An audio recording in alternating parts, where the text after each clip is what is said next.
Good evening, and thank you for joining us as we welcome you to SHU TV's 2026 NFL Draft Night. Tonight, we bring together a series of diverse perspectives and ideas alongside live coverage of the draft's first round. Panelists and analysis will explore team strategies, top prospects, and reflect on each pick chosen tonight. My name is Evangeline Mendoza.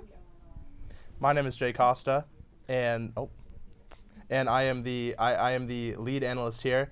This is my fifth year doing the NFL draft, so I'm very excited. Third network, and I'm excited to get going with you guys. My name is Will Gilhooly. I am the lead college football analyst tonight. I'll be breaking down players and what they did in their collegiate careers and seeing how it could possibly translate to their professional days. My name is Gabriel Garcia. I will be your lead NFC analyst. Again, I'll be talking about, the NFC stories and analyzing their picks. A little bit about me. Freshman here at SHU TV.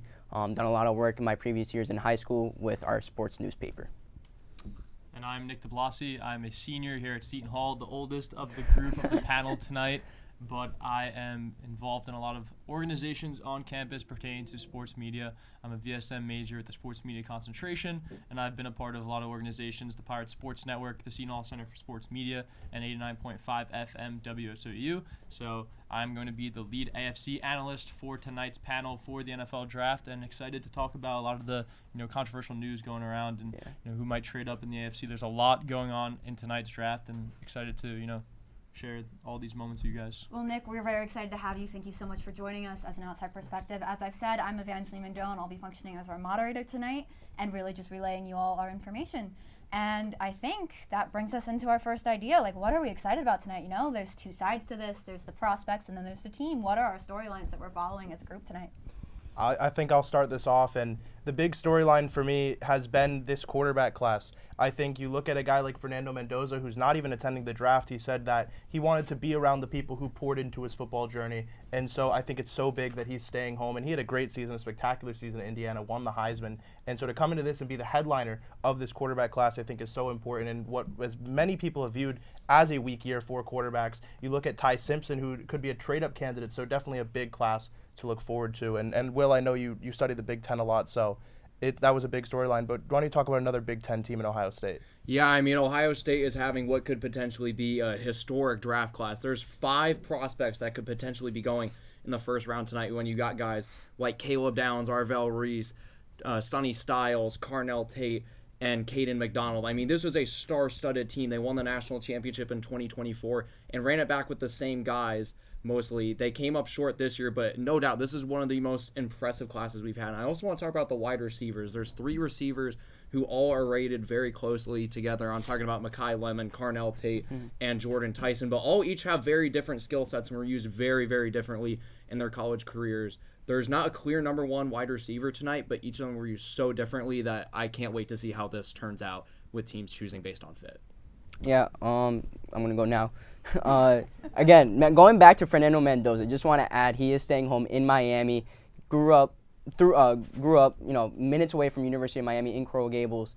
First Cuban player, if all the predictions go right, first Cuban player to be drafted number 1. That's big for the heritage. I think it's also important to mention that Mendoza choosing to stay home is news that reached beyond the sports world, right? We're seeing it outside of our regular channels. Yeah. But going back to the NFC, a lot of movement this past week. We got the Giants having 2 draft picks in the top 10. They traded Dexter Lawrence to the Bengals for that 10th pick. Definitely going to be really interesting what they do with those 2 picks. We also have the Cardinals with that 3rd pick. Going to be interesting what they do. A lot of talks of them trading down and trading back in for hopefully a quarterback that many have speculated for. Another story, the Cowboys having 2 picks in the first round. Going to be interesting. A lot of talks of them hopefully maybe trading up, maybe into the top 5 and get some defensive help. And as lead AFC analyst, I'm going to have my hands full because 3 of the top 4 teams picking in tonight's draft are AFC programs. Obviously, like you mentioned, Jay, Fernando Mendoza is the clear-cut number 1 pick in tonight's draft, but then the decisions start right away. The Jets have the number 2 pick. It's kind of been a battle between a true 50-50 of Are they going to go with Arvell Reese, or are they going to take David Bailey? I mean, it's a true coin flip. Both of these players are, instrumental to their programs this year, both Texas Tech and Ohio State respectively. So that's a huge decision that the Jets are going to have to make. Coach Aaron Glenn and the whole staff there, they're going to have to make a tough decision, because it could really, this is going to be an impactful decision for the rest of the top 5 especially. Yeah, I think, and especially when you get into that top 2 pick, it gets even deeper, because you talk about who they're going to draft, whether it's Arvell Reese or David Bailey. I think it's been pretty clear cut that it will be an edge player. It's just a matter of who they prefer more. And to me, it's a very interesting storyline, because they're very different players and they play differently. And obviously, Arvell Reese can play in that linebacker spot. So that is exciting for the Jets. I completely agree. And I want to flip over to another receiver like Will was talking about, is Casey Concepcion. Mm-hmm. The big talk about his entire process has been not anything about on the field, but the way he talks and his speech impediment. And I think it's very powerful. He came out to the media and he had a big discussion about his stutter and how it doesn't affect how he plays and how it shouldn't be the first topic of conversation in his meetings with other NFL franchises. And so he has been absolutely a joy to watch on the practice field and in the combine and all of his offseason process. I'm excited to see where he goes, because I truly believe he can be one of the best players in this class if he pans out the way he can. Is there anyone that you were thinking would have gone lower until the combine this past season? Well, off-season. I think for me, and I've done a lot of off-season analysis and analysis, I'll pass it off to them right after, but for me it's Sonny Styles. Sonny Styles was a huge combine jumper, and he was looked at around the 12 to Dallas, and now he's kind of jumping up to around that 4 or 5 area where Tennessee and New York are picking. Yeah, for me, I feel like one of the biggest combine winners in this is Spencer Fano. I think Fano had a really good combine, 4.91 140, out of someone who is 6'4", 320 pounds. I mean, you just really don't see that kind of speed very much, especially if someone that size and the foot speed and quickness that he's able to run with. Like, I think he was one of the biggest winners of the combine so far. Yeah, on that note, we extend ourselves to what these teams are doing this week, right? Like, they are drafting tonight, and some of them need to come away with a win. Who are we banking on for doing something amazing tonight? I'm going to start. I'm going to go back to the New York Giants. They traded into that top 10 pick for a reason. I think they're going to need to have a very great draft here. If they do their job and get the guys they want and need, I think the Giants are going to have a very sneaky good season and maybe even run away with the NFC East. I want to add on to that. Per Connor Hughes, the Giants are going to draft Jason Tyson at 10th if he's still available by that time pick. And I think you're absolutely right. You know, I'm not going to pretend I've had a very long life, but in my life so far, the Giants have kind of been bottom feeders. And for the first time ever, last season, I feel like I was hearing about them. And I think if they can pull something out of this draft, they could become important again. Yeah, the Giants, I mean, sorry, I don't want to interrupt you. The Giants, going back to Jordan Tyson, they heavily recruit him, taking him out to steak dinners and stuff. That's a lot of effort to go into top 10 guy. Yeah, I mean, it seems like they want him. That might be their guy at the 10 spot. But a team that needs to have a good draft is the Kansas City Chiefs. I mean, this dynasty is at a true crossroads. Obviously, they were 6-11 last season, but partially due to injuries. They started off the season without their leading receiver in Rashee Rice, and obviously the ACL for Patrick Mahomes. Unfortunate break for the Chiefs, but they went off and they got the Super Bowl MVP in the offseason in Ken Walker, and that seems to me like this team still thinks that they are in win now mode, that they can still compete and, you know, showcase their abilities towards the rest of the AFC. They still think that they're a contending team, and they have the 9th pick in this draft. They might be a candidate for a team, especially in the AFC, that might want to move up just a little bit. They're still going to get a top 10 player, and that is scary for this team. When you look at this roster, injuries aside, still one of the best rosters in the NFL, still one of the best offenses in the NFL, especially with Walker coming into town. But this team has the opportunity to add a top 10 player in this draft. They have not picked in a spot like this since 2017. So it's been a long time since the Chiefs have had the spotlight on them in the NFL draft, usually picking towards the bottom, the bottom couple of picks, because they've made so many Super Bowl appearances over the last couple of seasons. So uncharted waters for the Chiefs over the last decade, but they have a chance tonight to have a, dynasty-defining draft where they will either get back on track or they might start to keep, fading away into the distance. I do want to build off of that real quick, Nick. And I'll give you guys a sneak peek to my final mock draft. I have the Kansas City Chiefs trading up with the Arizona Cardinals to take Arvell Reese. And I think that when you really look at this team, they need a big hit. And the edge has always been the big look, and I do agree they need a huge draft. You're coming into the season with Justin Fields starting as your #1 quarterback for over half of the season, so you need to make sure you're surrounding him with not only a great offense but also a great defense. So to me, Arvell Reese what is my pick there, and I just really like the idea that, like you said, that they do need that big draft. This is a make or break season, I think, for the Chiefs and the way we view them as in the grand scheme of things as a dynasty. And I mean, Arvell Reese, Jay, I mean, he's one of those players that has the ability to progress over the next couple of years into maybe the best player that's going to come out of this draft class. This is a top-heavy draft class, I'd say, but Arvell Reese, definitely one of the guys that has shown his dynamic ability. Obviously, he's still in the process of filling out his frame. He has active hands. He has good instincts. It's just a matter of if he can develop. And if he were to go to an organization like the Kansas City Chiefs, that would definitely give him, the perfect mentors and facilities, and it's just a great franchise to develop players. You've seen that in the past, and one of the true difference makers you saw in Ohio State. That's why they're have 5 guys going in the first round. I mean, that's remarkable for this defense. The only question there is if they're so reliant on each other. There's 5 of them jumping at the same time to the NFL level. Is once we introduce them to these vets, how are they going to respond to that? Right? You're saying they're going to build off their core in the Chiefs if they're lucky. But if they don't figure out how to do that, are these prospects even worth it? Well, I think when you look at Ohio State, I mean, in my personal opinion, this is one of the most pro-ready teams coached in college. I think head coach Ryan Day doesn't really get the credit he deserves taking this team. I know there was a lot of questions of, oh my gosh, he has all these recruits. Like, this is wide receiver U. They've got all these guys year after year after year, and he keeps coming up short. Well, he answered all those questions 2 years ago when he won that national championship and one of the best playoff runs that we'll ever see potentially in this 12-team playoff. And they've got really good coaching, especially on defense. Matt Patricia was a longtime NFL coach. And I think that when you see that the Buckeyes defensive guys are usually really well prepared, and I don't think there's going to be as big of a transition for these guys compared to other college teams heading into the NFL.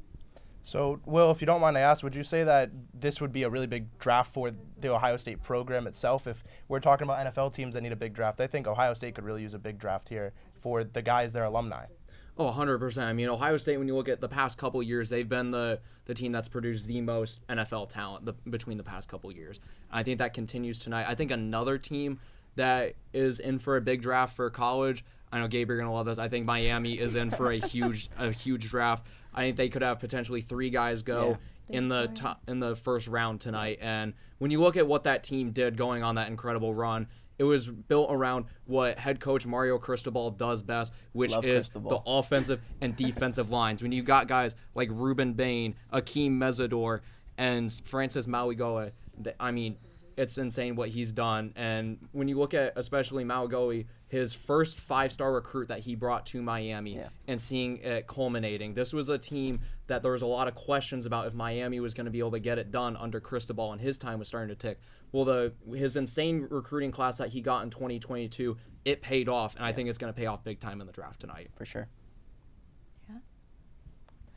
Yeah, and I'll keep going on with that, and I'll talk a little more about college. I think Indiana's really due for a big draft. We have talked about a bunch of players that we don't know how they're going to fit outside of Cignetti's system. So to see where Mendoza goes, how he performs, where Pons goes and how he performs, and even Omar Cooper and Elijah Surratt, where they go and how they perform will be really big and reflect on Coach Cignetti and Indiana as a whole.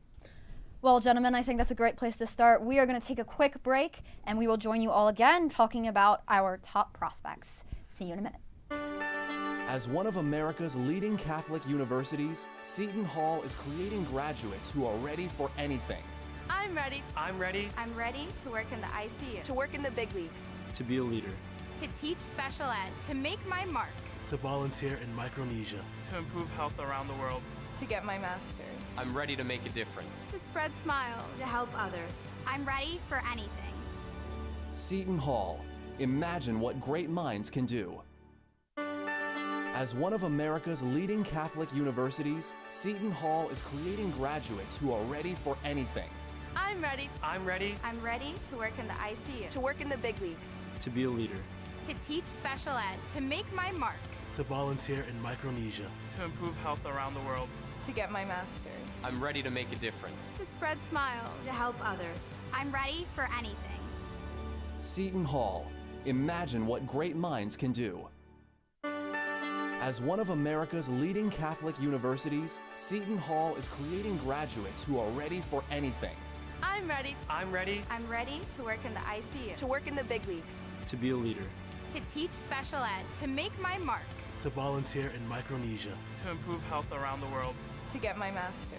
I'm ready to make a difference. To spread smiles. To help others. I'm ready for anything. Seton Hall. Imagine what great minds can do.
Welcome back, and thank you to all who have joined us. I want to say thank you to our guests, and of course, Jaden, our other AFC analyst. You want to jump in and tell us a little bit about yourself before we get started? Yeah, of course. I'm Jaden Brackett. I'm a junior right now. I work with Setonian. I did a little bit of SOU work, but tonight I'll be here to talk about the AFC. I'm an AFC specialist, so talk about all the top needs, what these AFC teams need. We have a good amount of AFC teams picking in the top 10, so I'm looking forward to getting into that.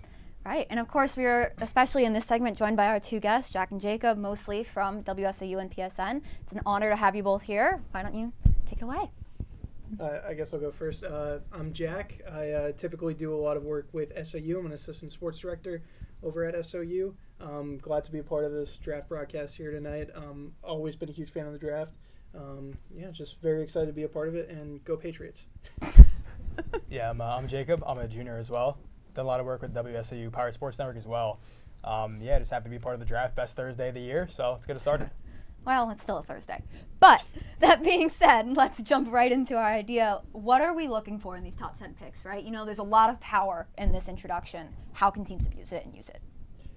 I think the most notable thing in this top 10 that I'm looking at is where are the big trade points going to be. And 3 spots really come to mind for me. That would be Arizona at 3, Tennessee at 4, and Cleveland at 6. So looking at all 3 of those teams, they're in for pretty major rebuilds right now. So they could be teams that are looking to stockpile a little bit more on picks here, moving down in the draft to try and get an accumulation of more picks. Cleveland, though, is a little bit of a wild card because they do have 2 first-round picks, so they could use those 2 picks to get major impact players for their team. But Arizona at 3, they're looking at a long rebuild ahead of them. Do they want to try and get a big-name player to kind of be a cornerstone on their team for many years to come? Or do they want to trade back and try and get the most out of this pick? And say for Tennessee, I think with Cam Ward being the number 1 pick last year, I think they're going to want to try and get somebody to surround Cam Ward with a little more firepower on offense. Yeah, I mean, I think as well. One thing that stands out to me is the lack of quarterbacks in this draft, especially with a lot of quarterback-needing teams in the top 10. You said all three of the top 3 need a quarterback. Number one's going to get the quarterback in Fernando Mendoza as well, obviously. But, you know, they're talking about a lot of trade positions as well. The Cardinals not getting a quarterback this year. Do you want to build that offense? You don't have a quarterback. You want a stockpile for the future. That's something they gotta figure out. Another thing as well as the Titans, you know, they could go Jeremiah Love, bolster the offense for Cam Moore. They can go with the receiver here. But as well, you hired Robert Saleh, a defensive guy. Do you want to bolster that offense? Get him his Fred Warner now in Tennessee, and a guy like Sonny Styles. Is it worth trading down just so we can avoid that like cornerback pitfall? That was not English. I'm so sorry, gentlemen. Quarterback pitfall. We got there eventually. Because you're right, we're lacking that in this draft class, and if we trade down, is it going to improve that in any way, shape, or form? I think 100% it is worth it to trade down at this spot because the quarterback talent in this draft, it's just not there for a few reasons. I do think that, you know, you look at Ty Simpson and guys like that out of Alabama, they are going to be major guys to look at later on in the draft, though. That's the thing, not in the top 10. You're looking more at, I think the earliest he could go is maybe the 20s for a team that's really quarterback needy. One of those good teams that might be looking to possibly trade up in the 20s and get their guy to really develop. He's more of a developmental guy, Ty Simpson. But I do think it's worth it to trade back. This just isn't the year for getting a quarterback. So I think play it safe, trade back, go with the guys that you like that are more surefire picks here in this top 10. Yeah. One guy I want to highlight. That's around the top 10. A lot of talks. He's in the top 10. Ruben Bain Jr. out of Miami. Right now, a lot of talks of him, you know, having the short arms. How is that gonna kind of hurt him in the NFL? I have him kind of dropping towards the early teens, or maybe I have them right now going 12 to the Cowboys. If they stay at that 12th pick, we might get a trade pick there. But you got a lot of guys in the top 10 that might drop a little bit. But I think Ruben Bain is a guy that teams are gonna highlight. If he starts dropping, are they gonna go after him? For me, I think the top 10, you know, it's a lot of, in my opinion, a lot of defensive needs on this team. You know, after you've seen the defensive masterclass that the Seahawks have been putting on all season, not just the Super Bowl. But in my opinion, I think, you know, guys like Arvell Reese, guys like David Bailey, Sonny Styles, Caleb Downs, different guys like that. Like, of course, you know, there's offensive pieces that we need. You guys were talking about the quarterback position. It's not a quarterback-heavy draft.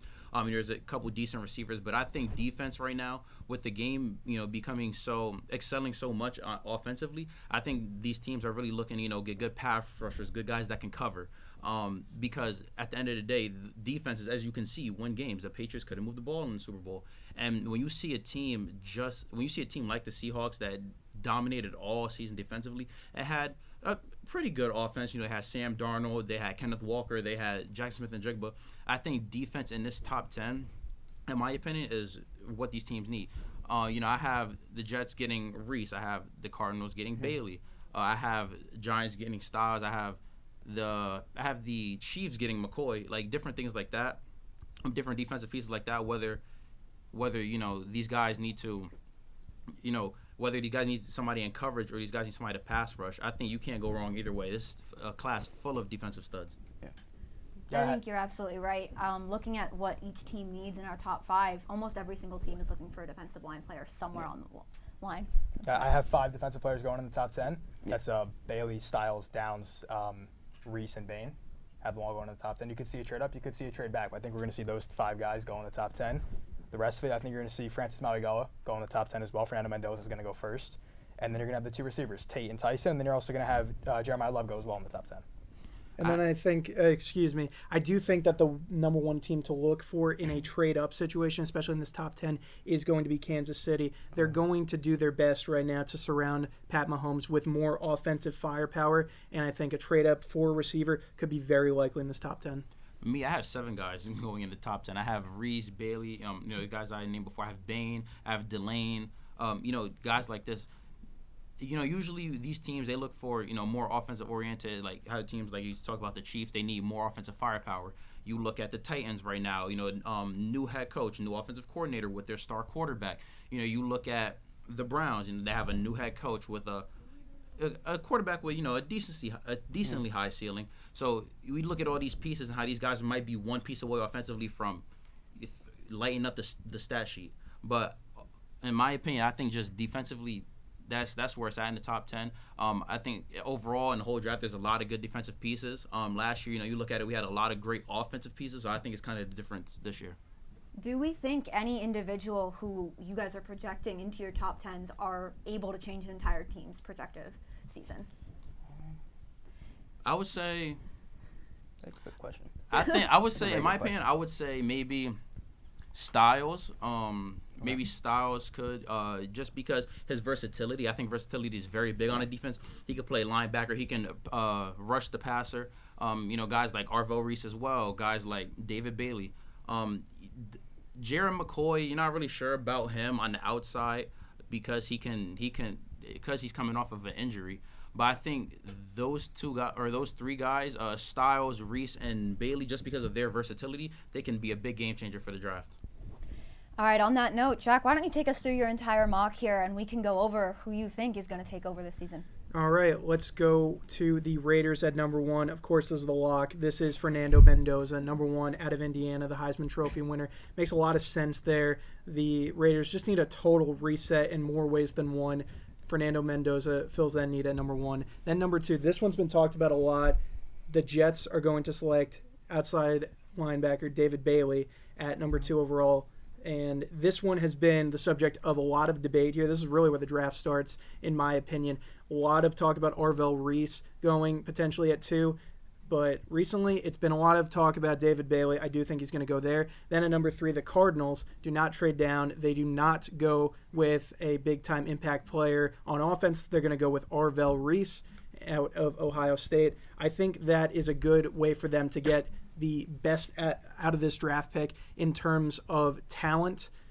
So I do think the Cardinals are going to go defense there at number 3. Then number 4, Robert Saleh does not go defense at number 4 with Arvell Reese off the board. He is going to go with Jeremiah Love, try and get some offensive firepower around Cam Ward like we were talking about earlier. Then number 5, Caleb Downs is going to go to the Giants at number 5. And the biggest reason for this pick, he wants to get the Giants version of Kyle Hamilton.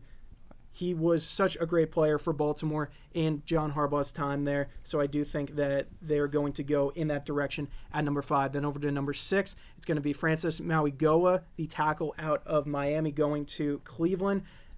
This is a pick that could go a lot of different ways here, whether it's a trade down, whether it's an offensive playmaker like a wide receiver. I do think they are going to go the safe route and get a tackle here. This is a pretty deep tackle class, but you could see a tackle go here early. He is the top tackle on the board. The Browns get their guy. Then number 7, Washington is going to select Ruben Bain out of Miami. So back-to-back Hurricanes are going to go. And this is a pick where a lot of people have speculated where Ruben Bain could go because of certain off-the-field issues. But I do think that this is going to go the way of Ruben Bain here to try and get some extra presence on defense. That is really the biggest need for Washington right now. Then Sonny Styles, a little bit of a drop for him. We could have seen him go at 3 or maybe even 4, but Sonny Styles out of Ohio State is going to go to the Saints at number 8. And then the Chiefs, they do not trade up. They stay put, and they get the top wide receiver in the class, Carnell Tate out of Ohio State. Then to round up the top 10, I've got Jordan Tyson going to the Giants from Arizona State. The Giants do get a running mate for their offense, and that'll round up my top 10. Going over to 11, though, we've got Mansour Delane out of LSU. The cornerback, Miami desperately needs help on the back end, so they get a big name here. Then over to number 12, it's Dylan Thieneman out of Oregon, the safety. He's a very versatile guy there, Thieneman, and I really think that Dallas is going to get a lot out of this pick here. He can do a lot of different things for that defense. And then this might be the biggest slam dunk pick of the night. There's been a lot of talk about Mekhi Lemon going to the Rams at number 13 overall. He's going to go there. USC guy, been around LA for a long time. He's going to stay put in SoCal and play with Matthew Stafford, the reigning MVP. Then at number 14 here, the first pick for the Baltimore Ravens at number 14. They're going to take Spencer Fano out of Utah. They need more help on the offensive line. You've got an aging Ronnie Stanley. You lost Tyler Linderbaum to free agency. A lot of guys there leaving, so I do think that Fano is going to go at 14. Then Olia Vega Ione out of Penn State is going to go 15. The guard out of Penn State is going to go to the Buccaneers. I think that's a good pick there. They need some more help on the interior offensive line, and it's a really fine pick there for Tampa Bay. Then the Jets at number 16 overall, by way of Indy, in the Sauce Gardner trade, they're going to get another cornerback. They're going to get Jermod McCoy out of Tennessee. They need help on the back end. We all know that the Jets... help everywhere. They definitely do. They didn't have an interception last year. This is an easy pick here. Just all around, the Jets need help. Defensively, though, that's where they want to get it started there. 17 overall, we are going to go to Detroit, and that is going to be tackle Monroe Freeling, out of Georgia. No Taylor Decker in Detroit anymore. You need some more help to protect the blind side there of Jared Goff, and they're going to get their guy here. Little help there for the quarterback. He's definitely going to like that. Then you're going to go to Minnesota, and we've got Emmanuel McNeil-Warren, the safety out of Toledo. That is an interesting pick there. So with Harrison Smith, we don't know how much time he has left there. They're going to go with Toledo. A bit of a strange selection for the first round. And then Kenyon Sadiq out of Oregon, the tight end, is going to go to Carolina at number 19. They need some more help there offensively. They've taken a wide receiver the last 2 years, but they're going to get some more help there for that offense to try and push them over the top in the NFC South. Then at number 20, C.J. Allen, linebacker out of Georgia, is going to go to the Cowboys. Has had some tackling issues that have been well documented in the past, but he's definitely going to help them on that defense that needs so much help. All right, Jack, I'm going to cut you off, though I do want to double back to that Sonny decision eventually. But, Jake, why don't you take us to yours as well? Yeah, number one, I have obvious pick Fernando Mendoza out of Indiana. I don't think he's a game changer at quarterback, but it needs to be done for a team that needs a quarterback. David Bailey at 2. Between him and Arvell Reese, but again, David Bailey is a much better plug-and-play guy right now. Arvell Reese does not have great pass-rushing moves out of the edge. That's not what the Jets need. They need somebody ready to play right now. I have the Cardinals sticking at 3 and picking Jeremiah Love. At 4, Sonny Styles to Tennessee. Robert Saleh is going to get his Fred Warner kind of guy over there, bolster that defense. Moving on to 5, we got Caleb Downs from Ohio State going to the Giants. Like Jack said, that Kyle Hamilton type of guy for John Harbaugh to have in his secondary, really for a team that's been lacking secondary for about 10 years now, since the 2016 team with Landon Collins and DRC and Jack Rabbit and all those guys. Moving on to 6, you got Francis Mauigoa, the tackle out of Miami for the Browns, building that offensive line before they draft a quarterback in the coming years. At 7, I'm different from you. I have Carnell Tate going to the Washington Commanders. I think this is, Terry McLaurin's getting older. You want Jaden Daniels is younger right now on his rookie contract. You build the team around him, see what you really have. Kind of a lost year last year for the Commanders. Want to get back on track quickly. I have Arvell Reese going to the Saints at number 8. Think that Ruben Bain is a better player, but the things we've seen coming out about him, I don't know how much it's going to affect him. But I have the Chiefs pounced on that and taking him at number 9, a team that, they still have Patrick Mahomes still in his prime. You get one of the most pro-ready guys, get right back into contention as soon as possible. Jordan Tyson at number 10 going to the Giants. Get Jackson Dart, another guy opposite of Malik Neighbors who got hurt last year. There could potentially be some things there you don't want to see from Malik Neighbors, no regression coming back from injury. At 11, I have the Dolphins drafting Spencer Fano, building that offensive line for Malik Willis. Number 12, I have Mansour Lane going to the Cowboys, somebody they're going to bolster that secondary with. It has not been very good recently. Mekhi Lemon going to the Rams at 13. I think this is one of the most obvious picks of the draft. Get Matt Stafford, another guy in his last couple years in the NFL, replace Cooper Kupp from a couple years ago. 14, I have Vango Ioane going to the Ravens. Need to bolster that interior line. Lost Linderbaum again. The outside is aging as well, but this is the most pro-ready guy in terms of linemen in the draft, I think. Slot him right in there at the guard position. 15, I have Akeem Mesidor going to the Bucs. Get some help off the edge as well. The Jets at number 16, I have Omar Cooper Jr. That was my biggest riser throughout the draft process. I think I had him going to the Browns originally, right around 24. Gets the Jets a weapon right there. 17, I'm the same as you. I have Monroe Freeling going to Detroit. I have Dylan Thiemann going to Minnesota at 18, bolster that secondary. Kenyon Sadiq getting Bryce Young another weapon at 19. Jermod McCoy going to the Cowboys, get another person in that secondary opposite of Mansour Lane at 20. Here I have the Steelers. I don't know if this is going to happen. We've been saying every year the Steelers are going to draft a quarterback. Are they going to reach at 21 again like they did with Kenny Pickett a couple years ago? I don't know, but I have them taking Ty Simpson here. Could also see him falling and a trade up for him later in the first round. Colton Hood going to the Chargers at 22, get another guy in the secondary over there. The Eagles at 23. This is going to be the biggest pick of the night, I think, the most surprising one. I have Blake Miller going to the Eagles as a tackle. Howie Roseman's consistently shown before waiting for needs, he's going to fill them before they even open. We don't know how much time Lane Johnson has left on that team, so fill that need before it becomes one. Casey Concepcion at 24, going to Cleveland, get them another receiver over there. Peter Woods bolstering the defense for the Bears, who really had a breakout year last year. Get them some help on that defense over there. The offense should be fine already. Keldrick Folk going to the Bills at 26, a team that also needs help off the edge. Caleb Lomu going to the Niners at 27. I think that's going to bolster their line as well. Brock Purdy, I don't know how much you have in him. You got to get some weapons in the offense for him as well. Caden McDonald going to the Texans at 28, bolster that defense, which is one of the best in the league last year, one of the best of all time. You're going to get another player on that defense for them. I have Denzel Boston going to the Chiefs at 29. We know they need a cornerback and they need a receiver. We didn't get them either one of those at number 9, so we're going to get him Denzel Boston 29. Maybe a little bit of a reach picking him in the first round, but I think we're going to see him here. Caden Proctor, who a lot of people have had falling down the draft board as the process has gone on. I have him going at 30 to the Dolphins, get both tackles in this draft because they're missing both right now. And then the Patriots at 31, picking TJ Parker, bolster that edge. Not much left to add to the Super Bowl winning team. What happens to the coach yet? We don't know. And at 32, rounding out the first round, another guy who's really jumped up the draft boards in Malachi Lawrence, the edge out of UCF, rounding out my first round. All right, well, thank you so much. I want to jump back to Jake and your decision with the Sonny Styles. I have not seen him lower than top 5, so I want you to jump back on that idea and sort it back out.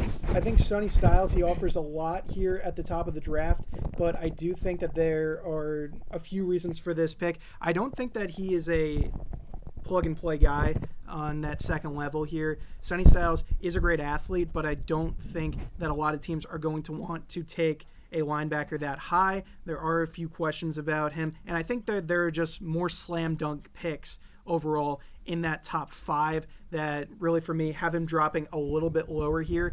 And I do think that there are going to be some players that I don't think people necessarily thought were going to be available here in these top few picks that are going to go here. And I think that Jeremiah Love going at number 4 in my mock is a big reason for that. That really is where Sonny Styles does kind of free fall a little bit here from 4 to 8. So it's only 4 spots, but he isn't going to stay on the board very long. And I do think that because Jeremiah Love goes at 4 in my mock, then a lot of teams just kind of take who they were projected to take anyways. And then he really does become a value pick for the Saints here at 8th overall.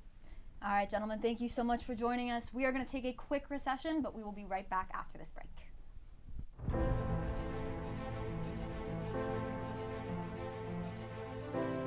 For all, forever. A promise that began 170 years ago and still guides us today. A legacy of knowledge, faith, and transformation. Born of vision, built on community. We are one university with one mission, to create an immensity of future good, as Mother Seton once hoped, to prepare minds, to open doors, to lead with compassion. This is Seton Hall. Driven by purpose, united by faith, reason, and possibility. And now, a campaign to elevate every Setonian, for all, forever. A historic goal to touch every corner of our university and every member of our community. We prepare leaders through scholarship. We enrich education through immersive experience and global reach. We strengthen our cornerstones with academic excellence, research, and faith. Because every gift touches every student, today and for generations to come. For opportunity, for discovery, for community. Join us in shaping the next 170 years. For all, forever. A campaign for a greater Seton Hall.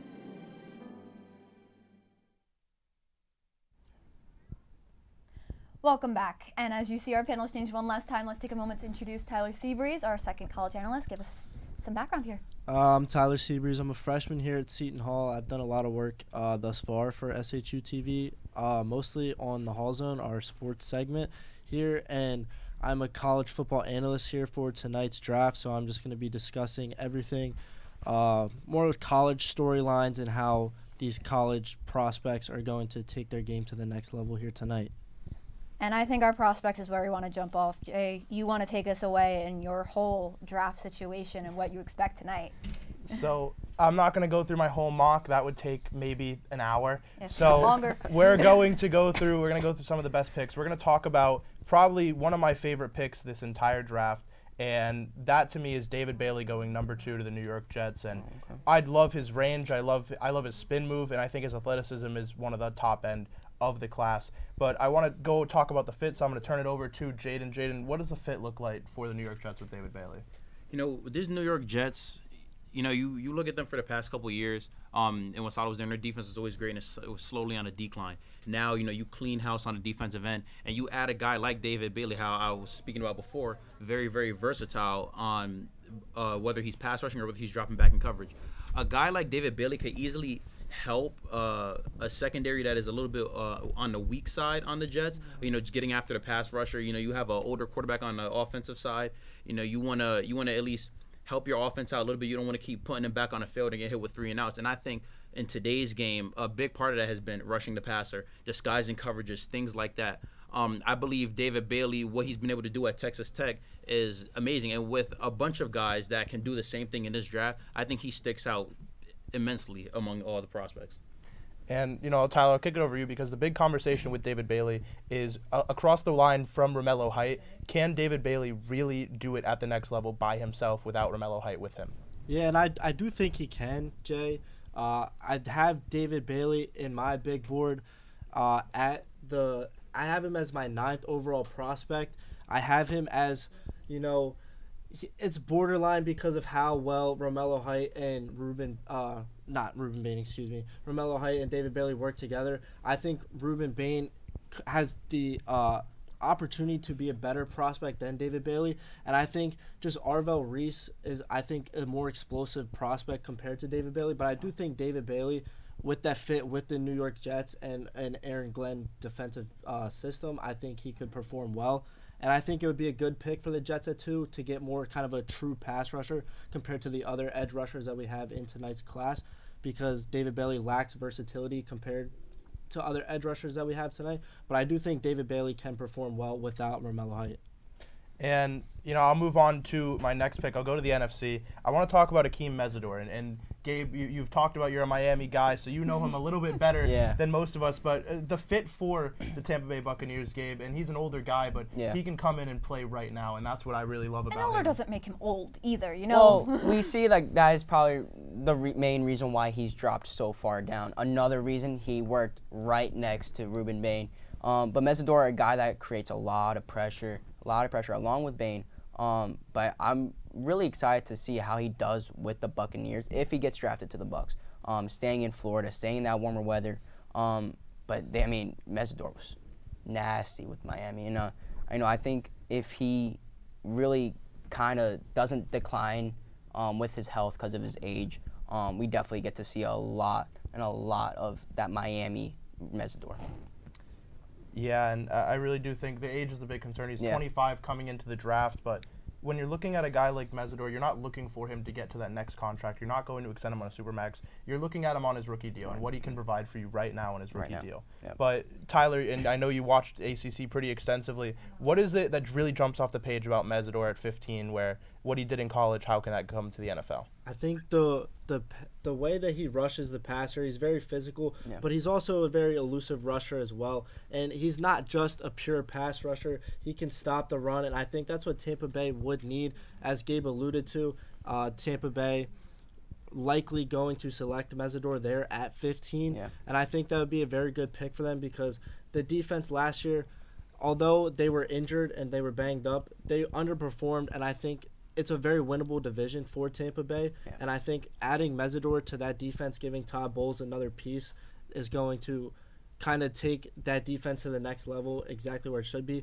But I do kind of want to move on to a more underlying story thus far, and I think it can kind of involve both the NFC and the AFC. I think Ty Simpson could fall between Arizona, but I think he could also go to the New York Jets because the Jets obviously picking up Gino Smith in the offseason, who used to be a New York Jet. That's where he was originally drafted to. But I think Ty Simpson is just an interesting quarterback prospect because we don't really know what we're going to get out of him. So I kind of want to toss this over to Gabe. What do you think Arizona would do in the draft to go pick up a guy like Ty Simpson? It's definitely interesting here with their situation. I mean, I still have them at the 3 taking Jeremiah Love, but I would like them to trade back into the first round, maybe a little later. Right now, I have Ty Simpson falling to 26, and that's where the Cardinals are gonna trade into to pick up Simpson. If they have a feeling or an inkling that Simpson might get picked a little earlier, I'm sure they're gonna jump the gun and definitely trade into a higher spot to get their guy at quarterback. Talking about trades, I want to jump back to Jay's board real quick. You have the Chiefs trading up all the way to the 3rd. Can we walk me through that a little bit? Yeah, so the Kansas City Chiefs have been a team throughout this entire week that you've been looking at. They don't want to stay at 9. Obviously, they have pick 29. They're going to pick there. But pick 9 is a weird place for this draft class. I've talked about it throughout this entire process. This is a meat and potatoes class, which means that every guy after pick 5 up until 40, it gets really, really difficult to grade. So for me, Arvell Reese moving up to 3, for Kansas City Chiefs moving up to number 3 for Arvell Reese or David Bailey. It's going to be whoever the Jets don't draft. And the Arizona Cardinals have been a team where they want to trade down. And if they don't trade down, they're going to take Love at 3. That's what I've seen from Schefter, from Rappaport. Yeah. But Arvell Reese at pick 3, a great fit, a rangy guy, and he won't get pigeonholed at linebacker. And Jaden, do you want to kind of go into that fit a little more for how they can use him? I think with a defense like the Chiefs that like disguising a lot of looks, like sending different types of pressures, types of blitzes. Me personally, I do agree that they do need something on the defensive end, seeing what they traded away in the offseason. But I think you gotta kind of help Patrick Mahomes out a little bit. You have Rashee Rice another year back under his belt, so he might be okay. You have I believe Hollywood Brown is still there, correct? You have Hollywood Brown. Great name. You have Kenneth Walker, an amazing addition. Me personally, I would go a guy like Kenyon Sadiq. Me personally, I think Travis Kelce at the end of his tenure, as a Chief and maybe in the NFL, I think it's a great guy to learn under. He's a big type of tight end, but he can also run routes, catch the ball very well. I would go on the offensive side and help Patrick out a little bit. He did have that injury at the end of the season, which did have him out. But even if he looks to make a push some way somehow to come back towards the end of the season, I think you need to at least get somebody in that room and get somebody that can learn under Travis Kelce before he heads out. Do we have faith that the Chiefs can bring in these new guys and just continue this dynasty, as Nick was saying earlier? Are we seeing the end of the Chiefs in our future? I don't think so, honestly. I think just because they're very creative with everything they do and with all the new pieces they bring in. I don't really see this quote-unquote dynasty stopping anytime soon. I think it might not be as explosive as it has been in the past, and I think that's what we've seen as years to come. But in my opinion, I think they're still on the right track. They have to work on that defense a little bit more. But I think when you have Patrick Mahomes as your quarterback, anything can happen. He can extend plays, make amazing throws, and he's so smart, so experienced. And with a head coach like Andy Reid, I don't see this dynasty ending. And I do want to go to one team that has a dynasty to one that had one in the past. And I'm going to talk about the New England Patriots and Cassius Howell to 31. Cassius Howell's been one of those fringe first-round guys. Coming out of Texas A&M, I think he's really risen for me above guys like Zion Young and T.J. Parker from Clemson. So I want to know what you think. Jaden, about the Cassius Howell selection, as it's very divisive once you get around to this back end of the first round, early second, on where you can grade players. I think a team like the Patriots, you can't really go wrong with any pick here. You've seen what they've lost on both sides of the ball in the offseason, but I think it's a great pick for them. I think once again it's another chance for a player to learn. Under Mike Vrabel and under the players that they do have, you have a generally young team. At the quarterback position, at the receiver position. I think getting another young guy in there, maybe to sit back and watch and learn. I think that's always great. How you guys were talking about Mesidor, he's 25 years old. He's an old player in the draft, but I think those years he is giving him more experience. And even though he's opposite of Ruben, I think that still helped him because it helps him look at different. He's seen so many looks, along his time in college, being opposite of Ruben, being there for so long. I think that makes him even more prepared. So I think that it's okay for any guy to come in and just learn, especially from a team that just went to the Super Bowl. A team that had an amazing defense, an amazing offense on both sides of the ball. They were tremendous all year. May not have been how people liked it, how it may not have been how people would like for it to look, kind of like how the Seahawks was more explosive, but they got the job done and they got where they needed to be. But I think it's a great addition, another chance for a young player to learn. Under Mike Vrabel, I think he's, aside from all the off-the-field stuff, on the field, he's inside the locker room. He's a great head coach, a great guy to be around. All his players love him. He's a player's coach. And I think, when you surround a player to that stature around Mike Vrabel, it would be great. Are you guys shocked to see both Super Bowl finalists in this first round looking for an extension of some kind on their rosters? I'm not shocked at all. Actually, I think they both let go some pieces. They let go Tariq Woolen. The Seahawks let go Tariq Woolen. Kobe Bryant let go Kenneth Walker. In the Patriots. Stephon Diggs, I believe he walks, correct? Free agency hit pretty much every team. Yeah. So I think that and their team, both teams were actually very, very deep and had a lot of depth. So I think it's kind of that next man up mentality. But you kind of want to add on to that depth in this draft and keep adding on with these young players to stay at the top of the charts. Where you are in this league. Trying to make sure they don't find any dips in their future? No, because it only the league, it's a copycat league, and soon teams are going to start copying this method that they've done this past year. But you have to try to find ways around it, try to find new different things to do to stay fresh. I wanna ask Jay something really quick. We talked a lot about Sonny Styles in the previous segment, in different spots of the draft. Right now, I have him with Dan Quinn with the Commanders. I think Dan Quinn, great defensive mind. We saw him with the Cowboys, how he worked with Micah Parsons. Jay, where do you think Sonny Styles fits the best, and maybe where he should land? So I'll start by saying this.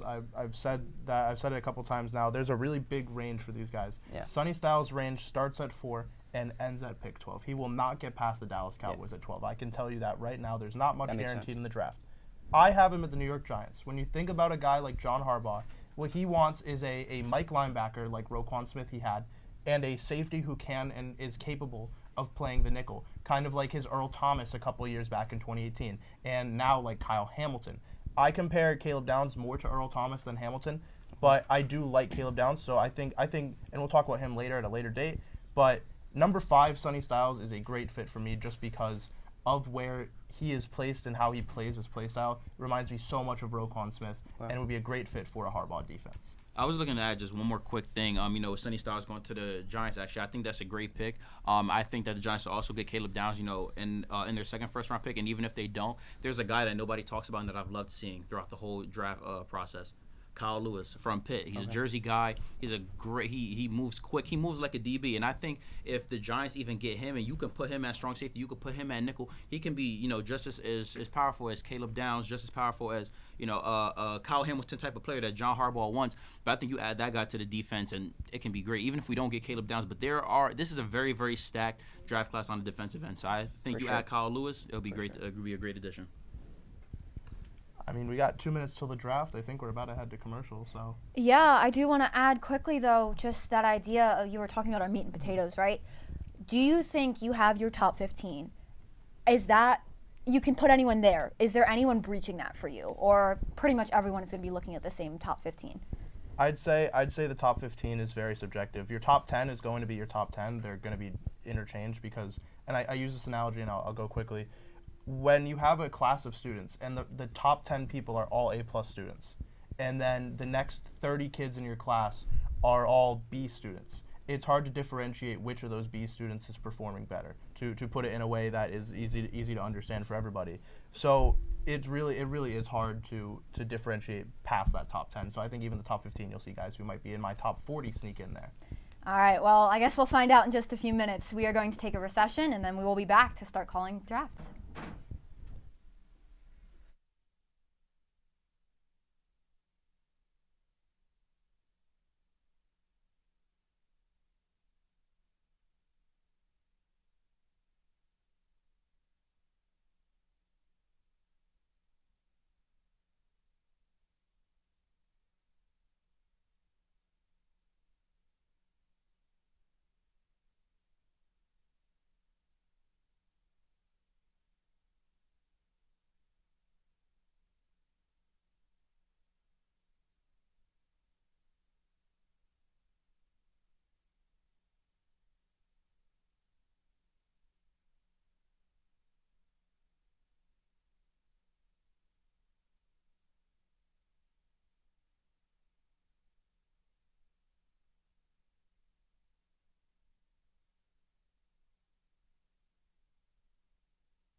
Hi everyone, my name is Gino Granato, and welcome back to the 2026 SHU TV NFL Draft.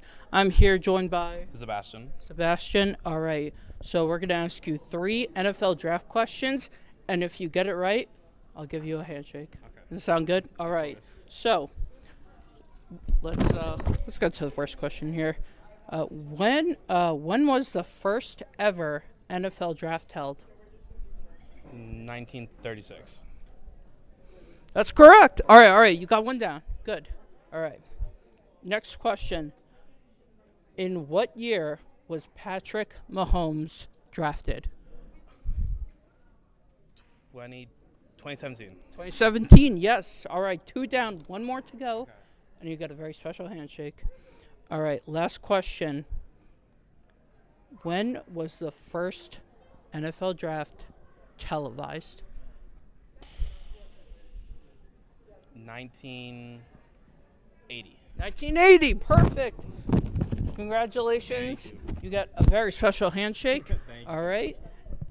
And we'll be right back with our second contestant. Stay tuned.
Welcome back, and let's jump right into it, as our researchers have told me that with the #1 overall pick of the 2026 NFL Draft, the Las Vegas Raiders have selected Fernando Mendoza. Wow, I mean, first of all, you should be replacing Roger Goodell. That was a really good announcement. No booing. No booing. And let's get right into it. Fernando Mendoza has been the pick since November maybe. Yeah. So it's been kind of set in stone, but we definitely expected this. They really sprinted to the podium a lot faster than we expected. I thought we'd have 2 or 3 minutes to really talk about who they might pick, even though we knew who it was. Was there a might in that question? No might, yeah. But I mean, Will, we've talked about how much you've studied the Big Ten. Tell me about Fernando Mendoza and how you feel about this pick for what he did in college. You know, what makes this pick so special is that Mendoza played under a system that kind of mimics what a lot of professional teams are starting to do now with the RPO heavy. I mean, Mendoza's game was presented around there's going to be a quick first option. He knows where he's going ahead of time. He does a really good job of understanding coverages at the line. He did an excellent job of that in the Rose Bowl game against Alabama, where Kalen DeBoer kind of disguised a lot of coverage, knowing about Indiana's RPO game. And he does a good job adjusting. He has one of the best deep balls and best go routes. He does a really good job of throwing back shoulder fades. He's going to be one of the best prospects in the red zone when you talk about the fades that he's able to throw, and he's very mobile in the pocket. And, I mean, this is just huge for a guy who wasn't really seen as a huge prospect coming into his senior season. I mean, he had grades late first round, early second round, but he really took it a step above in Indiana's system, and it's just incredible seeing what he did and really understanding his system so quickly. I think he's going to be great showcasing his IQ in Vegas. I do want to add before we kick it over to you, Nick, Will, the big thing that you and I have discussed when talking about Mendoza, and I've been harping about this the whole process, is Mendoza's read progression. How will that affect him into the NFL and his career? Because at Indiana, he wasn't looking past his first read. Usually either Surratt or Cooper were open on his first read every single time, and he never had to look for that next guy who was covered. Yeah, that's what I was going to bring up. I mean, the way Indiana coaches, there's never really going to be a hesitation with your reads. There's always going to be, they want to get guys out in space. There's never a time where they don't go to the read he's looking for. And at times he really struggles when you take away that first read, when you've got guys like Elijah Surratt who they typically throw the back shoulder fade to. If that option was taken away by the safety over the top, then he kind of struggles a lot going through his second reads. But if you're able to mimic a system, which the Raiders no doubt should be able to, I mean, that's the way that a lot of NFL offenses are going towards these days, I don't think it's going to be a problem. And he does a really good job of dissecting coverage. That I think that trait will begin to develop over time. I think there's something to be said about being able to stand out on a team that doesn't have a lot of other prospects with it. So, Will, real quickly, take us through how on Indiana he's able to stand out and how that's getting him to this first position. I mean, he's able to stand out with the IQ that he brings to the table. I mean, he was the leader of this team all the way through. You can say what you want about the system Indiana runs and that he was a kind of a system guy who's always throwing to first options that are going to be open because of the coverages that they run, but he does such a good job of discovering them. Like, he does a really good job, man and zone, of being able to do that. And he really brought this team to where it was. Like, a lot of guys like Omar Cooper, who could go later on tonight, he did a really, really good job of kind of going through him. And then one other read that he does really well, when his first options aren't open in the checkdowns over the middle of the field, he did a really good job. I remember I watched back the Rose Bowl game against Alabama. There was one play. He's going to look for Omar Cooper on the sideline. He realizes that he's jammed. There's a cornerback coming up to blitz. He's showing that coverage. So instead of going with the check down with Omar Cooper, who could have easily had a 10-yard gain over the right side of the field, Charlie Becker is one-on-one with a DB. He takes him over the top, 30-yard gain, sets up Indiana for one of their touchdowns during the game. This obviously was not a shocker. This was the expected clear-cut number one pick, so not a lot of anticipation built on who would be the number one pick. But above everything else, guys, I mean, Fernando Mendoza, he is a natural-born leader. He has so many of these traits that you love to see in a quarterback. He's fearless, he's brave, he's smart, his IQ, he's savvy. He has the entire package, especially from an IQ perspective, from a mental capacity. And then it also translates his physical abilities too. His clutchness, the moment in that championship game, that run that he had, the touchdown run, was extraordinary. And only someone of his caliber would be able to make a play like that. Just goes to show the type of player that he is, puts his team on his back, especially on that run.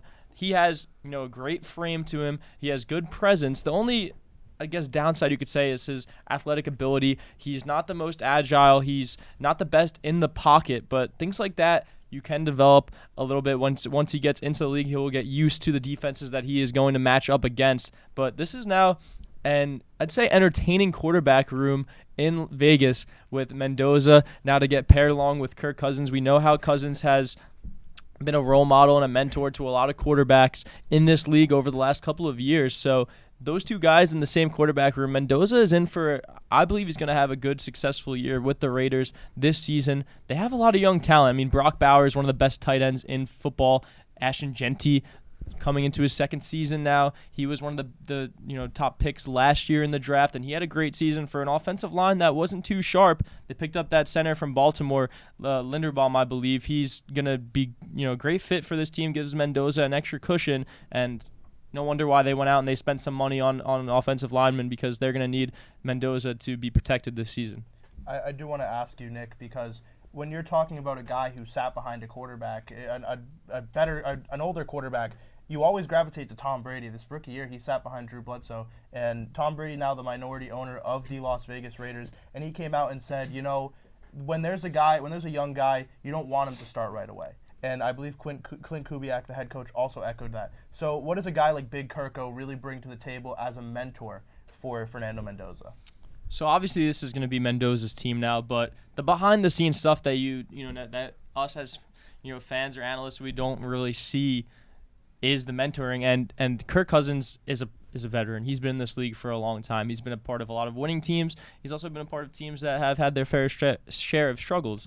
If you watch that Netflix series a couple years ago, the quarterback series, I believe it was Mariota, Mahomes, and Kirk Cousins, you saw his journey when he was on the Vikings, I believe, at the time, and just all the traits that he has. He's just a great locker room guy. He puts it all out on the line for his team. Also, Cousins is a very, heavy IQ guy as well. Not the most athletic quarterback that has played the game, but he, uses his mental abilities to make up for maybe some of the mishaps physically. But Mendoza is someone that has a good head on his shoulders. I mean, you see his LinkedIn and his activity on LinkedIn. I mean, number 1 overall pick in the draft doesn't need to be posting regularly on LinkedIn and updating people on his achievements and accolades. It seems like he's trying to, break into the finance world the way that it seems like he's he on spent a LinkedIn. little more of the college time of it in college football. Maybe it's the Cuban in him. I don't know. But, Mendoza, he already has a lot of the traits of a pro. And he has not even started his rookie year. He was just drafted. So that's, there's a lot of positives that go into that. But the relationship, again, Jay, to speak on your question, I think Kirk is one of the best people that you could have in place to kind of show Mendoza the ropes, be with him when Mendoza's at his lows. And then also for the Raiders, I mean, if something happens where either Mendoza, forbidden injury or he doesn't play well, you have someone there that you can insert into the lineup and, Kirk Cousins is still a efficient quarterback. He can still be a game manager, and that's exactly what the Raiders need right now as they're trying to build their way up in their division. There's a lot of good teams.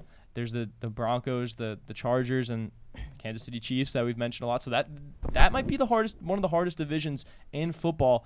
But Mendoza is definitely giving Vegas a shot this season. They have a lot of young talent. That trio of Mendoza, Bowers, and Genty, that's going to be an exciting trio. That's about as good of a young trio as it gets in the NFL. I do want to add, and I want to talk about this, and this is a little unorthodox, but Gabe, you are Cuban, and so is Mendoza, and I've been talking about it all year on Hall Zone, how I think that Mendoza is at that level where he's one of those guys that a lot of young Cubans are going to look up to him for the next 100%. few years. You remember Victor Cruz, a Puerto Rican, played in the NFL. You remember Anthony Munoz from Mexico played in the NFL. Yeah. What is it as a Puerto Rican? How do you feel about As a Cuban.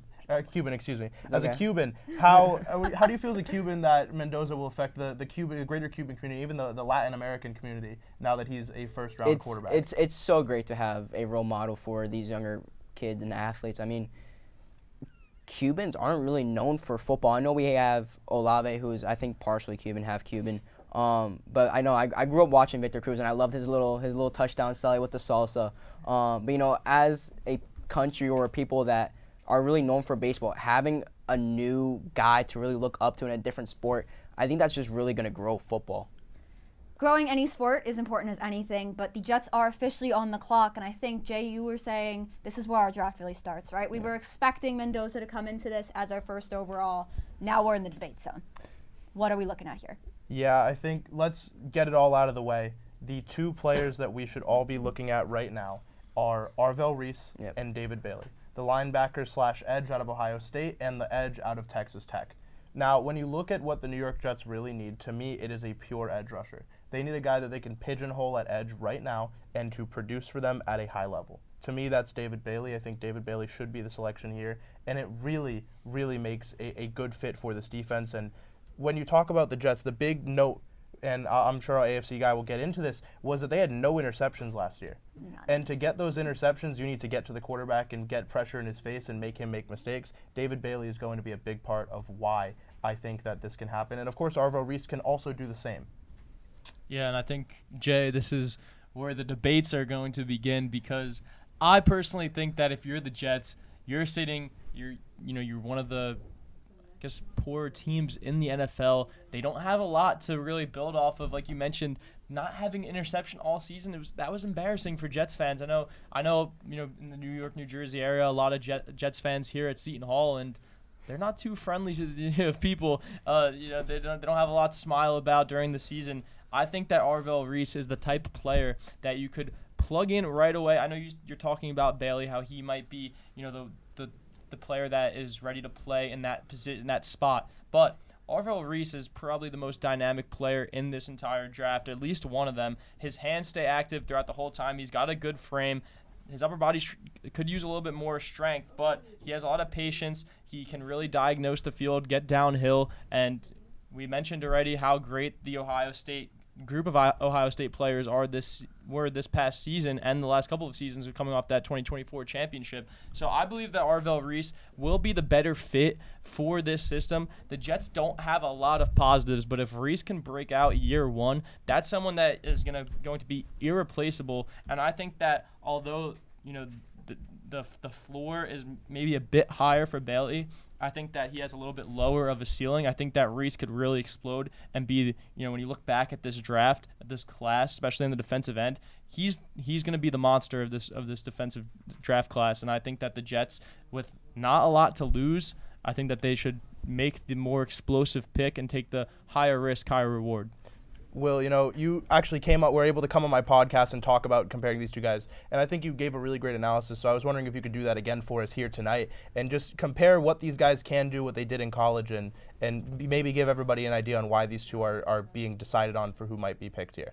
Yeah, I mean, the points I make are, I couldn't agree with you more, Nick. Like, when you talk about Arvell Reese, like, he could be the best player in this draft not because of what he's shown so far on the tape, but what he has yet to show. There's a lot of people kind of griping online about, Arvell Reese doesn't have any edge rushing tape. All right, gentlemen, I am going to interrupt you because the Jets have made their pick. Our researchers are informing me with the second overall pick for the draft tonight. The New York Jets have picked David Bailey, edge from Texas Tech. Wow, 2 for 2.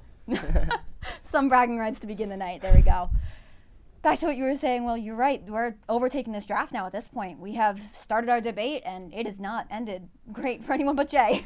Yeah, I mean, David Bailey, I was going to go on about Arvell Reese being probably the pick the Jets should have made, but that is no knock to what David Bailey has done so far in his career. He led college football in sacks with 14.5. He led the NCAA in pressures also. I mean, when you talk about the best pure edge rusher in the draft, it is David Bailey. He is the quickest edge rusher in the draft. He runs a 40 that is unfathomable for someone of his size, and he does such a good job. He has the best feet in the draft, and as a linear pass rusher, he moves like a sprinter. He doesn't really move like a traditional edge rusher, how you kind of like shift into it. His secondary moves will need a bit of a touch of work. I thought he struggled a little bit against Oregon when going up against a more formidable and more experienced offensive line that's going to have a little bit more NFL calibers. But with that pure speed, I mean, there's not really a lot of guys that I would really take over him in this draft. Yeah, such elite athleticism from David Bailey. And, Will, Jay, everyone on this panel, it makes sense that the Jets took the safe option because when you look at this team, if you're, a member of this franchise, if you're in the front office, you can't really afford any more, mess ups. They need to take a player, like Jay said, that's ready to plug in to fill the void that they need right away. And that was either one of these two guys in Bailey or Reese. It was a true coin flip, a 50-50 decision. Yeah. And the Jets, at the end of the day, they went with the path that they thought had the most safety that, like you mentioned, Will, he's probably the most athletic of his position. He is makes it extremely difficult for linemen to defend him right off the line. The purest rusher in this draft class, and he's like a slash and 2 guard. He has great explosiveness. He can really slip through defenders. He's hard to stay in front of, quite frankly. That's the best way to put it. So it does make sense that the New York Jets, who have faced a lot of disappointment over the last couple of seasons, they have a top 2 pick in this draft, and they want to make sure that they get the safest option. They get someone that's ready day one that could hopefully turn the tides in this defense, maybe force an interception or 2. All right, Jay, I'm going to bring some disappointing news and break your mock. The Arizona Cardinals have kept their 3rd pick. Let's dive into that. Well, we have 8 minutes, so it's not broken yet. However, I will say this is trade down territory. This is where it begins. They're going to take the whole 8 minutes here, and they're going to field calls. They're going to call the Kansas City Chiefs, say, hey, do you want to trade up? Do you want to draft a guy? You're real confident in this. They're going to call Dallas. They're going to be like, Jerry Jones, you love taking the most interesting players, and you love trading up and reaching for guys. This is the perfect time to come trade up. But at the end of the day, Michael Bidwell and the ownership group of the Arizona Cardinals absolutely love Jeremiah Love. Yeah. So even though I have predicted a trade down here, I would not be surprised if our first running back comes off the board, and it's going to be the best player in the class here. He's Jeremiah Love, who is would be my secondary prediction. I'll talk about him briefly. Is the highest graded running back I have ever graded in my 5 years, other than Bijan Robinson. And so when you look at the way he plays a lot like Jahmyr Gibbs. I'm very excited to see who this pick will be, because this is really where it gets going. This is the first pick where there's no definitive 2 guys you're picking from. it's really looking like it could be something completely unprecedented at 3. Yeah, I mean, I want to add here, if they stay with this pick, 98% sure they are going to Jeremiah Love, and for a good reason. Last season, they had a 162.9 yards per rush, which, guys, not that great in the league. And Jeremiah Love will provide that, Joel, if they stay with this pick. I am pretty confident that they might. I wouldn't be surprised if the Cowboys trade for that 3rd pick. I know Jerry Jones, I've watched the NFC East for quite a number of years now. Jerry Jones is very interesting at the helm of the Cowboys, and I honestly wouldn't really be surprised if a trade happens, maybe to the Chiefs. I know the Chiefs really like their guys up there. But again, I think the Cardinals going with Jeremiah Love is the safest option for them. I know they want that quarterback. They want Ty Simpson. But that's definitely going to come later in this draft. Definitely not at the 3rd pick. That's a little rich for me. But yeah, do you think they're willing to go off script and take someone who you expected to go lower just to keep this pick? I wouldn't think so. I think right now, other than Reese, Jeremiah Love is probably the best player at this moment in the draft. Jeremiah Love might be the best player in this draft, period. Yeah, I mean, honestly, he's the best. He might be one of the best, if not the best offensive player. The only point I would interject with in all of this is, I know, Jeremiah Love has received incredible praise, and I mean, I'm one of the guys who praise. I mean, Jay, I completely agree with your take. Jahmyr Gibbs, written all over him, more athletic and stronger. The only part I question is, with an offensive line that is as bad as the Cardinals is right now, do you really want to set up an Ashton Genty-like situation that happened last year, where you go draft a really high-ranking running back, and he's just thrown into a bad position because there's not really a good offensive line? And obviously, I would not be willing to take Maui Noah or Fano at the 3rd overall pick. I think there's guys that you could go a little bit better with. I think if I were the Cardinals right now, and I know some of you guys might agree with me, I think trading down makes the most sense, because you got Arvell Reese there. I mean, he's one of the most athletic and one of the guys with the most potential in this class. He's athletic. He's quick. He has tape that would indicate he would fit well in the edge rushing, but I just don't know if it fits the Cardinals as well, and I think that they'd be better fit trading down and addressing the offensive line needs. If you go and you trade down to a pick like 8 or 9, where you got a guy like Spencer Fano or Francis Maui Noah, who I think would fit this team a lot better than a guy like Jeremiah Love, who'd just be kind of thrown into fire right now. Yeah. I mean, I just kind of think maybe a reason why they want to stick with this pick is because Jeremiah Love is the best player at this time, and kind of just want to block it from everybody else. I mean, he came onto the scene 2 years ago, I would want to say. Yeah. You probably know more with his stats and stuff. But I think right now it probably makes more sense for them to trade down. But I wouldn't be surprised if they stick with this pick and stick with Love. Yeah, I think the big thing here, and I do need to cover all my bases, we haven't really talked about Arvell Reese here. And I'm starting, as we go along in this draft process, this pick process, I'm really starting to talk myself into All right, gentlemen. I'm sorry, Jay, just to take the moment, but the pick is in for Arizona. Our researchers are informing me that with the number 3 pick for tonight's draft, Arizona will be taking Jeremiah Love from Notre Dame. Shocker. So not a trade down, unlike what all of you were discussing right there. Well, Gabe, congratulations. Thank You're you. on the board. Thank you. And I really That's number think 1. Well, number 2 if you count Mendoza. We don't count Mendoza. We don't count Mendoza. When at the end of the day, Jeremiah Love is the best player in the class. 100%. He is pound for pound the best player in the class. He's my number 1 guy. I think he's your number 2 guy on your big board, if I'm correct. Number 3 maybe. But at the end of the day, he's a top 3 talent. He's a guy that you really can't go wrong with. And I think that with this pick, yes, a quarterback might be in play for a trade up, but they might also stick and pick later and get an offensive lineman to really help them out. Yeah. Elijah Wilkinson doesn't do it for me at right tackle, so I'd definitely keep an eye on that for later in the draft. But I think it brings the question, can you build a team around a running back? You know, Nick was talking about earlier why Mendoza was going to be so important is because you can make the whole team around your quarterback. Can you do that with a running back in Jalen Love? I'll let you go for that. I mean, I personally don't value it, and that's kind of why I was one of the proponents of trading down, because I think that I was hearing someone talk about this earlier today. I think that your running back can do you no good. 1, if your offensive line is bad. 2, the amount of hits that you're going to take. I mean, yes, this guy is incredible. He holds the Missouri State record in the 100-meter dash. Wow. That is insane for a running back, and especially with a human his size. But I think the amount of hits that you're going to take, that I just don't think that there will ever be a team that could build through a running back just because there's no position security there. All right, not, gentlemen. no, Titans on the clock. What are we looking at?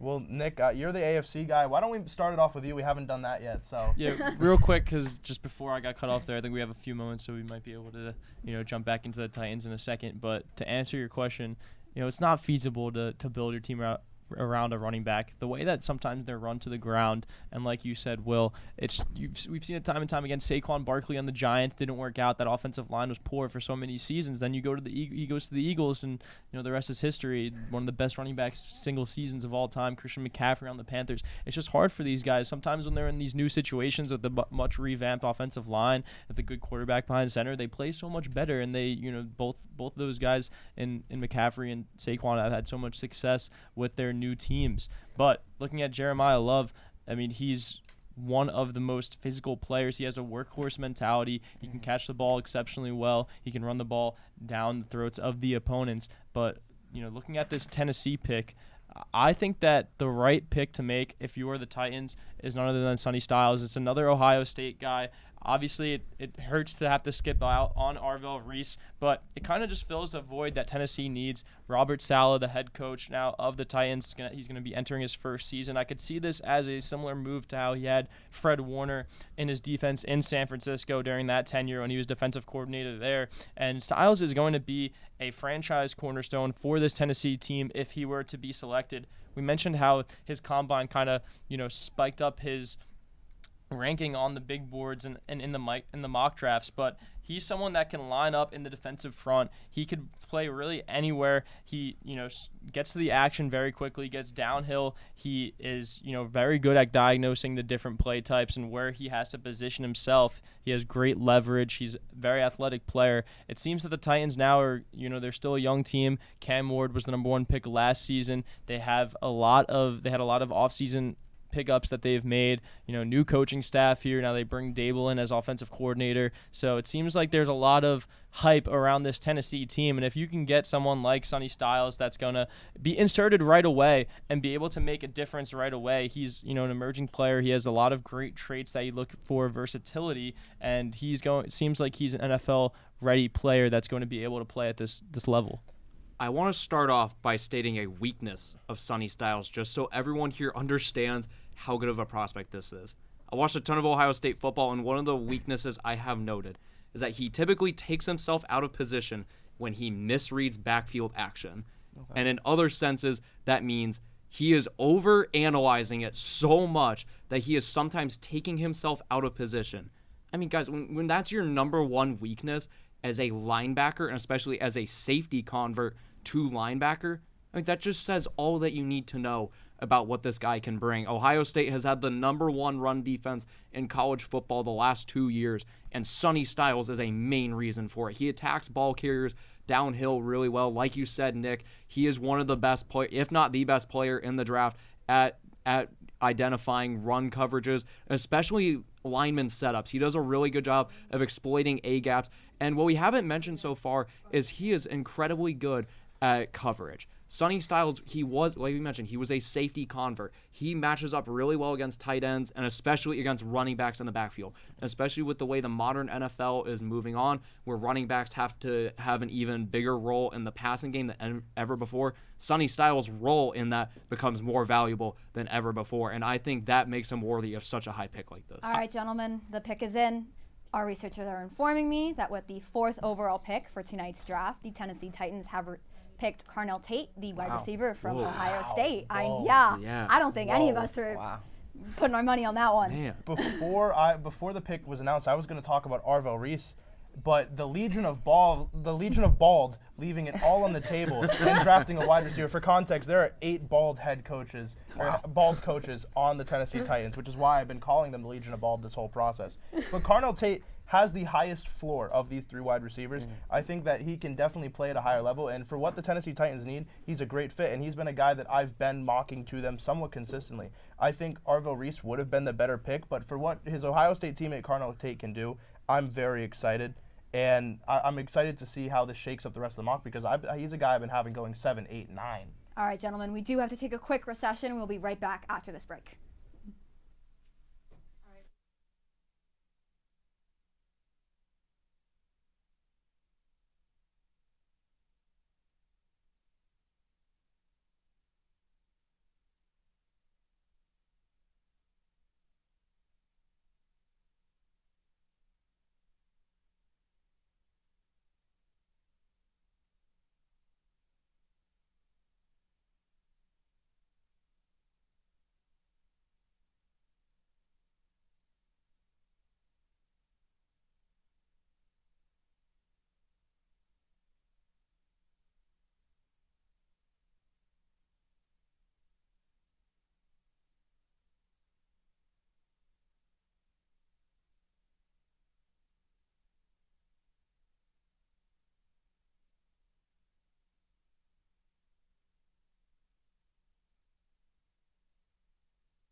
Welcome back. I do want to give a quick nod. Manny Pereira, thank you for joining us. Thanks for having me. But the Giants are already on the clock, so we're going to jump right into what we were expecting out of this 5th pick. Yeah, I mean, the best player on the board is still available in Arvell Reese.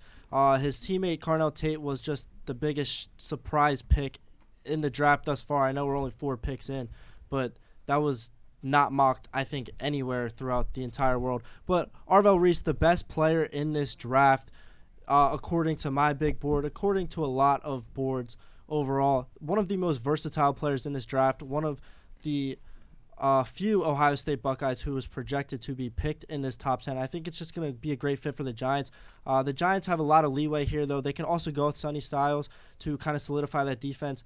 That defense last year was terrible. So I kind of want to toss it over to Manny, our NFC analyst, to kind of our defense was terrible. And the main thing was that we couldn't stop the run. We averaged the 2nd most rushing yards per game in the entire NFL, and we just got rid of Dexter Lawrence. Now, this is a little bittersweet. I'm shocked that Tate got picked at 4.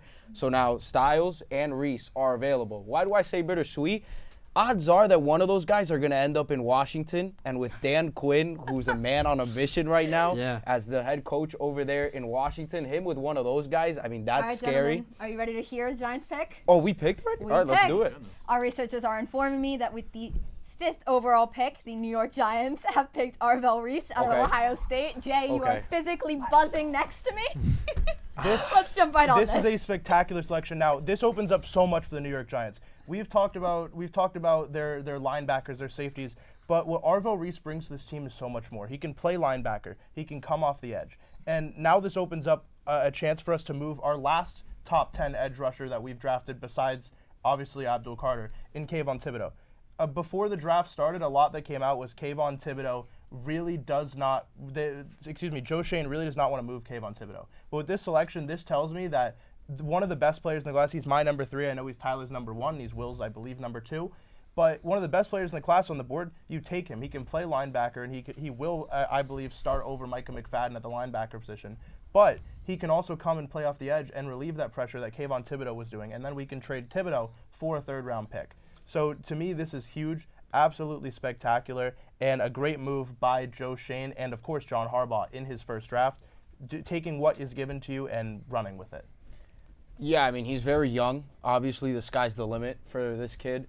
7 sacks in his entire college career, so you might be wondering how the heck is he the 5th overall pick in the draft, and Jay thinks he's probably best player in the draft. I mean, it's just because the film is incredible, and he can play anywhere on the field. He obviously was in that wonderful Ohio State system on defense. I think Gentlemen, with Harbaugh, I do have to interrupt. We have a trade alert. Jay is actively reading it over my shoulder. That's where I was going. All right. The Browns are trading their number 6 pick to the Kansas City Chiefs. Wow. Wow. This is Sonny Styles. Chiefs did trade up at some point. I think it has to Okay, so I'm glad. Styles is not Bobby Wagner's replacement now in Washington if they make this pick.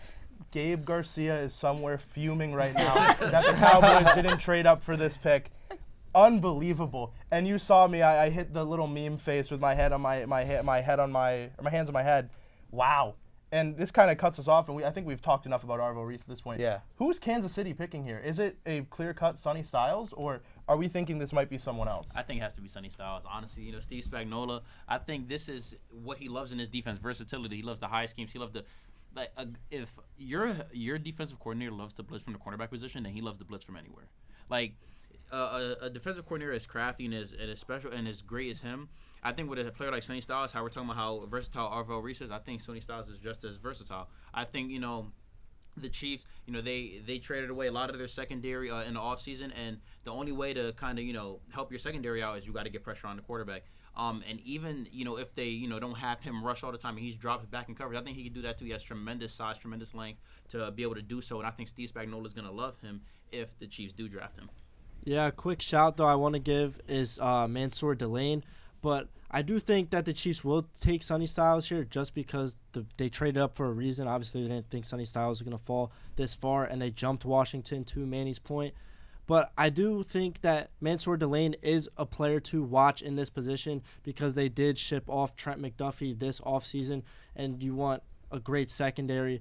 As Jaden alluded to, Steve Spagnuolo likes to blitz from everywhere, but he blitzes DBs the most in the entire NFL. And I think, obviously, Mansour Delane, he is a little undersized at 187 pounds coming out of LSU, but he was fantastic at Virginia Tech. And then this year with LSU, I think he's a lockdown corner. I think it is a pick to watch for Kansas City.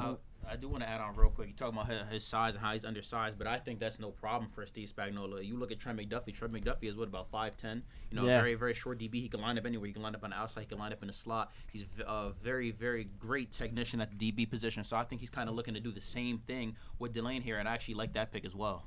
One thing I want to say, you mentioned how Delane and McDuffie, like Delane would be a good replacement for McDuffie. Obviously on the field, on paper, it makes sense. But in this Chiefs dynasty era, the beginning of it, captain of that defense was Tyrann Mathieu. Then it kind of shifted over to McDuffie. Sonny Styles is that type of guy on the intangibles that can be a leader, an anchor in Spags' defense. So I think this is just going to be a perfect transition for them. I assume, and I'm very confident they're going to take Styles. I want to go in and inform of what our full trade details are. It is the Chiefs receiving the 6th overall pick and the Browns receiving the 9th, 74th, and 148th pick. What do we think the Browns are doing with this decision? I think this completely gives them enough ammo to eventually move up again. I think that we'll see the Cleveland Browns move up from pick 24. And overall, I think that if they don't move up from 24, because I do expect them to draft Caden Proctor at some point in this first round. However, when it comes to them, the Browns, they really need a lot. You're talking about a guy in Shedeur Sanders who you really don't know what he's going to do at this level. He hasn't performed to the best ability. Yes, he's a Pro Bowler. However, it's a very Mickey Mouse Pro Bowl. He was a Pro Bowl replacement. And so to me, I'm looking at trying to put the best guys around him. I expect a receiver to come off the board with one of those picks they received, and also an offensive tackle. Does Cleveland need to approach this draft looking for quantity over quality? I think they need high quality players. And yes, a quantity is important, but they need to make sure they can get the best players available with those picks, which is why trading back is so important in this class. I've talked about how closely graded everybody is now. It feels like 100 times, but it really is important in this class, and positional value has been thrown out the window. We've already seen it. Yeah. We've seen a wide receiver go 4. We've seen a linebacker edge hybrid go 5. So, and a running back go 3. So this is now a draft class where the precedent is that the precedent really is that the positional value doesn't matter. And I will also shout that I think it's very important that the Chiefs do go secondary at this pick, whether it's Downs, whether it's Delane, or even Jermod McCoy, who I think is a good shout in this range. All right, gentlemen, the pick is in for the 6th overall. Our researchers are informing me that the Kansas City Chiefs have decided to choose Mansour Delane from LSU as a quarterback. Wow. I actually like that pick. I will say, starting to feel like Sonny is getting skipped over. It's a good pick. However, I would view this as a little bit of a reach. I think they could have gotten him at 9. I thought they were going to trade up to take Caleb Downs because everything I've seen that the New Orleans Saints are infatuated with Downs, and they were trying to trade up for him as well. It was Downs and Tate for the Saints this whole process, but Delane really is a good fit for Kansas City and what they need, and it takes a lot of pressure off them in the back end, which means they can do a lot more with their 29th overall pick later in this draft.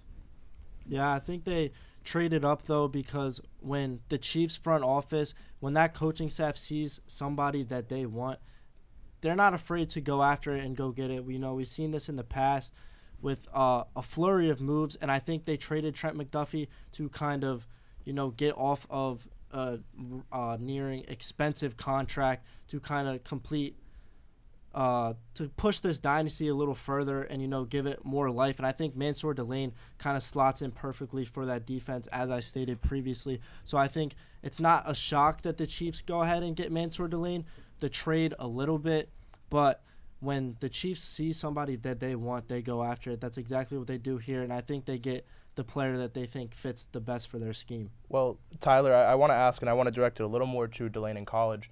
When we're talking about this cornerback class, Delane is not the consensus number 1 guy. When everyone's healthy, Jermod McCoy is very much so, in my opinion and a lot of analysts' opinions, the more talented corner. So how does Delane fit into this scheme based on how he played in college? Well, Mansour Delane in college was locked down, obviously, at Virginia Tech to begin his collegiate career and then transferring to LSU. But you bring up Jermod McCoy, and that's a great point. The thing with Jermod McCoy is obviously coming off that torn ACL. So we've seen that in the past. Like last year, Siobhan Revel was going to be a top pick out of East Carolina and then missed his entire collegiate season due to a torn ACL. And I think we're in the same position with Jermod McCoy. And I think the man-to-man coverage that Mansour Delane brings, he is a smaller corner, as we've said, but the same thing with Trent McDuffie, who played terrific in the slot. I think Mansour Delane can do the exact same thing, but Mansour Delane also on the outside, a great press coverage corner, and I think that's why I had him as my number one corner in this draft, and I think he will be the best corner out of this draft. I think it's a great pick for Kansas City. Well, Jay, I have a question for Jaden. Do you think they had to trade up for Delane?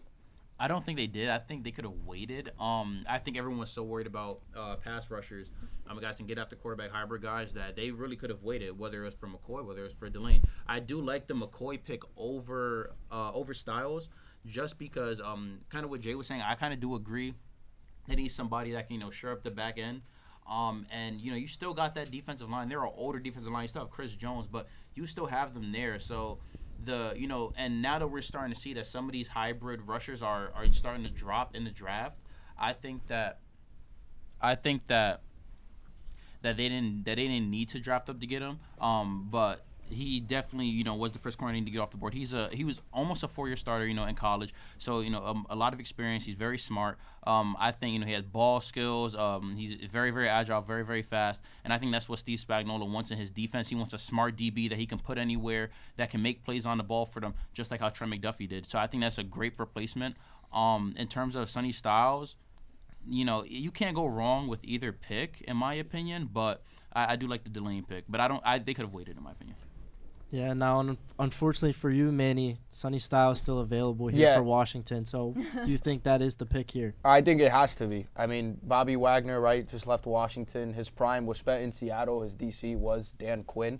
I think this is probably the most obvious pick of the draft so far, although I think it was Jack who came on here and said he was going to fall to 12, which I would be floored if Styles falls. I think Styles might be the most surefire pick in this draft, in the sense that he may not have the highest ceiling, but I think he has the highest floor. And with his intangibles, with the way that obviously he plays on the field, he can do everything. He's a green sticker guy. I think he's going to be excellent in the NFL for Quinn.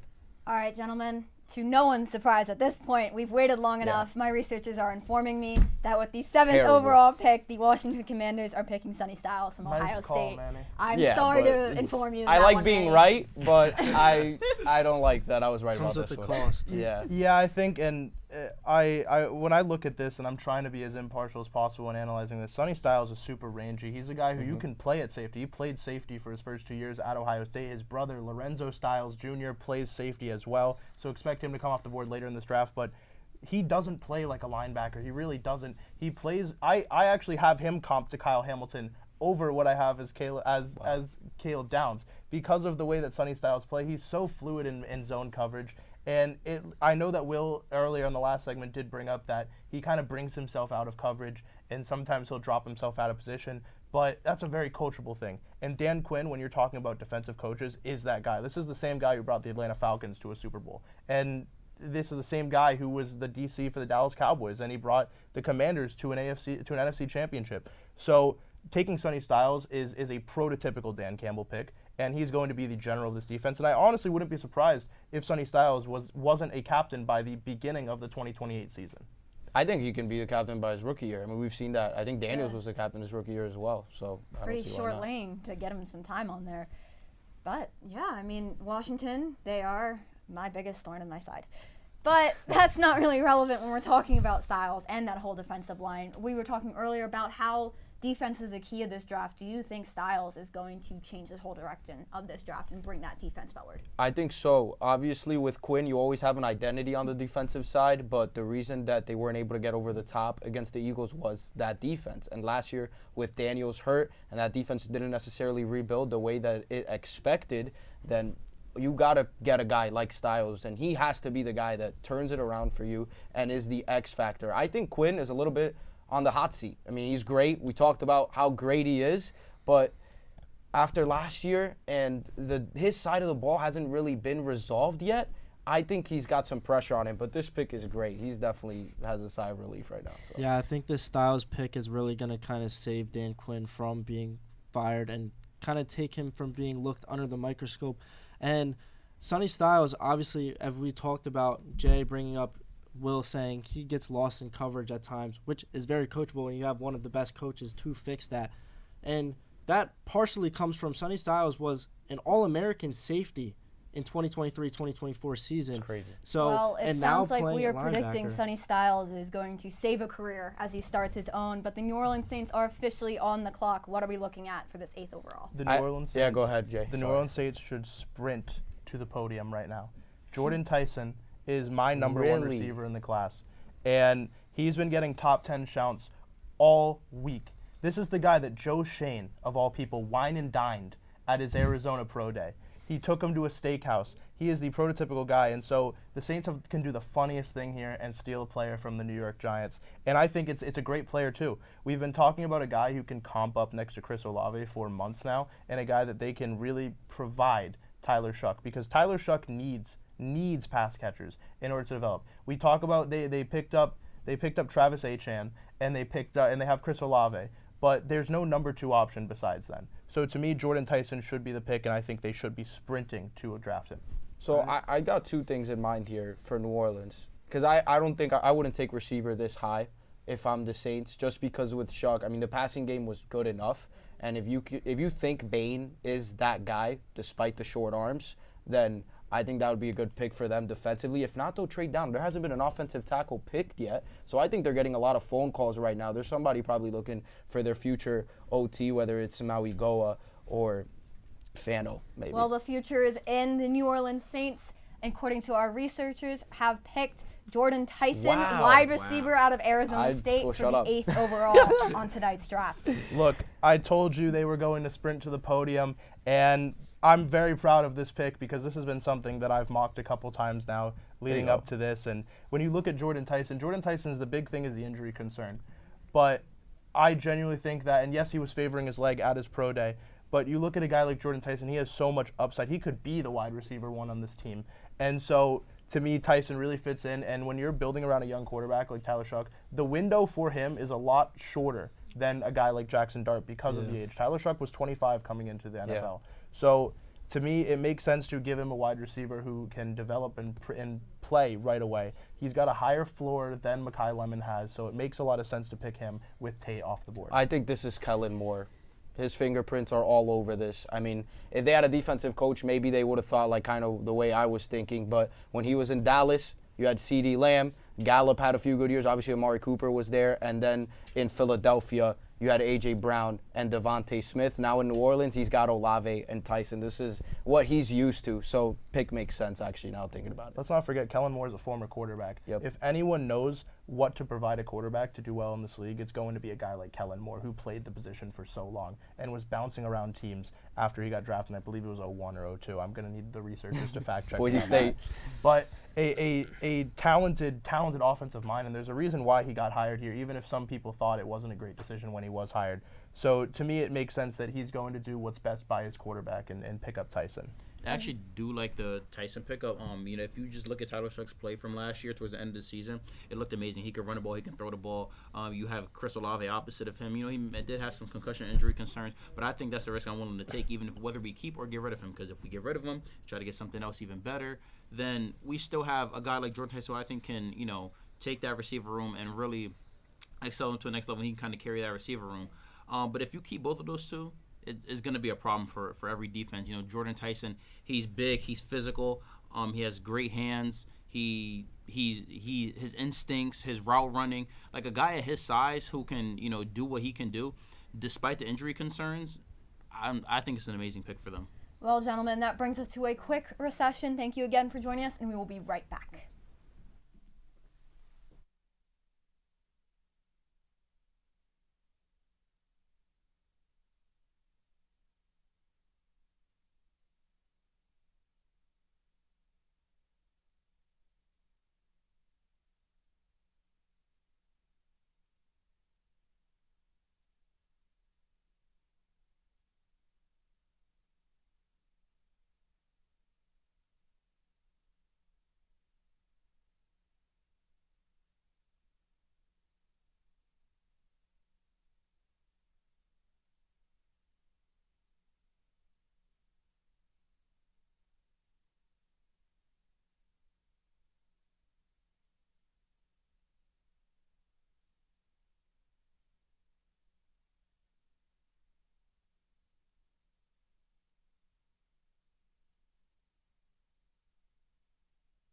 Welcome back, everyone, and thank you for those who are just joining us. We open with the big second half of this trade from earlier tonight. The Cleveland Browns at the 9th pick traded from the Chiefs.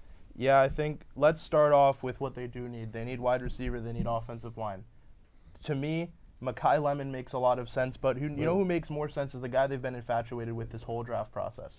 And this is a little bit of a reach, but it's Alabama's Caden Proctor. You talk about the floor, you talk about how low it might be, but you have to talk about the upside too. His ceiling is astronomical, and he could be an absolute monster in the pass game if everything pans out for him. And he's a mountain of a man who can protect Shedeur Sanders. So to me, you go with the guy that you love, you trade it back to get him, and I think this is probably the range where we start discussing him.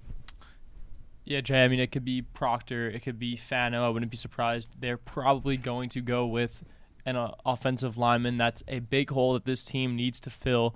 And in order to protect Shedeur Sanders and Deshaun Watson, whoever will be taking over the quarterbacking duties for them this upcoming season, they're also in a division that is, very competitive year in and year out. The defensive line for both the Steelers and the Ravens have been strong in years past, especially Pittsburgh. They have a bit, tough front seven that like to get after the quarterback. The Browns need either, Fano, Proctor, one of these guys to be able to protect Sanders back, in the pocket. But this Cleveland team also, like you mentioned, do not have a lot of weapons offensively. This could be a sneaky Malachi Lemon pick. He's the best receiver left after both Tate and Jordan Tyson both went in the top 9 this year. But guys, this has been a really unpredictable start. I mean, I thought Sonny Styles was going to go in the top 4. He didn't go till I believe it was pick 7. And the Chiefs trading down. It seems like a lot of things are out of place so far. So I wouldn't be surprised if the Browns just take who they believe is the best player available and set aside positional needs. But if they were to go with to fill a hole, it's definitely either Fano or I agree with you, or Proctor. Is it a waste of a pick to just go with who's the best available instead of filling what your team needs? When you're a team that's like the Cleveland Browns and you haven't had a lot to play for over the last couple of seasons, they might. That's kind of fair. I would trade up if I'm Dallas. I mean, you best. I don't think Dallas trades out again, though. You don't think Bain? You think Bain can fall to 12? The way it's looking, yeah. I think, yeah. Miami's not going to take an edge. They have too many pressing needs, and I don't think it's going to be edge. But it really does look like offensive line. I think a good shout would be maybe Maui Goa or Proctor. I mean, according to ESPN, the 5 positions that the Browns are looking for are a QB, an O-line, a wide receiver, a cornerback, and an edge. So all of them are still available in some way, case, or form. It's just who they consider to be worth it. Yeah, I think Cleveland's going to go and take Caden Proctor, but I do think Maui Goa would be the quote-unquote correct pick because I think Maui Goa is a lot better of a prospect compared to Caden Proctor. Not to interrupt, but that seems to be my job tonight. The Browns pick offensive lineman Spencer Frano out of Utah for their 9th overall. Now let's talk about Spencer Fano. Spencer Fano is a guy who played all 5 positions of the offensive line at the Combine. He was taking snaps at center, at guard, at tackle. In his pre-draft interviews, when teams asked him where he would like to play, he said, "Put me where you think I'm going to succeed the best." He is the prototypical do-it-all guy. And not to mention, he's got another teammate, Caleb Lomu, who was playing on the opposite side. Early in the draft process, everyone's like, oh, Fano's the guy who's going to stick at tackle, and Lomu's going to play inside. Now it's flipped. The narrative is flipped, where Fano looks to be great as a guy who's going to play more on the inside. I do think Cleveland will try him out at offensive tackle, first and foremost, at the right tackle, and he's definitely one of the better guys to play that right tackle slot. When you look at a class full of right tackles, he's one of the guys who I think really stands out. I think it also says something that flexibility can be what identifies you as NFL ready. If you're stuck where you were in college, how are you moving up? If he's prepared to do anything he's told, he'll be a very vital pick. And Fano, I thought that would be the pick.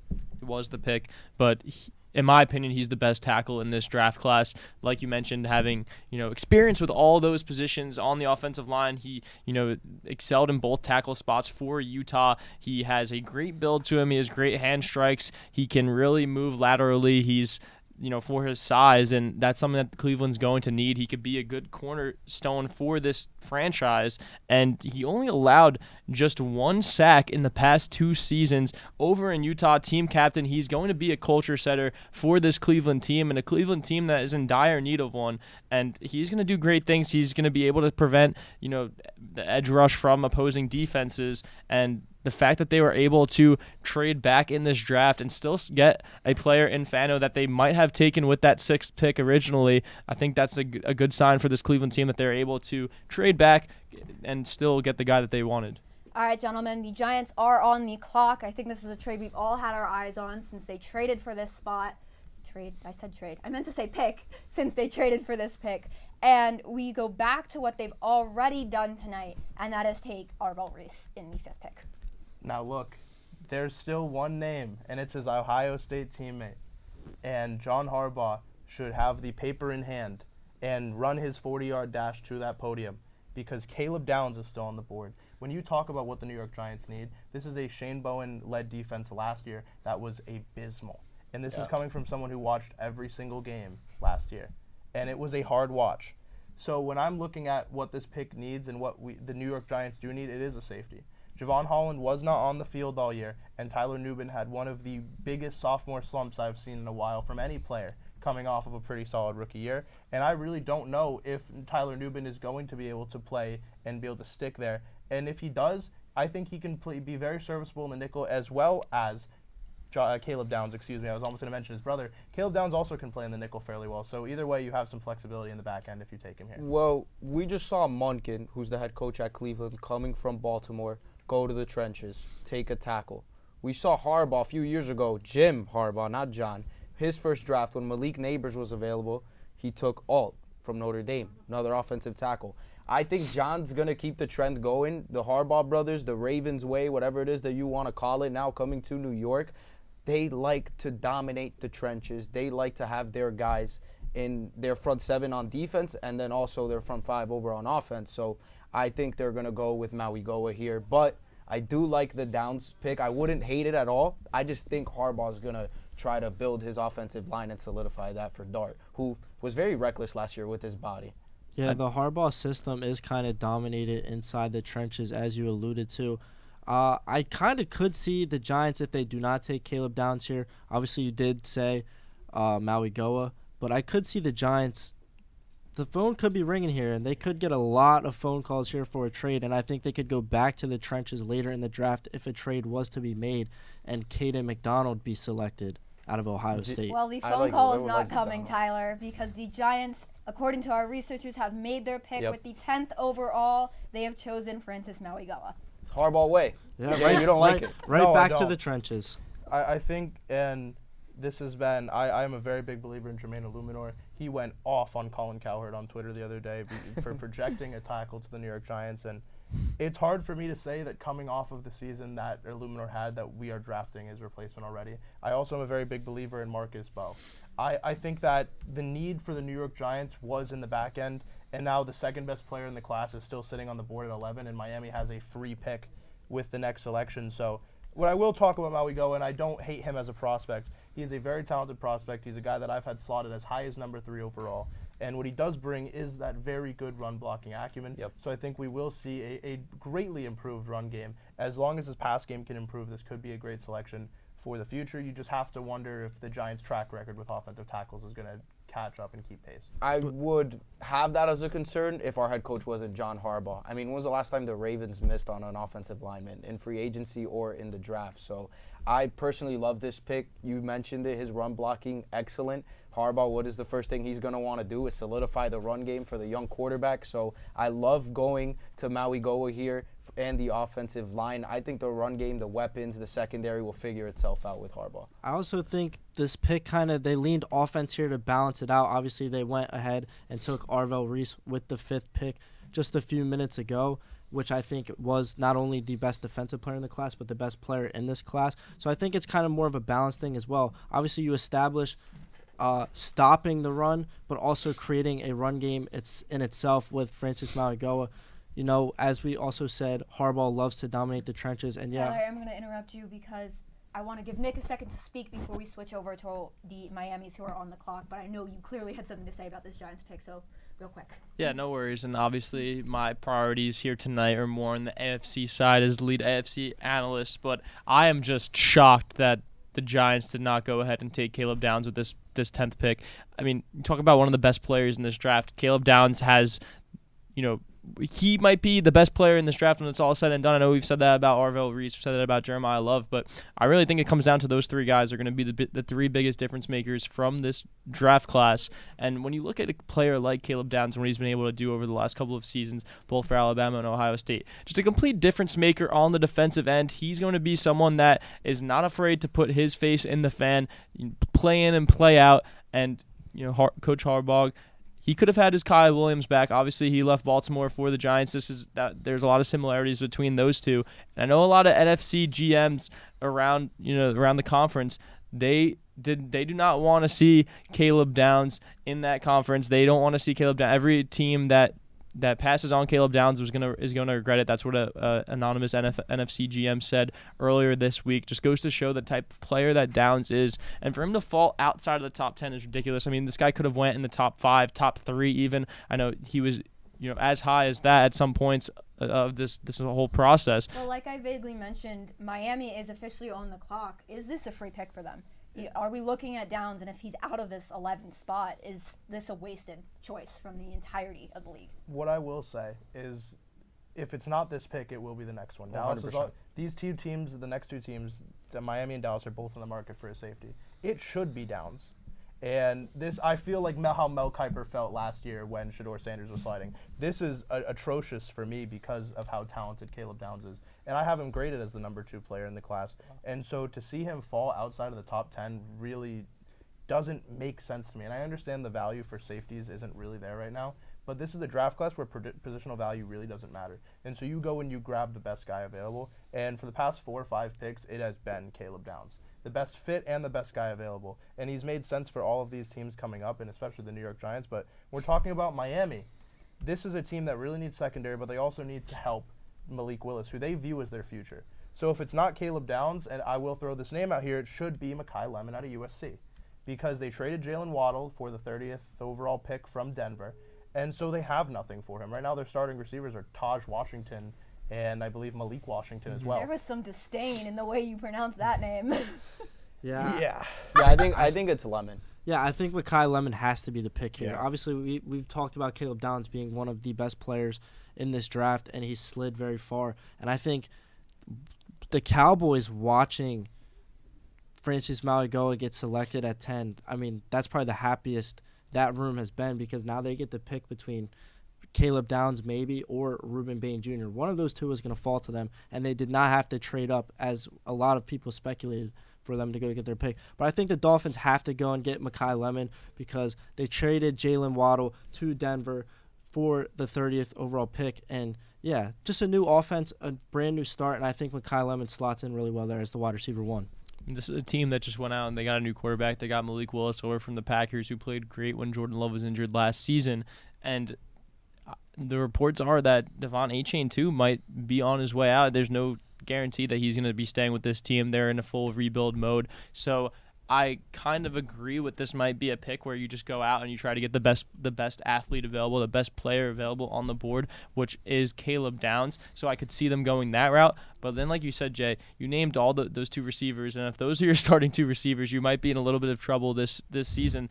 Trading away Jalen Waddle, who was a Pro Bowl type wide receiver. They have the opportunity to replace him with Malachi Lemon to give this offense a little bit more of a jolt, to give your free agent signing and Malik Willis a little bit more of a safety cushion, someone that he can go out and air the ball out to and trust on the offensive end. Kind of the opposing defenses now, they're going to stack the box against Devon Achane and limit the run game by Malik Willis. If this Miami team doesn't have any explosive weapons out wide, this could become a one-dimensional offense, and that's not what Miami probably wants. So this should be a Malachi Lemon pick, which makes Caleb Downs the Caleb Downs fall keep going, and that's insane, because if Dallas does not scoop him up at 12 if he's available there, then this draft it's insane. It's insane. So it hasn't happened yet, so I don't think it's gonna happen. But if you're Miami and you don't think Mekhi Lemon is a surefire wide receiver 1, this is a good spot to trade down. I wouldn't mind that at all, especially if I were a Dolphins fan. Yeah, but excuse me, Jay, but I think if you don't take Mekhi Lemon here, you can't trade down, because Caleb Downs is right there. Gentlemen, Caleb we do have a Downs trade is an alert. elite player. Yeah, trade alert. There you go. Right Come on, the nose guys. there, Manny. Miami has traded their pick to Dallas, so 11 for 12. Okay. You know the worst thing Wow. about this? Really? You know the worst thing about this is Gabe Garcia is going to come back here with the biggest smile on his face, because I know who they're trading up for. There's one reason why they traded one spot. They were afraid that Caleb Downs gets selected. I mean, Exactly. he's the best player available. He's been the best player available for, honestly, since Arvell Reese was selected off the board with the 5th pick. I think they were the top 2 picks in this draft. So What this means is that Miami was trading down no matter what. And what was taking long was not who are we going to pick, but who are we going to trade this pick to. And Dallas, like you said, was not having it. They want down. So this is not I like our picks right now as a Giants fan, but the division foes are getting it done right now. I'm not happy about that. Before we get the full trade details from our researcher, I do want to say I was going to bring up that it's taking a really long time for this pick to come in. I was expecting a trade, and then obviously it came before I could even talk, and so I got waved off by Mr. Seabreeze here. Apologies. And I mean, it's the right decision for Miami. You're talking agree. about a team that needs players. This is the best decision for them, Yep. and I am very excited to see the pick comp that they got. So it's right so there. our full trade details are: Miami trades the 11th for the 12th, the 177th, and the 180th. And now we are looking at the Cowboys in the 11th spot, moving up a little bit. Well, I think the Dolphins, obviously, they're winners here, but the biggest winners here throughout these first 11 picks is the NFC East as a whole. Yep. Like, Washington gets their guy. Gentlemen, the Giants get both of their guys. suspicions have been proven correct, as our researchers are informing me that with the 11th overall, Dallas has picked Caleb Downs from Ohio State. So once again, the NFC East wins again. Wow. This is the worst case scenario for all New York Giants fans across the entire globe. Caleb Downs, one of the best players in the class, goes to a division rival. They're going to see him twice a year. This is not what I think anyone thought. This is very unprecedented, obviously, with Miami coming back on the clock now. You have to wonder who they are going to pick. But talking about Downs, I mean, Downs is a guy I comp to Earl Thomas, who's a future Hall of Famer maybe. So it's very interesting to see how they will play him. Safety is a big need for the Cowboys, and it takes a big load off their back for what they're going to do at 20 later. Very young DC. Parker, who's only 34 years old, is gonna have his first year there in Dallas. He gets his guy. Obviously, last year they traded Micah Parsons. Then they go ahead, trade for Quinn and Williams. They got Gary back in that deal. I mean, right now the personnel defensively for Dallas isn't looking too bad. And if Parker can be the new age hot DC in the division, then their defense might rebuild very well, because their offense every year, I'm a Giants fan, but I'll admit it, is always very good. And Schottenheimer, who I thought was a terrible hire, actually did a good job last year. So you said it, the NFC is winning right now, but that's very bittersweet as a Giants fan Well, with right the now. Downs pick, the Miami is back on the clock.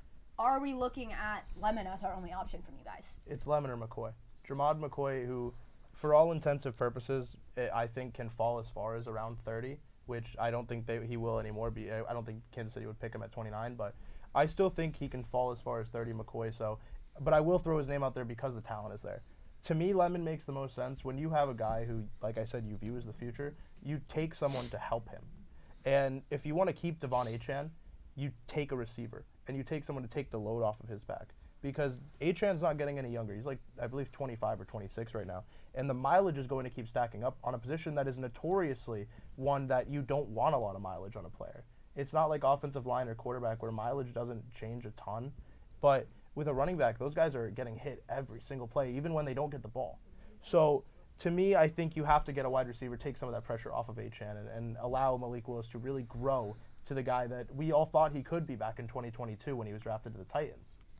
I mean, leave it, just speaking about this Caleb Downs pick, leave it to the Cowboys to, correct an error made by the New York Giants to kind of stick it to one of their divisional rivals, because Downs is they lost Parsons this past season. They might have gotten their defensive stud replacement, and they didn't even have to have a top 10 pick in the draft to take a player that was a top 3 player in this year's draft. Him falling to 11, it's nuts. It's really nuts. But looking at this Miami team, they have a lot of holes to fill. Malachi Lemon might not be your true typical, like you said, Manny, your true wide receiver one, but they are going to run Devon Achane and Malik Willis, for that matter, to the ground if they don't have a weapon out wide. I'll say it until I'm red in the face. Malachi Lemon is the must pick for this Miami team. They could have taken him at 11. They traded down. They got a couple other picks. They'll still be able to get Malachi Lemon just because of how the whole draft has fallen so far. And Lemon is a player that has proved that he can really provide for his offense, and Miami is going to need someone that they can rely on to throw the ball down the field and give Malik Willis a little bit of, time and a little bit of more, poise to start his tenure in Miami. I would trade down again. You got 2 late round picks. I would trade down again. I was about to say the exact same thing. I mean, like, the Rams have been all over Malachi Lemon throughout this entire process, and they pick right behind Miami. If you're Miami, just keep racking up more players. I mean, 100%. Obviously, they don't think that Malachi Lemon is this blue chip prospect due to the fact that, I mean, maybe they thought obviously that they were going to attack Caleb Downs, but we've heard that George Pickens was on the trade market. Obviously, he just got franchise tagged today, but I do think that I don't know if the Dolphins fully believe in Malachi Lemon being that wide receiver one for the future. So I think they should trade down again, acquire more assets, and build further for the future. I will say that Miami waiting so long, it's been, I want to say about 4 or 5 minutes. So usually that tells me they are fielding calls. So that's a very big thing that we have to keep in mind. The trade down definitely is in the cards. However, I will harp again, this is Malachi Lemon. He might not be a blue chip guy, but when it comes to supporting your quarterback, and I know you watched a lot of Malik Willis in Green Bay, Nick, but he needs a lot right now. We've only seen 4 or 5 games from him in the past 2 years, so you need to give him everything that he can, and I think that Chris Greer, the GM, is going to need to do everything he can to build up Malik Willis. Yeah, I mean, it's a small sample size with Malik Willis as a starting quarterback in the NFL, and to alleviate some of that stress that he might have going all the way from Green Bay to Miami, different climates, obviously going from the cold to the hot, that could be one thing that can, kind of take some of the pressure, some of the pressure off his shoulders, not only Willis, but just that tandem of Willis and Achane. And this Miami team, not really a lot to lose. They were towards the bottom of their division this past season, towards the bottom of the entire AFC this past season. So it's only one way to go, and that's up. And although Lemon might not be that first receiver off the board type of player in this draft does have a lot of good receivers. He was definitely in the mix to any combination of Tyson, Tate, and Malachi Lemon was expected in this draft. They still have a chance to go out and get one of the top receiving prospects this season. It almost seems like a no-brainer. You can go the route of keep racking up players, but at the end of the day, you need the players that are going to be able to provide and start from week one, and Malachi Lemon's type of player that would change this receiving core. Because if you look at the receiving core as it is right now, it might be the worst in the NFL. They need some juice. They might not get that if they were to keep trading down. Yeah, Malachi Lemon is one of the best route runners in this class, so I think it would be a great add for Miami. Obviously, me and Manny discussed the possibilities of a trade, but I do think if the Dolphins believe that Malachi Lemon is that game changer for that offense and kind of give them a new look, revamp this offense, because Malik Willis coming in, as Nick just said, one of the worst receiving cores we have in the NFL to this point. I think Malachi Lemon could be a game changer and a deep threat, because we also talked about how defenses are going to play the Dolphins. They're going to stack the box. Devon Achane, one of the best running backs in the game, and the offense lacks any type of explosiveness outside of Devon Achane as they traded Jalen Waddle, and I think Malachi Lemon could be a great replacement. I think we're just overanalyzing it at this point. They traded down with the Cowboys because they were able to get more picks, and they're probably still going to get the guy that they would have wanted at 11. It was a no-brainer. People thought that Downs was going to go in the top 10. All right, he doesn't go in the top 10. You think he'll go at 10? And no, the Giants pass up on him. They fill up their trenches. They went with the tackle to try to alleviate some of the pressure off Jackson Dart, off Camp Scatterboo coming off injury, and Malik Neighbors coming off injury. Seems like that was a a good pick for them. Maybe not as good as it would have been if they would have selected Downs. But now when you look at Miami, they traded back one spot, they gained more capital, and they still can get a game changer out wide. They need an offensive weapon. They need a lot, but that's at the top of their priorities. Jay, what would you say is Makai Lemon's ceiling? Or you and Tyler can answer this question. I really think Makai Lemon has the ceiling, and the way that I would look at this is I think he's a very rangy and a very shifty guy. To me, I like Jeremy Maclin as my comp. I can't exactly put into words. I haven't watched Jeremy Maclin in a long time, but the way that the Makai Lemon plays is very, very interesting for me. So I would have traded down, but pick was just made, and we're gonna be shocked here. Well. So, if we're looking at Lemon, what are we expecting from him if he does go to Miami?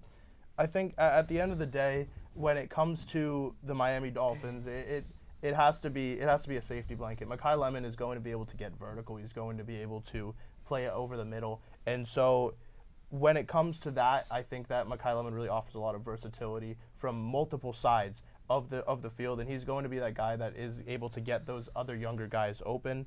So I think honestly, when you really do look at it, it's hard to not love the pick, love the idea of that pick because of the versatility that Lemon adds. I just think if Lemon is not a blue chip guy, with all the holes that you have in Miami, I would just trade down because wide receiver is a replaceable position, I would say, nowadays, okay, right? Gentlemen, so you could I get do 11 have at second, Miami's pick.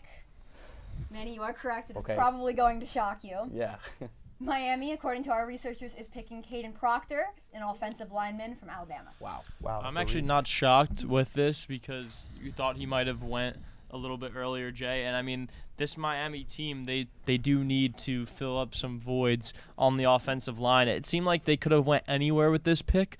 It seems like they might be in for the long haul here. Maybe they're expecting A-Chain to leave at some point in the near future, or maybe at some point in this upcoming season. And with that being said, go out and get an offensive tackle that is proven to be able to contribute and that can start right away and can fill another big hole that this team had, which was their offensive line. At the end of the day, it might not be the receiver, but at least Malik Willis is getting some protection with how he likes to scramble out of the pocket and his presence and his athleticism. He's able to really go on those and pick up those chunk plays with his legs, and now you have someone that's going to be able to protect him out of his blind side, and Caden Proctor is someone that has been proven, playing for Alabama, is proven to be able to play in the big spotlight, and they got the player that they thought was going to fill the biggest need for them. Yeah, I think, and I don't mean to interrupt you because I knew you were about to go, Tyler, but when it comes to Caden Proctor, I think the big thing is his ceiling. His floor is a lot lower than a lot of these other tackle prospects, but I think his ceiling is extremely high. Coming out of Alabama, I think this is a big pick for the Miami Dolphins. You're really betting on his upside, and I wanted for you to go into a little detail for me on how he played at Alabama, what you can expect from him based on what he did in college. Yeah, well, I think Caden Proctor, as you just said, he's a bit of a work in progress. To start his career at Alabama, he was fantastic, and then last year we saw a bit of a drop-off. He was kind of getting beat on that edge, so I kind of think the pick for Miami should have went, if they were going to go tackle, to Monroe Freeling out of Georgia, who was bigger than Caden Proctor, a lot more mobile, a lot more powerful. I think would have fit the scheme a little bit better for Miami. But Caden Proctor coming out of Alabama, obviously you face all that superior edge talent in the SEC. You face the best defenses every single week. And he held his own for the most part.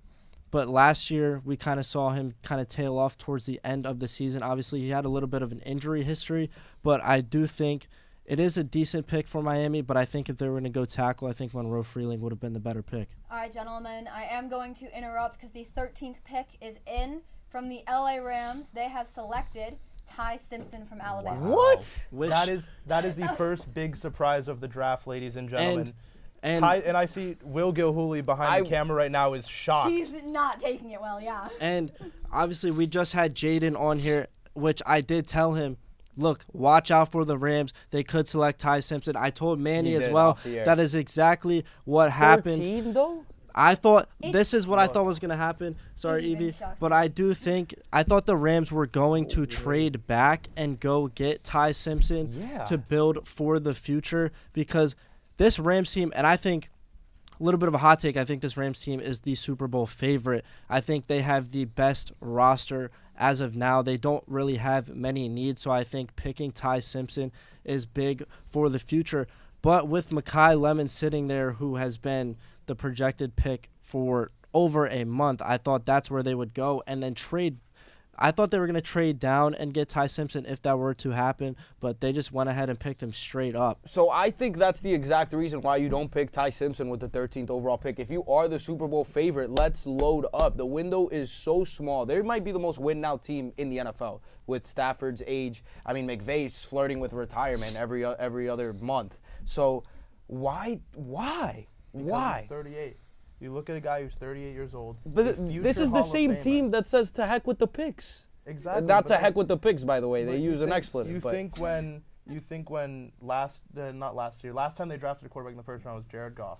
They didn't do it right. They didn't put a quarterback room around him to really develop Jared Goff properly. Are you saying that this pick is right for them? I think so. No way. I think no this way. Is the, I think this I is don't even the think right he's, pick. I don't even think he's the first. It might be the right pick, maybe wrong right placement. pick, wrong spot. And I think that's what. I think you got him in the second round. Now, by the way, if they think Simpson is a franchise guy, what they probably could have done, maybe not trade down, maybe you take Lemon, and then you try to trade up in the first round because that fifth-year option is worth a lot. But 13 for Ty Simpson? No way. Look at who's going to trade up and who could have traded up for him. It was Arizona who's got pick 34, and the New York Jets, who I believe have pick 35 or something in that range. When you look at that, it's hard to look at that and say, oh, any team in the back end of the first is going to accept my offer over theirs. No matter how much you offer, it's a way closer pick. So I think it just makes so much more sense. Get the guy who can develop behind Matt Stafford. He's been a developmental guy. This is the guy who Will Gilhooly said was going to be the Heisman winner midway through the season. So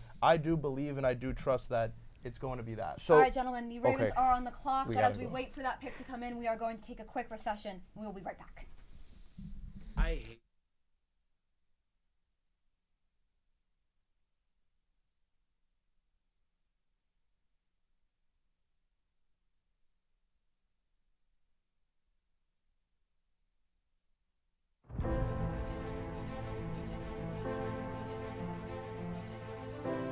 For all, forever. A promise that began 170 years ago and still guides us today. A legacy of knowledge, faith, and transformation. Born of vision, built on community. We are one university with one mission: to create an immensity of future good, as Mother Seton once hoped, to prepare minds, to open doors, to lead with compassion.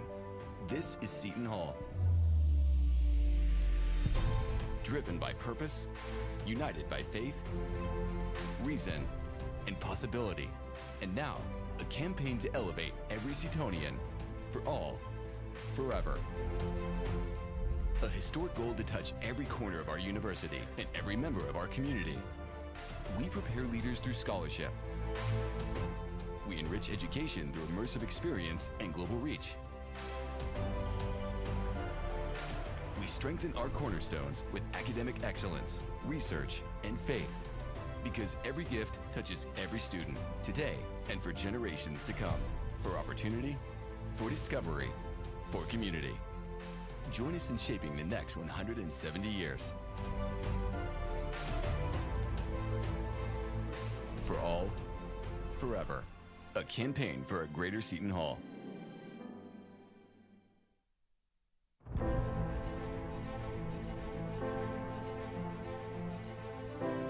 For all, forever. A promise that began 170 years ago and still guides us today. A legacy of knowledge, faith, and transformation. Born of vision, built on community. We are one university with one mission: to create an immensity of future good, as Mother Seton once hoped, to prepare minds, to open doors, to lead with compassion. This is Seton Hall. Driven by purpose, united by faith, reason, and possibility. And now, a campaign to elevate every Setonian, for all. For all, forever. A campaign for a greater Seton Hall.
Welcome back, and welcome to all those who are joining us. We are going to jump right in with the 14th overall pick from the Baltimore Ravens, Vega Ioana. Let's jump to this. He's from Penn State, and Jay, you said this was your most obvious pick. Why do you think so? Yeah, I really do like Venga Ioane, and I think that when it comes to the pick, I think they really need interior offensive line. We're talking about Daniel Falele, who was abysmal last year, also leaves to New York, and their golden goose, Tyler Linderbaum, goes to the Raiders. So to me, it really is Venga Ioane, the most spectacular selection we've seen so far. Probably the easiest pick outside of Mendoza for me. All right, I'm going to go right into Tampa Bay because our break put us a little behind. So Tampa is on the clock. What can we expect from the Buccaneers this round? So I actually, in my mock, I mocked his teammate, Akeem Mesidor, but I think it's Ruben Bain here. The big need that you look at is edge. I think that Tampa Bay really needs someone to come off the edge, and this is a guy that I think can be Todd Bowles' favorite player in a year or two's time, because the way that I look at it is Ruben Bain is so much more immensely talented than 100%. His draft position right now. He's a guy we were talking about at the beginning of this process as someone who was number 1, 2, 3, 4 overall, and he's fallen to 15. If you tell any Buccaneers fan next year that they have the chance, last year, that they have the chance to get Ruben Bain at 15, I think they'd all be surprised and fairly ecstatic. Yeah. So to me, I think that when you look at it, it really does make so much sense for Ruben Bain to finally come off the board here. But Will, you watched him in college. Why don't you tell us a little bit more about his game? You know, Ruben Bain's got a lot of hate for his arm size that came in at almost a record small length. But where I see this guy compared to everyone else, I mean, what he did in college, he had the highest pressure rate in all of college football since 2017 at 83%. I mean, that is insane. He was a unanimous All-American and was a main part of why Miami had the best defensive front and honestly the best defense in college football, despite what the statistics say. It anchored them to the national championship. Bain is a very, very wide hip. He's got a really dense frame. It helps him to get leverage on much bigger tacklers than him. He's really quick off his spots. He's one of the most relentless linemen you'll see. He attacks on high leverage points, and like we said, he uses forklift blocks a lot. He's very aware and is really good at chasing the football. You see him a lot in run games. I know, Gabe, you watch a lot of Miami football. This guy does such a good job of rotating. I think his most valuable trait that no one's really talking about is his advantageousness at stopping the run right now. Well, gentlemen, the pick is in with the 15th overall. The Tampa Bay Buccaneers have selected Ruben Bain Jr. from Miami. Gabe, why don't I want to get in this. I mean, watching Ruben Bain was such an experience. He uses his hands so well. I know the arm length is always an issue. We understand, but he disguises the speed or power, like defense, very well. And it's always putting the line on the toes. We've seen him. A lot of Miami fans have seen him work on the edge. He's also got on the inside. He has great footwork, and we saw him in the playoffs giving work to the other teams. And I mean, if the Bucs can really do something with Bain here, it's definitely gonna be interesting. I was kind of thinking I was behind the scenes a little bit. I saw Lemon drop a little bit. I thought they could have done something with Lemon, but I really, really love this Bain pick. Yeah, I couldn't agree with you more, Gabe. Yeah. And one game that I'd like to point out from Ruben Bain on one reason why I think he's going to be such a great fit, when you watch what he did in Week 1 against Notre Dame, going up against a player, Jeremiah Love, who we just saw get picked at number 3 in the draft, and one of the best offensive lines in college football. He had a monster game. He recorded multiple sacks. Miami did the best job at defending against Notre Dame's run. I mean, Jeremiah Love was pretty much useless in that game going against Ruben Bain. He did such a good job. They double-teamed him most of the game, but he did such a good job off that right edge. His intelligence also struck me so hard. I mean, Jeremiah Love's a guy that likes to use misdirection a lot, and he was just never fooled. He sheds off multiple tacklers really well. You would just never assume that his arm length is that small, the way you said he uses the forklift move to just go through anyone. He's arguably the strongest edge rusher in this class, and he makes that very well known. And I think we're going to forget about those. I honestly think that Bain's probably one of the more complete edge rushers in this draft. Honestly, top 3. I know Bailey and Reese got taken earlier. But I think the reason why, obviously he fell down was because of the arm size and some of the off-field issues. But it's I think this is definitely a steal for the Bucs. For sure. And I mean, Bain's just once you guys get a chance to watch him, it's incredible. Well, I guess we will get a chance to watch him in Tampa Bay. But New York Jets are back on the clock.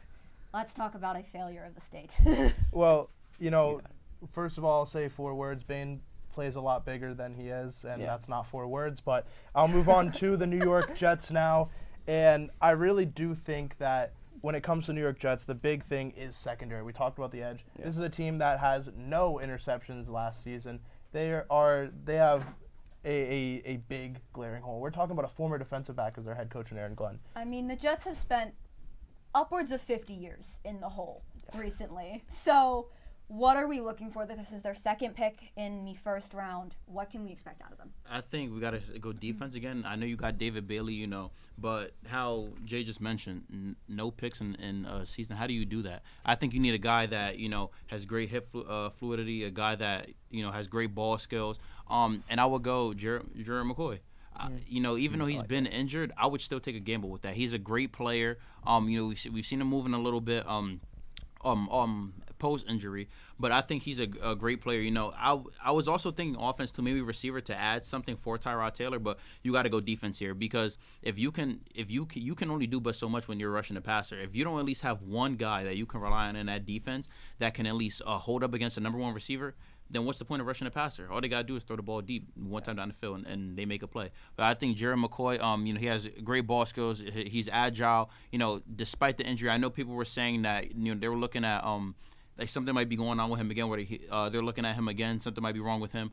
But I still say take that gamble because I think whatever could be wrong with him, he wouldn't be out for that long. I think he can come back and play right away, be a starter for Aaron Glenn's defense. And the way Aaron Glenn loves to play football, I think Jerry McCoy embodies that.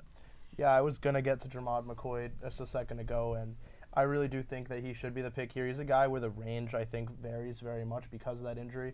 But when you look at the 2024 tape, and I'll let Will get into that because he was talking to me extensively about McCoy. But when you look at the 2024 tape, it's hard to say that McCoy isn't the number 1 corner in this class when everyone is healthy. And I've always been a guy where injury does not matter to me. We have seen injury-prone players from college go into the NFL and never get hurt again. We've seen non-injury-prone players from college come into the NFL and they can't stay healthy. So to me, I think that at the end of the day, if you're going to take a risk, this is a gamble. The NFL draft's a gamble. Yeah. And I just so happen to love gambling. And so to me, I'm willing to gamble on Jermod McCoy here if I am the New York Jets.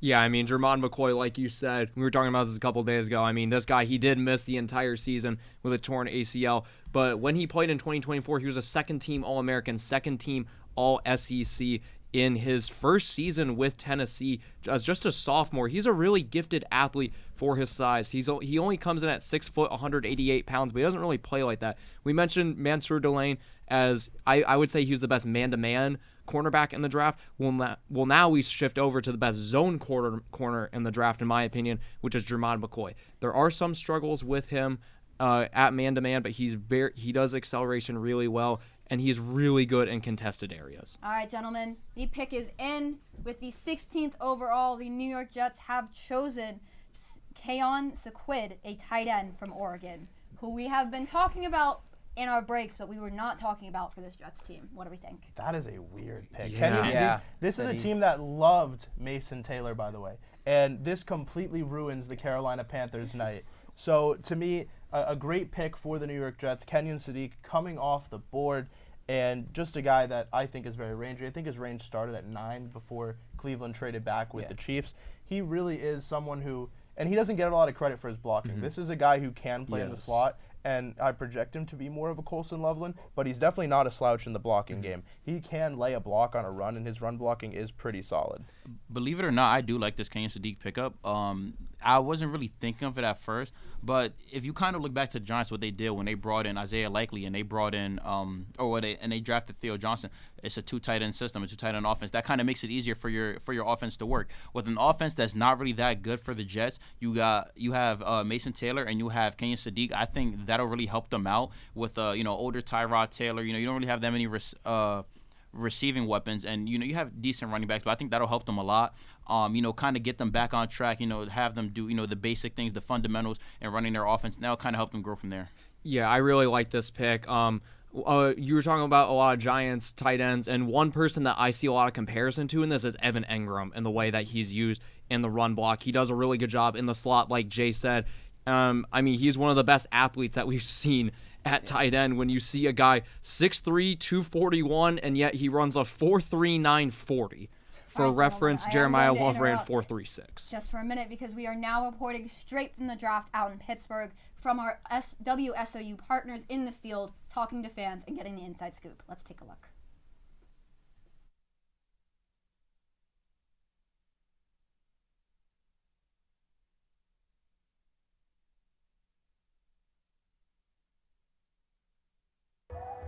What is going on, everybody? I'm Christian Oliveri. I'm Ryder Nussel. And we are here for the 2026 NFL Draft at Acrisure Stadium in Pittsburgh, Pennsylvania. Follow along with us tonight on the Center for Sports Media Instagram page and tune into the WSOU Sports live show and SHU TV as well all night long for live updates on all the action for the 2026 NFL Draft. I'm here with Tony, Jamie Davis, Byron Boone. Guys, what does it mean to have the draft here at your home in Pittsburgh? Lovely. It's awesome.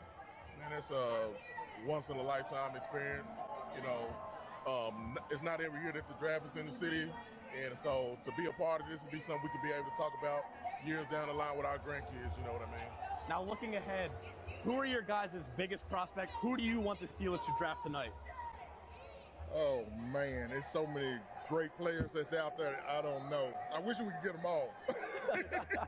I'm gonna go with Vega, the offensive guard out of Penn, or Jordan Tyson, wide receiver out of Arizona. That would be one of those two guys would be my top. Quarterback.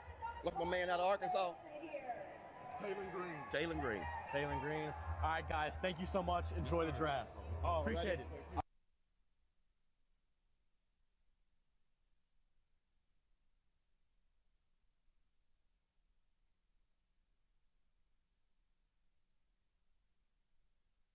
I'm Ryder Nussel. I'm here with Frank Kirkland.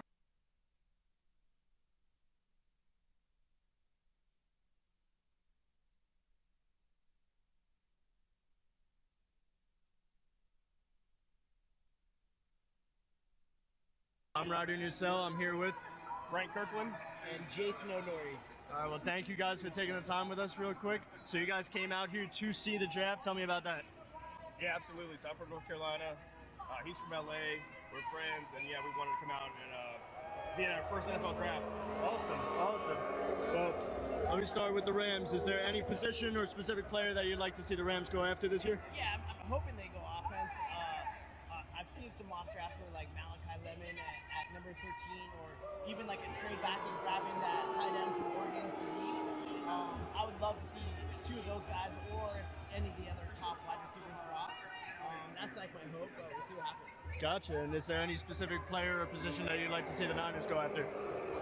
I mean, I think we need an edge or an offensive tackle. Truthfully, we only have 6 picks in the draft, so I think we'll trade back. It's my guess. But if we do pick, I want OT or an edge player. Welcome back, and thank you to all who are just joining us. We are going right into our 17th overall pick from the Detroit Lions. The Lions have selected Blake Miller from Clemson University. Let's talk about it. That is a tremendous reach. But if we're going to talk about a guy who's going to reach, it's Dan Campbell. This is a guy who loves his guys. He's the kind of guy, I think he said, I don't care if you have 1 butt and 3 toes, you know, we're still gonna come at you. He's the kind of guy that I really do expect it to reach like this. And we've seen him reach on Jack Campbell a couple years ago, on Jahmyr Gibbs, on Sam Laporta in the 2nd round.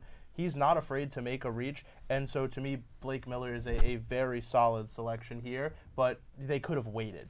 To me, with someone like Dan Campbell and his pedigree, like you just said, I mean, he is nuts. You saw it from the first press conference. He's someone that he's very confident. He knows his guys, what he wants in players. Like you said, that Jahmyr Gibbs pick, when that happened, I was shocked. 8th overall, a running back, and Gibbs wasn't like a Jeremiah Love type prospect coming out of college, and he's been awesome for them. Laporta, 2nd round, awesome. So to me, it's about what position are you going to pick, and this is the position that I would have picked if I'm Detroit.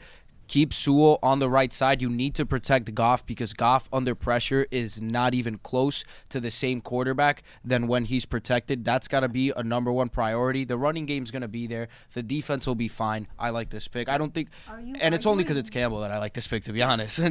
Are you arguing that the Lions have more vision than the rest of the league at the moment with this pick? Well, I mean, lately they have, especially since they've gotten Dan Campbell. And I would say, at least in the NFC, I mean, they've been great at scouting players. And I would argue the year that they lost to Washington, that probably would have been the NFC champion, if not perhaps the Super Bowl champion, if their defense would have stayed healthy. And obviously last year with 2 coordinators leaving, it's very tough to just run it back, and they had more injuries on both sides of the ball. So I think last year is just kind of a wash. You reset. You got your 2 guys on the coordinator when it comes to coordinators. Now you have a new tackle. I personally think Detroit's going to bounce right back next year. Definitely an interesting pick. I love the style of play that Dan Campbell and the Lions bring. Hard-nosed football. I mean, it's an interesting pick because Clemson didn't have the greatest season, but Blake, this guy brings great leverage.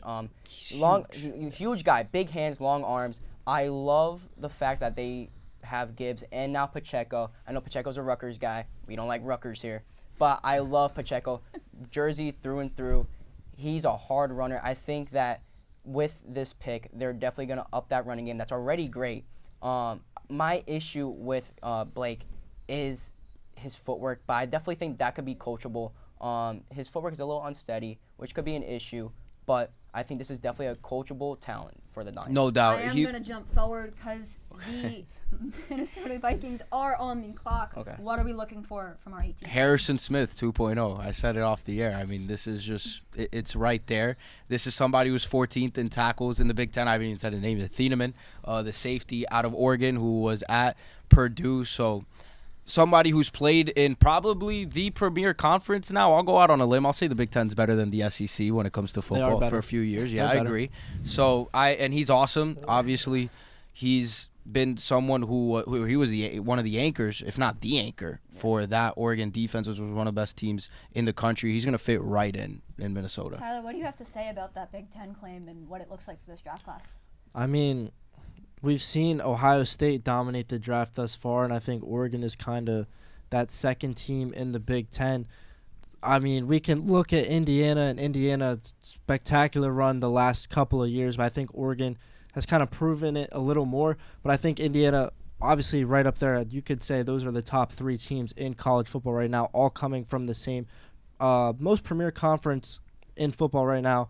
I mean, every national champion in the last couple of years has come from the Big Ten. But I think to talk more on Thieneman, he's just such an explosive. He's one of the best athletes in this class. And in the secondary, Minnesota needs someone who can move laterally and fly to the ball. That's exactly what Thieneman's going to bring to this. One of the best tacklers in the nation, as Manny said.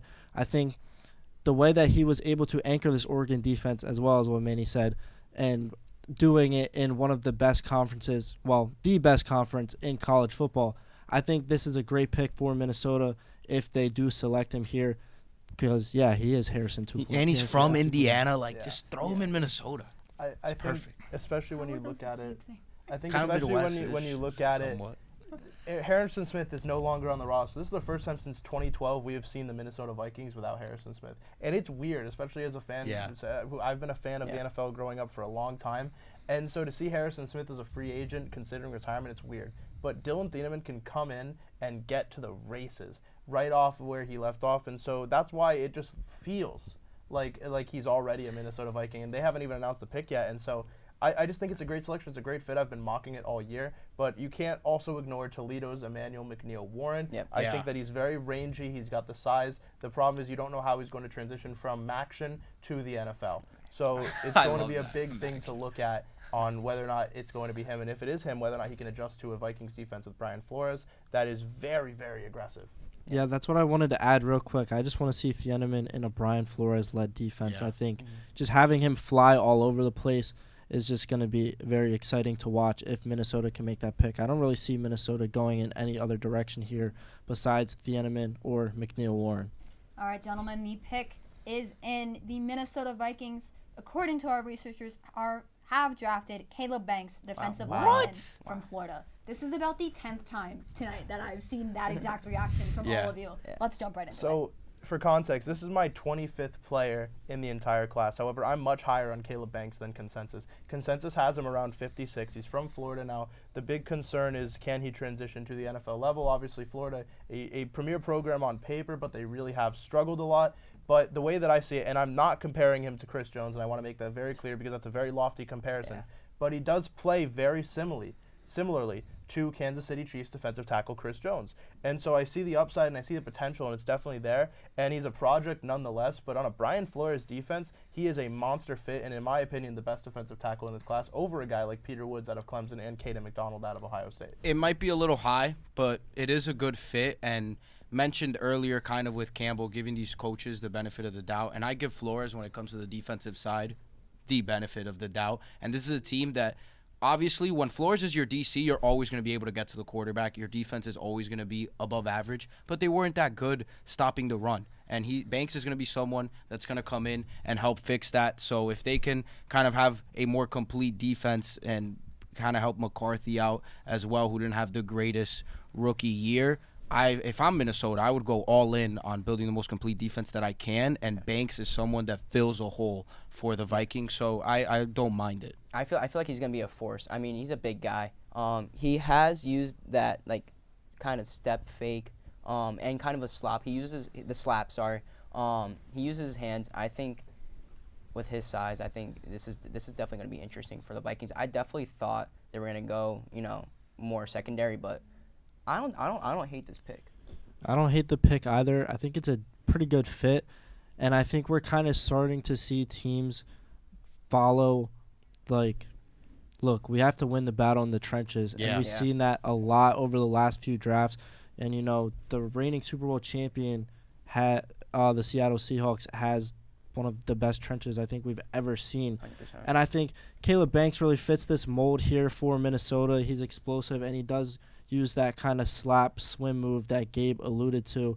And obviously the Senior Bowl doesn't mean too much, but Caleb Banks thrived, and I think that's kind of honestly something that kind of could have put Caleb Banks on your radar, putting him as your number one defensive tackle. And you have him as your 25th best player in the draft. Like you said, people have him at 56. I had him at 29, so I think me and Jay are very high on Caleb Banks. I think this is a great pick. I think it's a great fit for Minnesota. I just did not see it coming. Well, we will see what Minnesota will do with him, but the Carolina Panthers are already on the clock, and we want to know your opinion about it, gentlemen. Well, I mean, I don't know how many times we've said this and been wrong, but there's one pick tonight. If they do not take Mekhi Lemon, it's absurd. They need a weapon for Bryce Young, and unfortunately the Panthers have selected wide receiver over and over, and they have not hit. I think Mekhi Lemon is a hit, and they missed out on Kenyon Sadiq, who the Jets did take with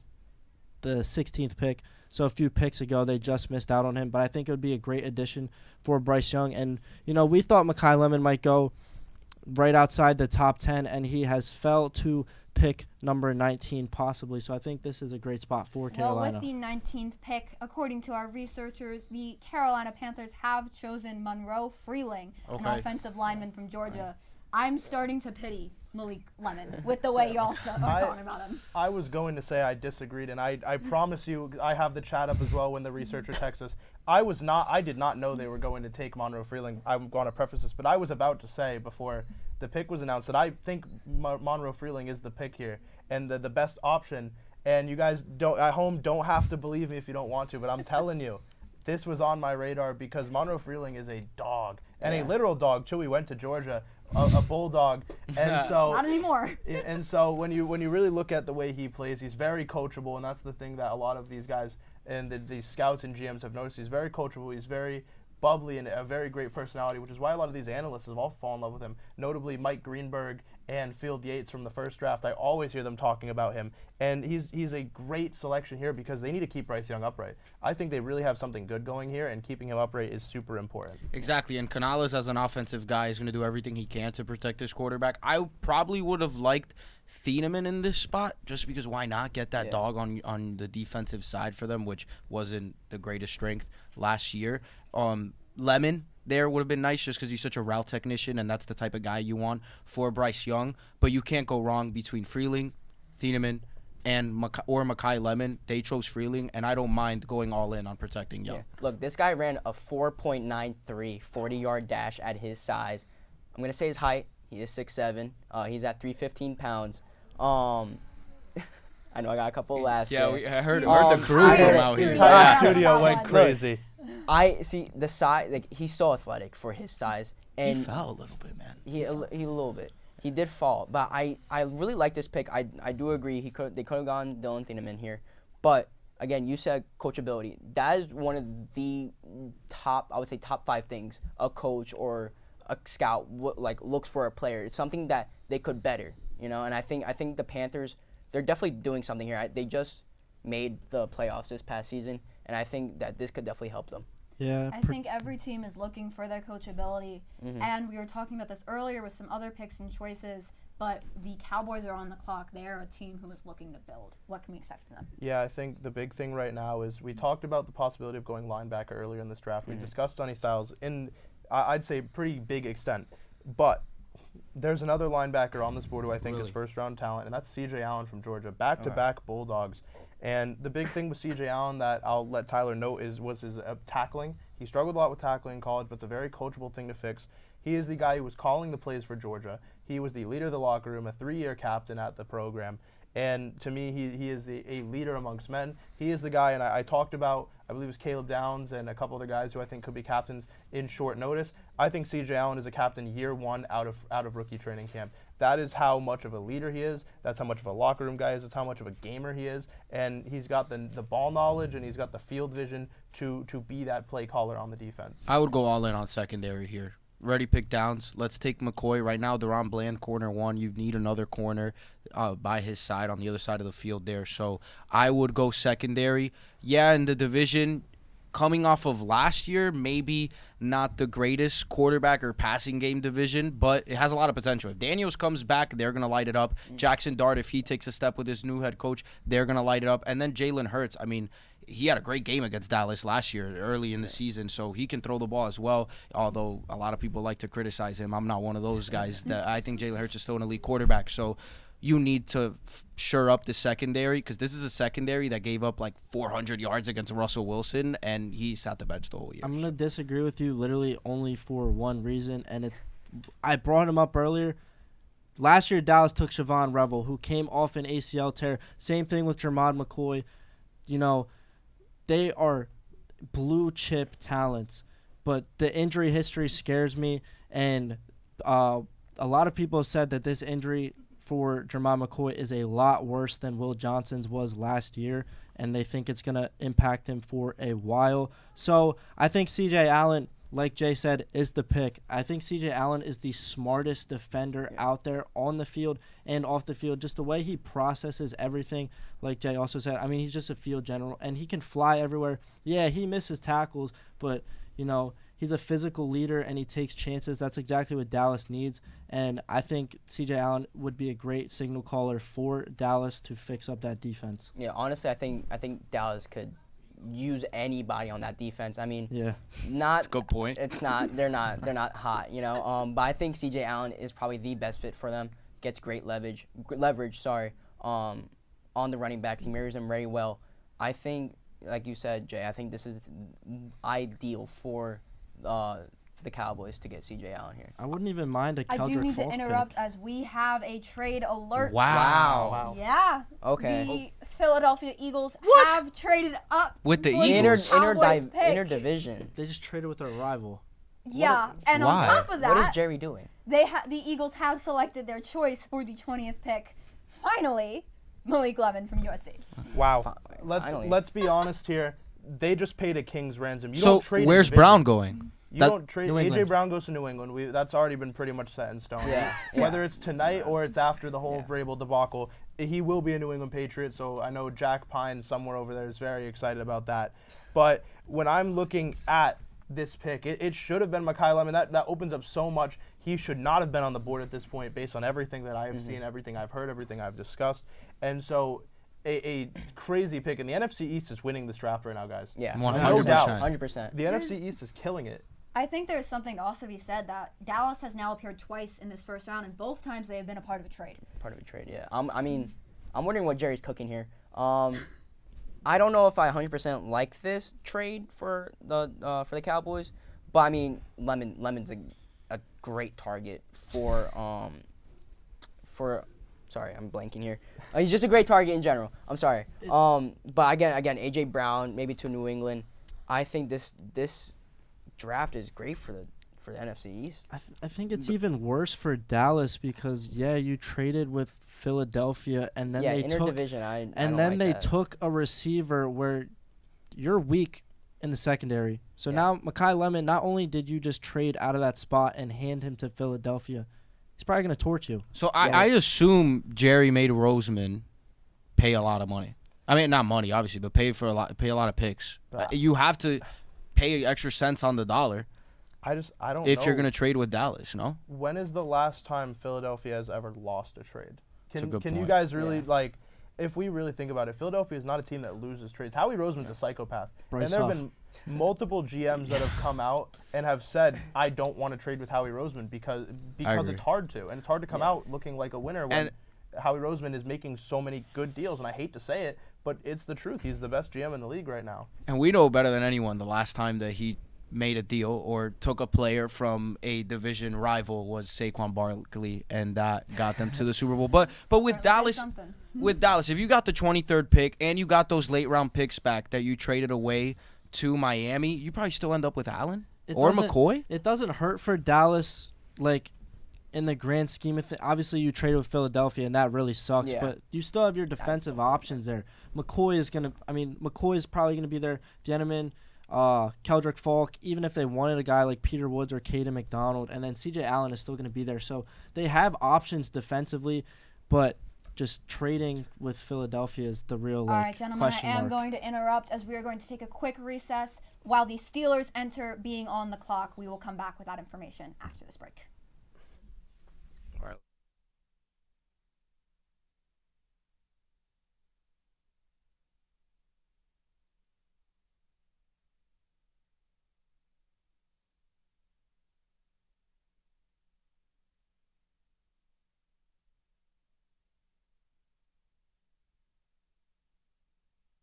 As they go off the board not only in the first round, throughout the entire draft. What can you say about the school and how it's prepared you for where you are right now? Man, I can't thank that school for anything more. Really just, giving me the platform, allowing me to, be with my brothers, and then just growing me as a person, growing me as a player, and everything else was up to me to go do it. And they gave me the opportunity, and I'm so grateful for that.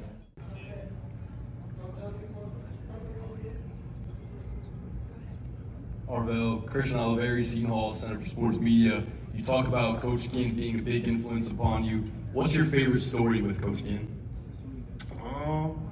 My favorite story got to be when he called me out of class. I had no offers at the time. He called me out of class to come see one of the Ohio State coaches. And I came out of class, and around this time is when I first got to Glenville.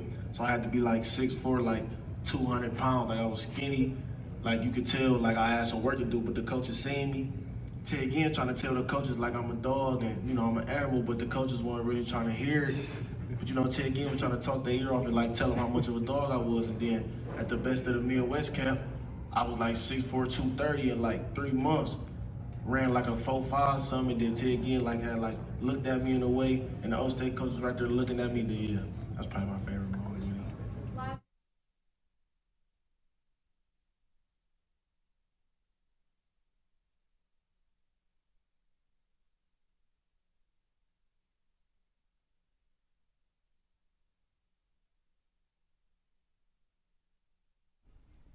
Welcome back. We jump right in with the Pittsburgh Steelers on the clock. Will, in our break, you were talking about how the Steelers need anything. According to ESPN, their top 5 looks are a QB, an O-line, a wide receiver, a tight end, and a linebacker. What do you think we can get with what's left in this draft class? Yeah, I mean, Pittsburgh, they're kind of desperate for anything at this point, and I really think if you're them, the best option to go would be Caleb Lomu out of Utah. I think he's one of the less talked about offensive tackles in this. He is a very big prospect. He's 21 years old. He's very light framed, but he's a really good athlete. He has some of the best foot speed that you'll see out of a tackle. He does really good in the counter moves. This is a Utah team that prides themselves on the offensive line. You already have seen one offensive lineman go off the board so far, and they've just done such a good job chugging out these guys.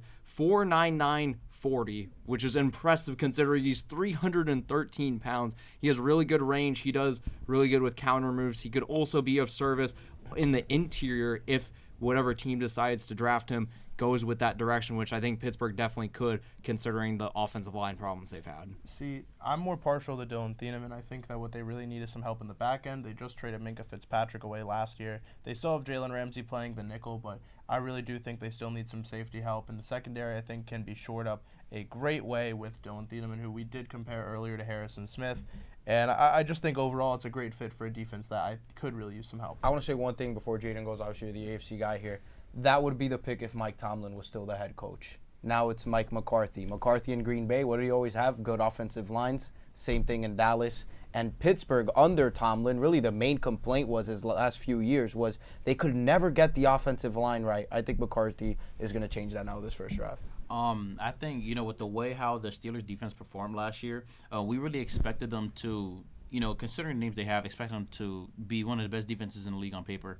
But that just didn't seem to be it. I do think that Dylan Thieneman can be the pick. They do need somebody young back there, and can learn from some of those veteran guys that they have on their roster before, maybe they choose to go to free agency or get traded to another team. You want to get a guy in there that can, learn under them, pick up some habits, and that can lead your defense in the long run. And I think that's something that they desperately need. Like, you can, their offense, you look at their offense, we don't really think they're going to put up that many points anyway. We don't really know what their answer is at quarterback. They have DK Metcalf, but what do they really have besides him? You see your running backs, but you don't really think that they're going to put you in a position to, outscore other teams. Your best bet here is to go defense. We've always known Steelers for defense, and I do think that Dylan Thieneman is the best pick here just so he can, I guess, take over that team, as what Minkah Fitzpatrick once was. I do want to add as well that when you look at offensive line, I don't even know if Caleb Lomu was really the best fit. I think a guy like Maxi Iheanacho has a lot more flexibility from Arizona State, and I think that he can really play his hand and play his way into multiple positions on that offensive line. So if we're going to shout, I still think the pick should be Thieneman, but if we're going to shout offensive line, I think Iheanacho should be a guy that you consider when the Steelers make this pick. All right, gentlemen, the pick is in. The Pittsburgh Steelers with the 21st overall have chosen offensive tackle Max Iheanacho from Arizona State, and I'm pretty sure I just butchered his last name. They are making fun of me because I think I might have pronounced it as Eeyore, which I know is wrong, and I'm sorry. I actually do like this pick. When you have an old Aaron Rodgers back there, you want to do whatever you can to protect him as much as possible. Aaron Rodgers, what we've seen over the past couple of years, he's not the old Aaron Rodgers. He's an old Aaron Rodgers, and he can still make some great throws. He's one of the best quarterbacks in pre-snap reads, but you need to be able to protect him. If he does not feel safe back there, then what are you really going to be able to do? Someone who's a field general, you want him to feel as comfortable as possible. And even if Aaron Rodgers is not your answer, you want to bring in a new quarterback, you need to have a stud to be able to block for him. And I think that a tackle, whether you put him on the right or left, whatever you want to do with him, you need somebody to be able to protect the quarterback. And I think that's an amazing pickup. I do still think they need to do something with defense. It's smart to take an offensive tackle right here because you can still let Dylan Thieneman drop a little bit. I think he still may be there. If not, I think somebody else good enough to play the safety position for them still may be there. So I like this pick. Yeah, I really like this. Like you said, I think the main thing with Iheanacho isn't necessarily the athletic ability. There's no doubt that is there. He is 6'5" and wears 325 pounds, very comfortable. He's very quick for his size, running a 4.91 40. The thing that he'll just need to clean up is technique. That's the main thing that Iheanacho has seen some critique about. But Arizona State has had a really good offensive line the past couple of years. They went to the playoffs 2 years ago with Cam Scadaboo, and he was a main reason for that. He's a really rangy mover that kind of speaks to his athleticism, and he's made a lot of improvements coming up from the JUCO route. He's worked really hard to develop the mind and body mindset. Like, he's done such a good job. He's come from such the depths of college football, and just to see the rise of where he's at today, coming from East Los Angeles College, a transfer to Arizona State in 2023. I mean, this is only the second year he started there. I mean, this is just really one of the best stories in the draft, seeing where this guy has come from. And it's perfect for Pittsburgh, by the way. It's just perfect. I am going to interrupt us to move on as the Chargers are on the clock. Now, according to ESPN, the thing the Chargers need most is an O-lineman, and there have been 7 drafted so far from this class. What do we think? I disagree. I think they need some help on the defensive front. They drafted an O-lineman last year, and obviously that's whether or not they can keep all and also their Northwestern guy healthy. So it's hard to really say whether or not they're going to go offensive line. I really think they could go defensive line and talk about another defensive tackle who is my second guy in the defensive tackle class, Peter Woods out of Clemson. I think would be a great fit for this Jim Harbaugh defense. And to me, it really looks like a guy who, once again, the talent should not escape you. This is a guy who was projected top 5 in this class a year ago. And yes, Clemson didn't have the best season in the world, but I do think that we will see a lot more from Peter Woods at the next level, especially if he goes to the Chargers. For sure. I don't really think the Chargers had a problem with their own line. They just got hurt. It's not that, they had a lot of horrible pieces on their own line. They just got hurt. So I don't think we should at least, jump that quick to them drafting an offensive line player. I do like the edge rusher, for them, or a D tackle. To help get some pressure on it inside and to help stop the run, because now that you lost Jesse Minter as a DC and you have fairly young players besides Derwin James, I believe you have Cam Hart on one side. I forgot who the other corner is, but you kind of need somebody to once again help your secondary. You want to kind of hide your weaknesses, and I think that somebody that's able to apply pressure up the middle, make other quarterbacks feel uncomfortable, is an amazing way to go. We did see how Justin Herbert performed this year. He was under pressure a lot, made a lot of bad throws, a lot of bad decisions, but me personally, I don't think that we should, rush to go get an offensive lineman this early for them. And there might be 3 franchise quarterbacks or 3 other franchise quarterbacks in that division now with Mendoza. So part of it is putting pressure on them. And also it doesn't help that a guy like Woods can also stop the run. And we saw Kansas City pick up, the Super Bowl MVP, right, Kenneth Walker. So I personally would probably go DT here, but like I said earlier when the Giants were picking, and they obviously have John Harbaugh, the brother,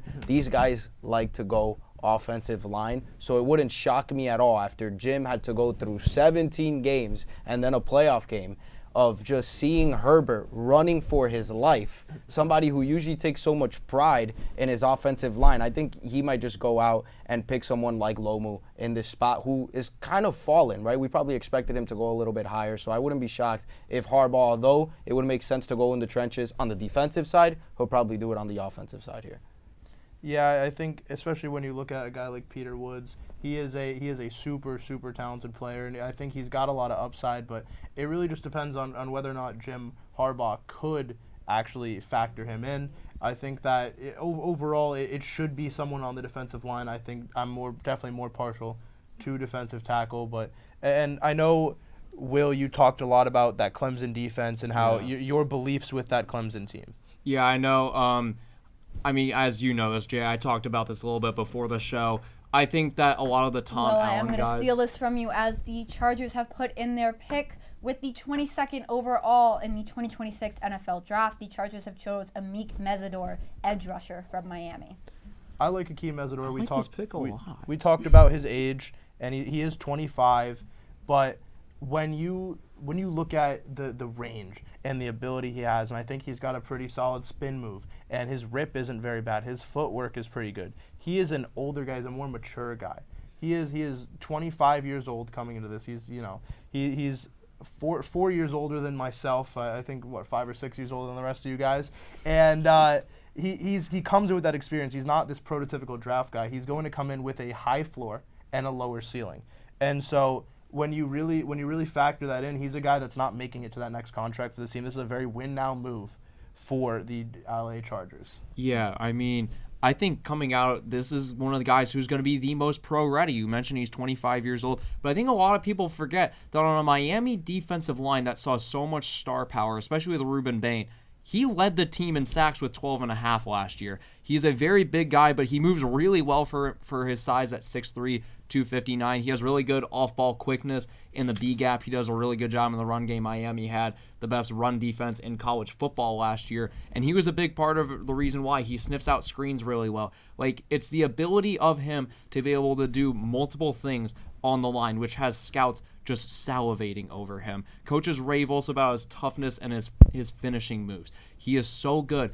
I do have questions if he'll be able to use his strength to the level that he used it in college. I know he's so tall, and it allows him to get up on the shoulders of a lot smaller offensive tackles in college, whereas that height difference isn't really going to be the same in the NFL. So I do have some question from that, and if teams are going to be able to discover that early on. But I really like it because this is a guy that's going to be pro-ready. He knows a pro-ready system with Mario Cristobal and the Hurricanes. I think this is a really good pickup. This is a really good pickup. I do like how you brought up just play recognition from him, how smart and the type of IQ he has as a player. You know, when you're going against a guy like Clint Kubiak, who is now in your division, you have Patrick Mahomes, you have Andy Reid in your division, you have Sean Payton in your division. Very offensive-minded, creative guys, and you need a player like him to be able to sniff out those plays and make big plays for your defense to get your defense off the field. Yeah, they want that route. Go ahead. No, finish what you were saying. No, they went the route, kind of what I was saying earlier, where you have probably three other, could be elite quarterbacks in this division, and you go out there and get someone who's going to be ready now because of what you said.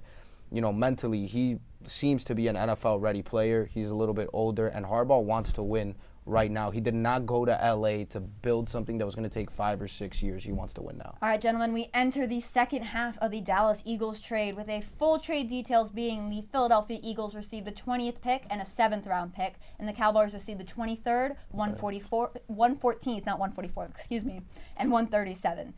Dallas is officially on the clock. What do you think their purpose was of trading down? C.J. Allen. The value for C.J. Allen is a lot lower than what I would value him at. The league does not value linebackers very much. We've talked about positional value, but in a class like this, trading down 4 picks to draft your guy, a play caller in C.J. Allen, and I think we've all kind of said what we felt about C.J. Allen in the last segment, and I think that he is a spectacular fit if he does go to the Dallas Cowboys here. A play caller, a guy who's a leader of this defense, and someone who, once again, I project to be a captain by the end of rookie minicamp. If they get this pick right, Dallas has a shot to be a top-tier contender in the NFC. They just have to crush this draft. Not even crush this draft. I mean, if Downs ends up his rookie year being at least serviceable, and then Allen as well, or if he can be, or one of the two can be Pro Bowl caliber, and then the other one above average a little bit, which obviously Pro Bowl now is like kind of, you mentioned Shedeur Sanders is a Pro Bowler, so it doesn't have the same weight that it did back in the day. But I really do believe that this was a team that played a lot of close games last year. We put the graphic up. They had the 2nd-ranked offense in the entire NFL. They played a lot of good teams well. All they needed was better defense. And I think Allen's going to do that for them, and Downs as well. 2 very top-tier guys. I assume it's going to be Allen. So. What I'm getting from what you were just saying there is that Dallas needs to win this draft in some way, shape, or form. How do you think these trade decisions have affected that? I love it. I think you gave up some late-round picks to Miami when trading up to get a guy like Caleb Downs, and then you just got him right back. And I would argue between Allen and Downs, those are probably the 2 guys that they wanted going into this draft if they do end up picking Allen. But they definitely wanted 2 defensive studs, right? And another one that can be that is the corner out of Tennessee. So if it's not Allen or it's not McCord, then I think they'll it's either Allen or it's going to be McCord. I think they're going to be fine, and they're going to be or McCoy, excuse me. They're going to be a top-tier contender next year. All right, gentlemen, which the hurts Cowboys a lot pick to say, but I think they're going to be good. You never liked Cowboys, Yeah. do you? Cowboys pick is in. With the 23rd overall, the Dallas Cowboys select edge rusher Malachi Lawrence from USC. Manny, just take that away, because that was a visual reaction I saw out of the corner of my eye. I mean, I like, and I'm trying to be as unbiased as possible here, but I like going pass rush. Obviously, you lose Parsons. You mentioned earlier when it came to, I believe it was the Chargers, when we're thinking of them getting Woods, that your front 7, especially your pass rush, can really cover up a lot of the defects in the secondary. I think there's a lot of those with Dallas. I assume they're going to use the mid-rounds to attack that. But in the NFL that we are in today, it is never a bad idea to try and have the best pass rush or get more pass rushers. People call it log jams. I just call it depth. And depth in that area is never a problem. So it's not like they have the greatest pass rush ever, but you already kind of had Gary, had a few guys there, on Williams in the front seven as well. I personally don't mind it. Yeah, I think, and I'll quickly just add this, Malachi Lawrence has been shooting up draft boards. This is a guy that has been talked about the past few weeks, a guy you might slip into the first round. And he goes over Cassius Howell, he goes over Zion Young, which is very interesting to me because I have them both graded higher than him, as well as TJ Parker from Clemson. So I think with a lot of options, I'm not the biggest fan of the Malachi Lawrence selection, but there is very good reason as to why he has climbed so high in the draft process. Yeah, I think I like it. I love this pick. Like this is Malachi Lawrence. Jay, you know, this is someone I have raved constantly about. He wasn't really on my radar until I was watching some draft stuff a little bit. And then I got to see the speed and the ferocity that he plays with.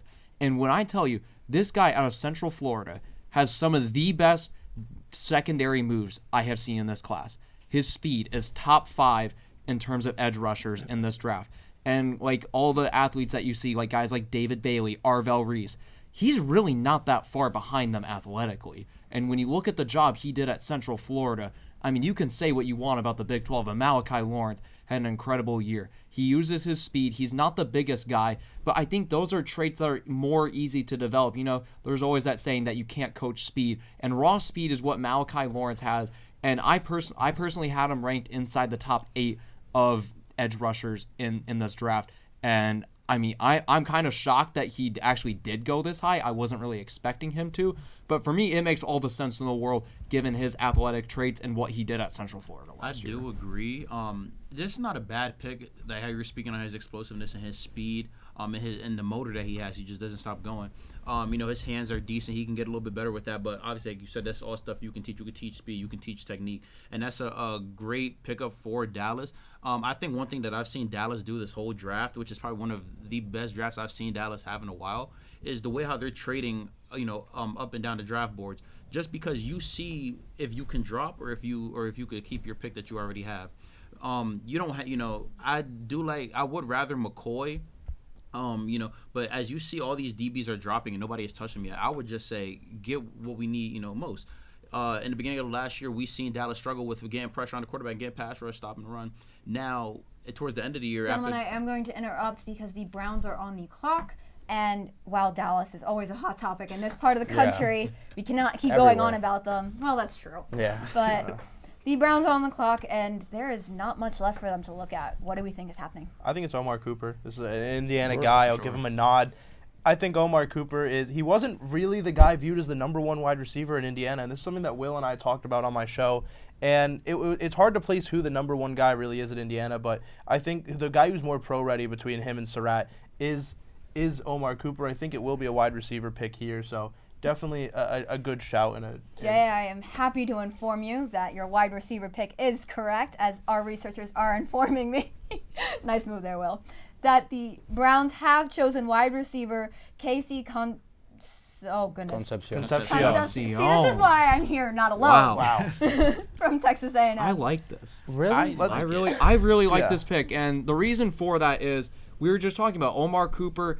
Yes, he was a really good receiver, but when you look at the body of work that Casey Concepcion was asked to do at Texas A&M compared to what Omar Cooper was supposed to do at Indiana, Concepcion gives the wide receiver 1 traits that Omar Cooper really doesn't have. Cooper was no doubt he was a great deep ball guy. Indiana really ran a really well scheme where the back shoulder fades from Mendoza to Omar Cooper were there, but he was always a secondary guy. He was there when Mendoza's first read wasn't open, and then you've got Cooper one-on-one with a secondary DB. But those are easier coverages than what Casey Concepcion was asked to do. He's very fluid. He's one of the most gliding wide receivers that we've seen in a while, 5'11", 196 pounds. He has incredible speed, and he's one of the most shifty receivers. I'd say outside Mekhi Lemon, I'd say he's probably the second shiftiest and best, and probably the best yards after catch guy in this draft. He's arguably the fastest receiver in this class, and I really like this pick, seeing what he was asked to do last year. He's the do everything guy. Like, there's not a route he can't run. Well, let's see if he can do everything in Cleveland. We are going to break for ad, but as we quickly change, I do want to mention that the Bears are on the clock. We will see you all very shortly.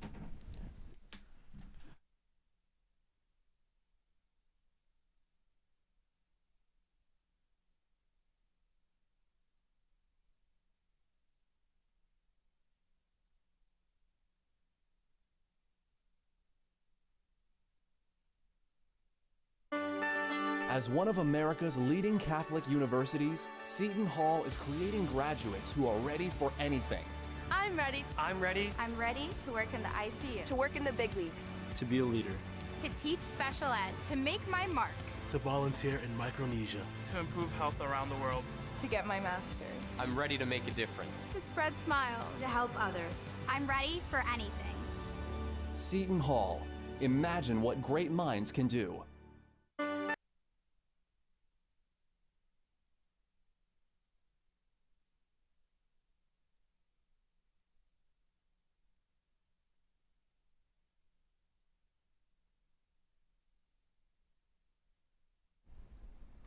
Welcome back, and thank you, gentlemen, for joining me once again. Let's jump right into what the Bears are doing while we wait for their pick to come out. Well, I think the Bears here are going to take an interior lineman. We have a lot of options here for them. I think Peter Woods would be, the correct pick here, but Caden McDonald out of Ohio State, also a great pick. And then if they kind of wanted to go to an edge rusher, I think, obviously I spoke interior line, but defensive line as a whole, Keldrick Falk is still available. So I think something on the defensive line here is the pick for Chicago. I mean, that's what I definitely have. I like the Peter Woods pick. He's very powerful, very explosive. His hips are great. I think that the Bears could do something here. They had a great playoff run this past playoffs, and I think that defensive edge that they could get just to finish games is definitely what could get them to break through. Are the Bears looking to round out a roster with this pick, or are we starting something new here? I think they could definitely, I want to say round out, but I want to say start something new. I feel like this could kind of be a transition pick for their defense, kind of start getting things settled. Yeah, I think that if you're in the win now move, I think that Caden McDonald is the pick you got to go with. I think he's the more consistent option. He was a unanimous All-American and the best run stopper in all of college football. He suffocates the A-gaps. No one could get anything going against them. Ohio State did the best job out of anyone in stopping the Miami tandem at running back. Caden McDonald was a monster in that game, especially against a Mario Cristobal defensive line that has already seen one first-round pick and was the best offensive line in college football last year. And I think if you're in the win-now mode, you want the biggest defensive tackle in this group. He's the strongest one. And I think that the production he showed, we talked about Peter Woods a little bit. I think Peter Woods is a really good prospect, don't get me wrong. I think it's a little more experimental. He had some up and downs at Clemson. He's definitely a lot smaller frame than Caden McDonald. He comes in almost 20 pounds lighter than Caden McDonald. So no doubt he's got the speed, but I question whether he'll be able to make the immediate impact that the Bears need, unlike Caden McDonald would. Gabe, do you think there's any chance the Bears kind of lean towards the secondary and take Dylan Thieneman, who's still on the board here? Yeah, that's something I found interesting. He's still on the board, and I think if they do go to secondary, I think Thieneman is the best option. I mean, we've been talking about him for so long now. Again, I think going back to Peter Woods, it is more developmental. But like I was saying before, it's kind of like a transition. If they can coach him up, get him a little heavier, I think he could definitely be a power. I mean, going back to Thieneman, that's still a shocker to me that he's still on this board, All right, gentlemen. Per our researchers, the pick is in. The Chicago Bears, goodness gracious, I'm losing it. The Bears, I'm so sorry, have picked Dylan Thieneman, safety from Oregon. Yeah, At least two of you have said that, so let's jump on it. Well, he runs a 4.35 40. He's a fast guy. I think right now he's one of the top backs in the league. Yeah, I mean, he was an All-American in college. He was the Big Ten. He's been dominant since his freshman year. He recorded over 105 tackles in both his freshman and sophomore years at Purdue. He was the best freshman in the Big Ten that year, and he translated perfect to Oregon. His ball hawking ability is good. I know he will need to improve his coverage a little bit. A lot of his interceptions were kind of right place, right time kind of feels.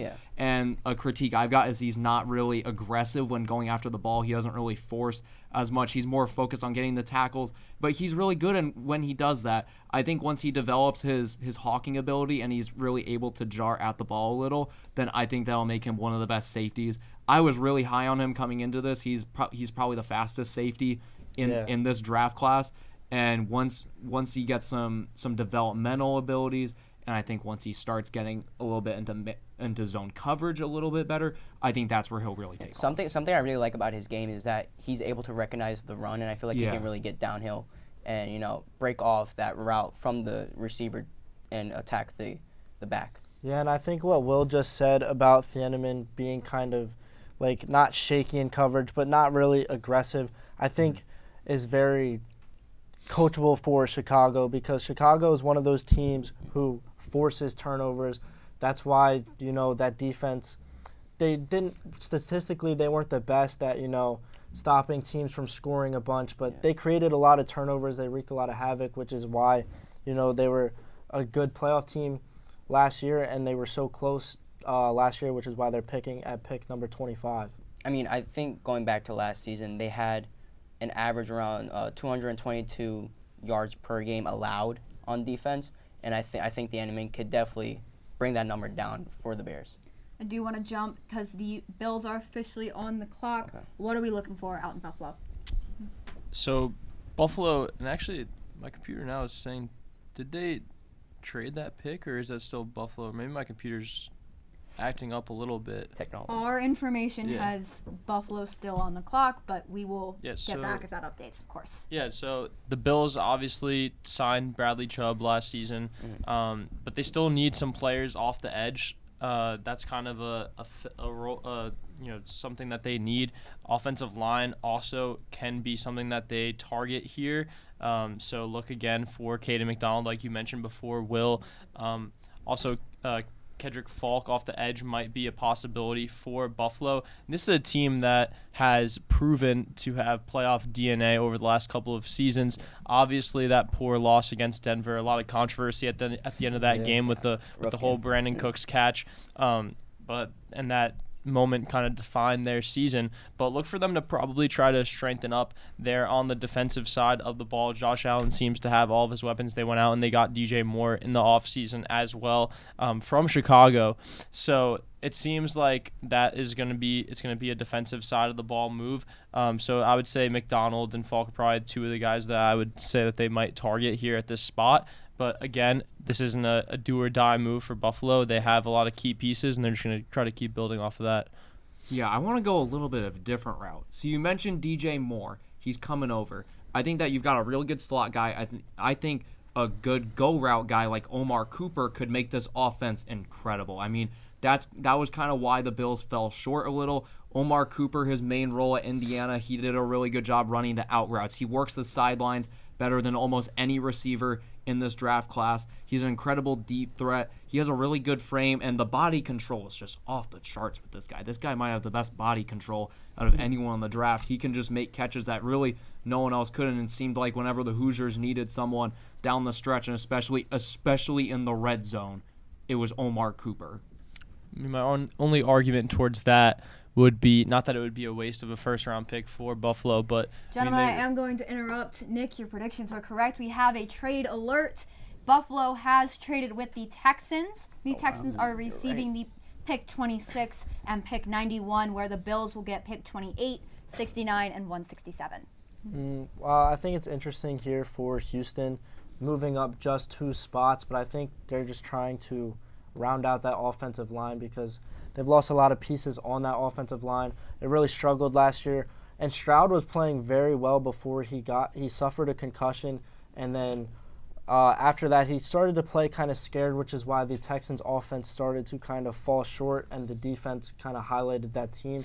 And I think the Texans offense kind of limited them, and I think Stroud is still a tremendous playmaker when he has the ball in his hands, and I think having an offensive line around him would round that offense out perfectly. I'm going to make a guess and say the Texans really wanted this pick, as their pick is already in. The Texans have chosen Keelan Rutledge, offensive lineman from Georgia Tech.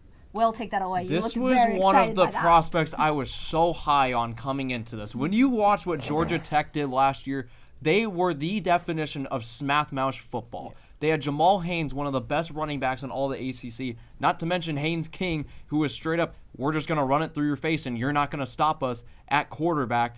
I mean, this is a guy that wasn't on a lot of people's radars coming into this. I only had him as my number 5 guard coming into this, but I do see the intention with this pick. He's one of the bigger guards in this class. And the ability he has one of the larger frames of guards in this draft. And he also has really good hand size. He's able to get really good leverage. He's not beaten off the edge by linemen that are bigger than him. And he does really good job at redirecting. He's a master of the A-gap. Jamal Haynes always had some kind of hole, and especially with the quarterback draw last year. I want to point that out. That was a huge play that Georgia Tech ran throughout the season. He did a really good job. When you want to run that draw, you've got to give your quarterback time to develop, and he did a really good job using those hands and misdirecting. That is his number one attribute. Well, I'm going to cut you off. We have another trade alert coming in.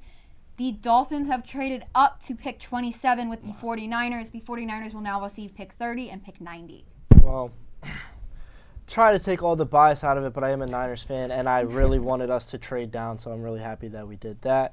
Because the Niners, the position that they're in, they had a pretty good offseason. They kind of filled in, rounded out all the holes that they needed to do.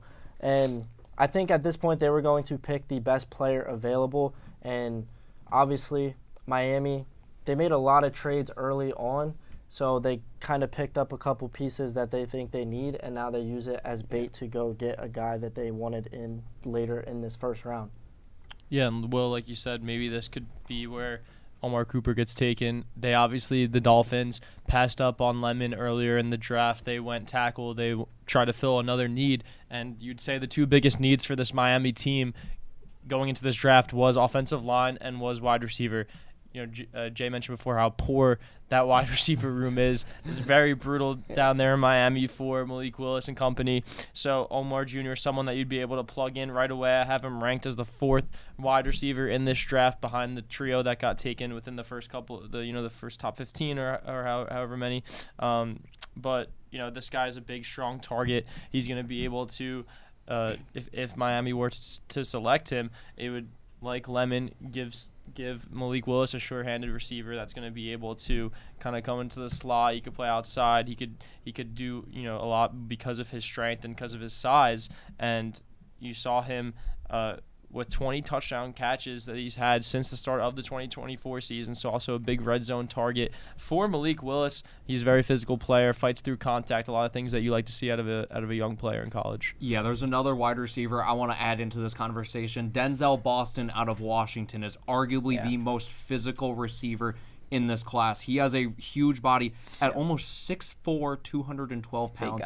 And you wouldn't expect him to move the way that he does. Yeah. He has been at Washington for some time now. He has experience. Like he's been to the national championship. He carries himself really well. He's not necessarily the fastest guy in this class, but when you talk about a Miami team that's definitely going to need a red zone target, I mean, this is the best guy that you're going to be able to get at this point right now. Yeah, and real quick, I want to throw out one more name, Chris Brazell out of Tennessee. A lot of people did not like Chris Brazell coming out of college, and then the last couple of weeks he shot up on draft boards, shot up through the rankings. I know Jay is a guy who does not like Chris Brazell, does not like Tennessee wide receivers after the Jalen Hyatt incident, but I've seen Chris Brazell be mocked as a late first-round pick, and I think if the Dolphins want to go, obviously we said a big body receiver.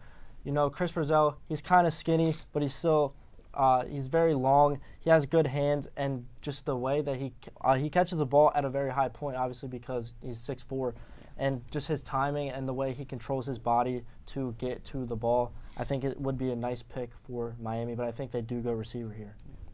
I mean, I think just Cooper at this point in the draft is the best player, one of the best players left, especially for their positional needs. And it seems like a lot of points in this draft, the teams have gone with positional needs who they think will fill the biggest gap that their team has. So this one kind of seems like a no-brainer for Miami. And if you were to take Cooper here, they have had a solid draft so far. They obviously got their guy in Proctor at the 12th pick, and now with the chance to have a good tandem to come out of the first round with filling two big voids, you'd have to feel happy if you're a Miami Dolphins fan. Yeah, and Nick, obviously Miami also kind of needs to address that secondary. Do you think there's any chance that they do select Ramon McCoy, or do you think it's a surefire Omar Cooper Jr. here? I would say it's surefire, but given how crazy and chaotic this draft has been, there's definitely potential avenues that this team can take. But given that they went offensive tackle with that 12th pick while Lemon was still available, this is making me lean towards that they are going to come out of the first round with a wide receiver. But of course, that secondary is another big need for Miami. I'd say their secondary and their receiving core as of right now are their two biggest voids. So I could definitely see both sides, but it seems like this is a Cooper spot for sure. All right, gentlemen, the pick is in. With the 27th pick overall, the Miami Dolphins have selected cornerback Chris Johnson from San Diego State University.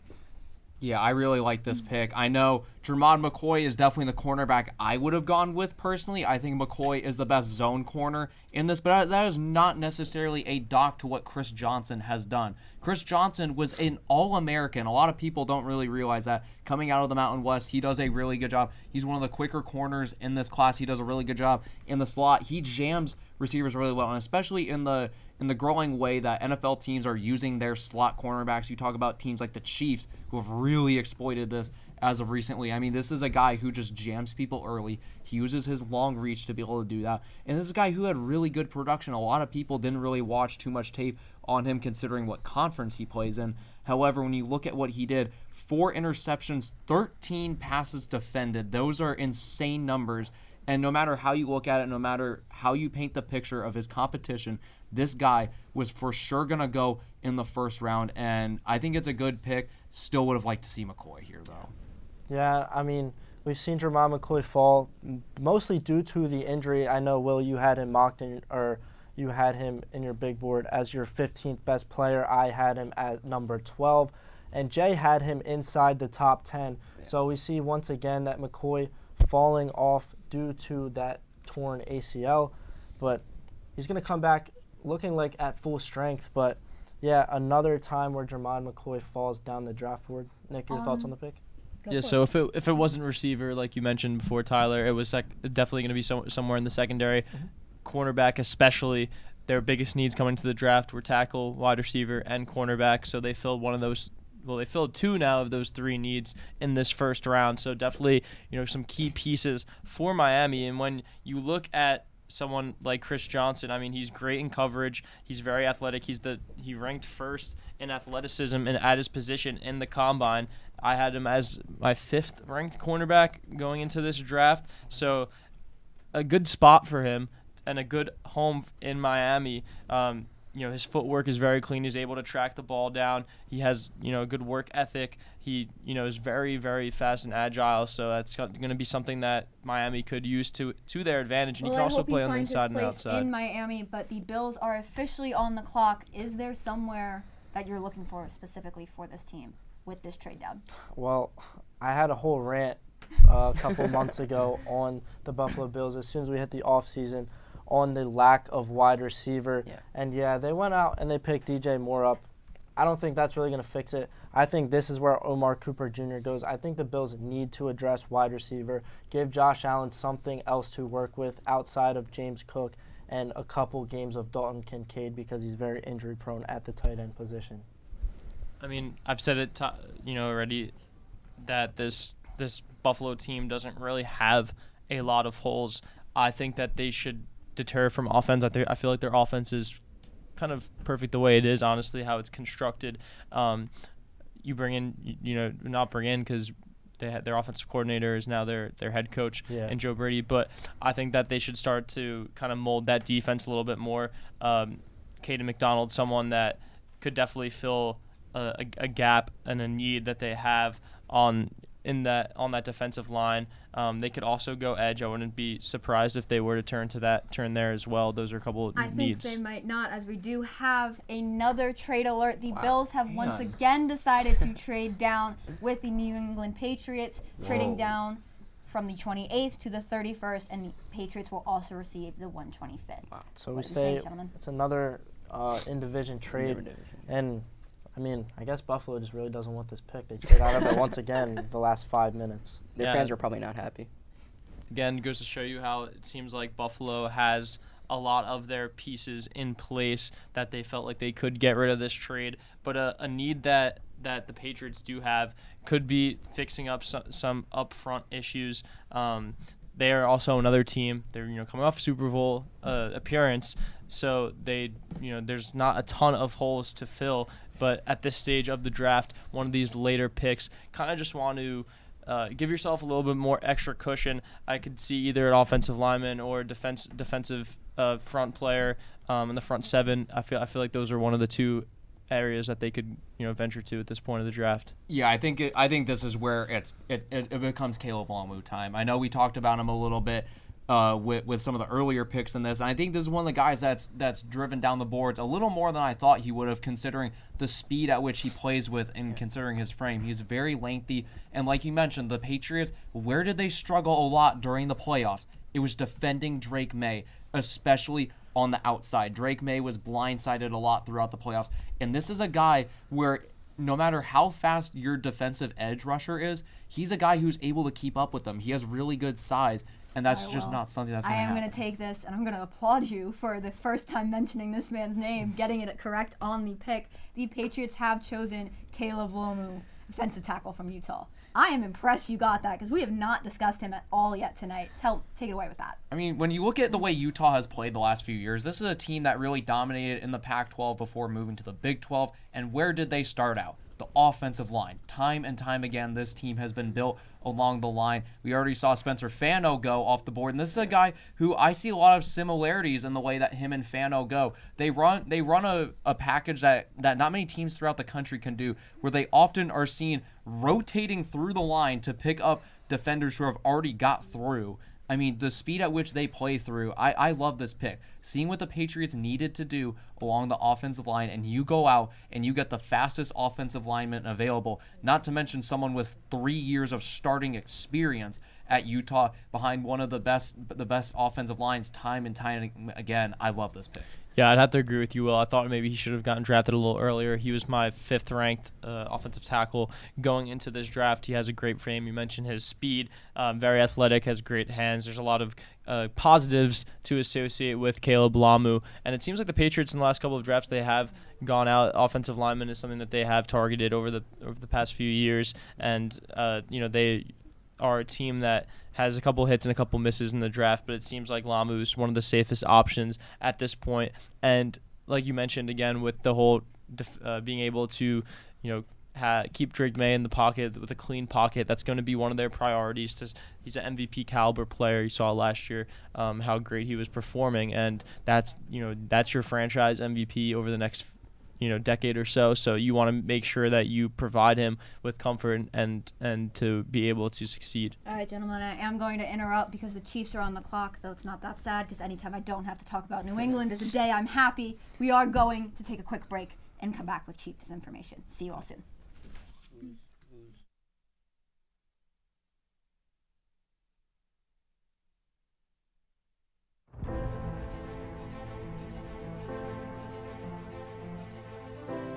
For all, forever.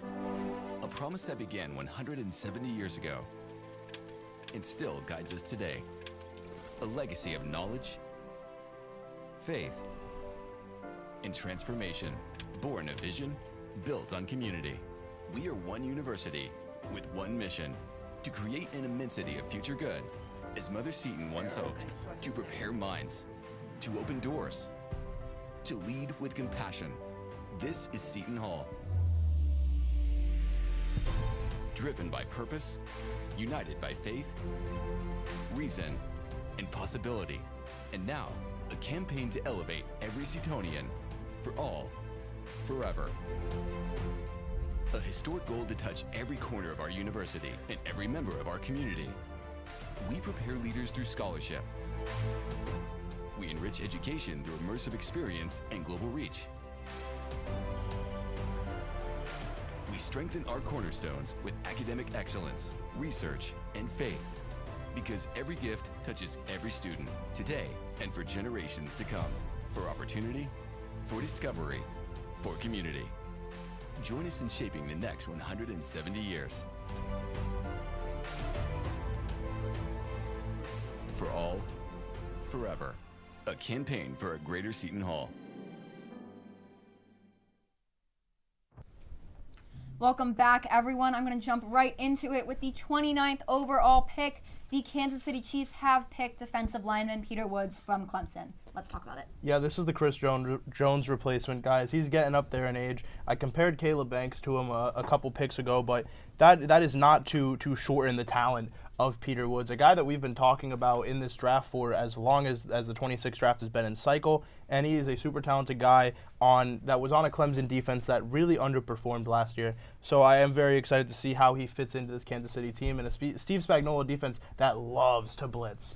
You literally took the words right out of my mouth. Like what we were talking about earlier in the show about, kind of replacing certain players. Everyone's getting older. Everyone's getting up there. And how you talked about this is a Chris Jones replacement. This player, he has, insane twitch, insane athleticism, great power. And I think this is a great pickup for them. You have a guy that, has similar traits to Trent McDuffie and Delane, and now you have Peter Woods that's ready to take over as well. And I think having both of those guys in the same locker room, Chris Jones and Peter Woods, he can learn a lot from him. Is going to be great for the Steve Spagnuolo defense. Yeah, and Peter Woods is a really interesting talent because, he plays the defensive tackle position, but we've seen at times at Clemson where he was able to switch outside, play edge. So a versatile pick here for Kansas City. And, this defense, going into the draft, it was decent. And now with these new pickups, they got Mansour Delane, who, like Jaden just said, exactly like Trent McDuffie, and then, you get Peter Woods, who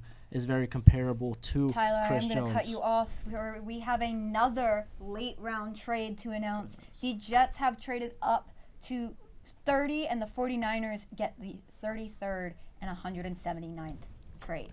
Wow. So you won't see your 49ers picking on air tonight, Tyler. But I continue to mention, I said for them to trade back, and they continue to do it. So I hope they trade back to about 50.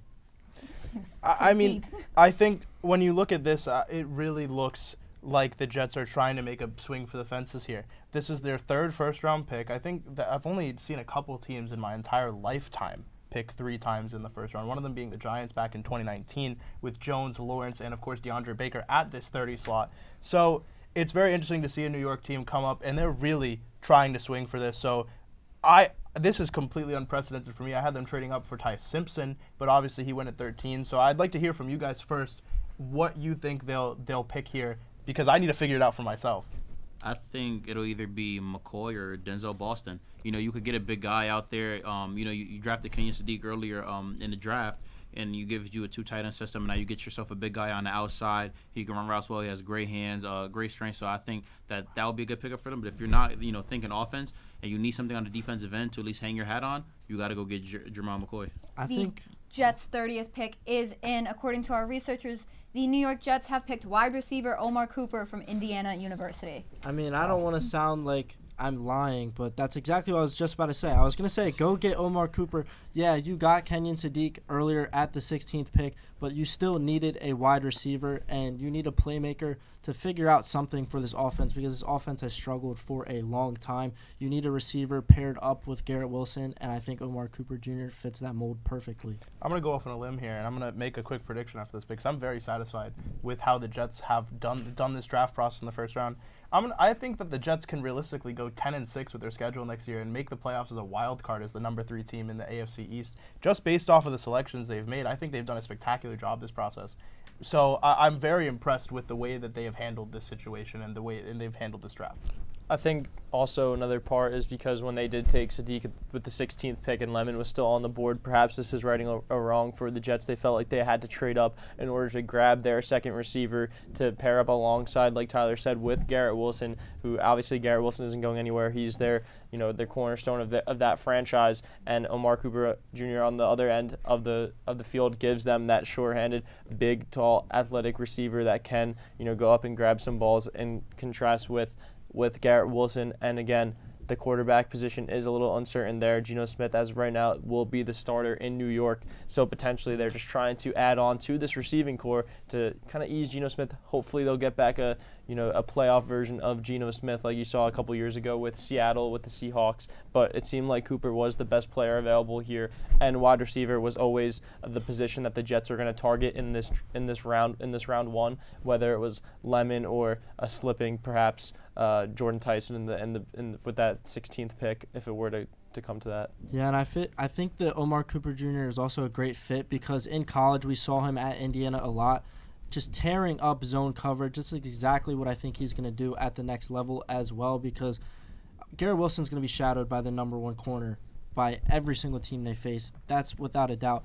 When I watched Omar Cooper Jr. in college, obviously, like I said, he tore up zone coverage. He just reminded me exactly of what we saw in SMU out of Rashid Rice. I think they are very comparable players, and I think that's exactly what the Jets needed. The Jets needed another receiving threat, and they go ahead in this first round where they have 3 picks, and they go ahead and they pick up 2 of those. Let's see if 3 picks can fix 50 years of problems. But let's move on as the Bills are officially on the clock. What do we think Buffalo's going to do? And hopefully it's not trade again. I think I'm going to say this again. This is the 4th time I've said this. It should be a linebacker. I've said it, I think, twice now for the Cowboys and twice now for the Bills. To me, it makes so much sense to go linebacker. I think the best available pick right now for that position is C.J. Allen, but I also want to give Jacob Rodriguez a shout. And for those of you who know, I do have a wager involving Jacob Rodriguez making it into the first round, so I'm doing a little bit of manifesting here. But I do actually think Jacob Rodriguez is a great pick. We're talking about a player who had an amazing story at Texas Tech, and he's got a little bit of athleticism questions, However, the vision, the game knowledge, and the game sense and the play recognition is definitely something that we should all be looking at when talking about a linebacker. He's another one of those guys who I think can call the defense for a team like Buffalo. I think you're missing one more linebacker. Anthony Hill Jr. out of Texas. Some may say it's a reach, but he was one of the best linebackers in college football over the last 2 years. He's an All-American. He did it in the SEC, which obviously we said that they were the second best conference in college football over the last couple of years. But Anthony Hill Jr. does exactly what you said in C.J. Allen. Great signal caller, and he flies around the field. But the difference with Anthony Hill Jr. is he is one of the best tacklers we have seen in the college level for over the last 5 years or so, which I think is the difference for Buffalo. I think that's why they could select him here, because C.J. Allen, they got to develop him because a lot of missed tackles have occurred out of him, and the Bills' defense cannot have that, especially if you're in a win-now mode.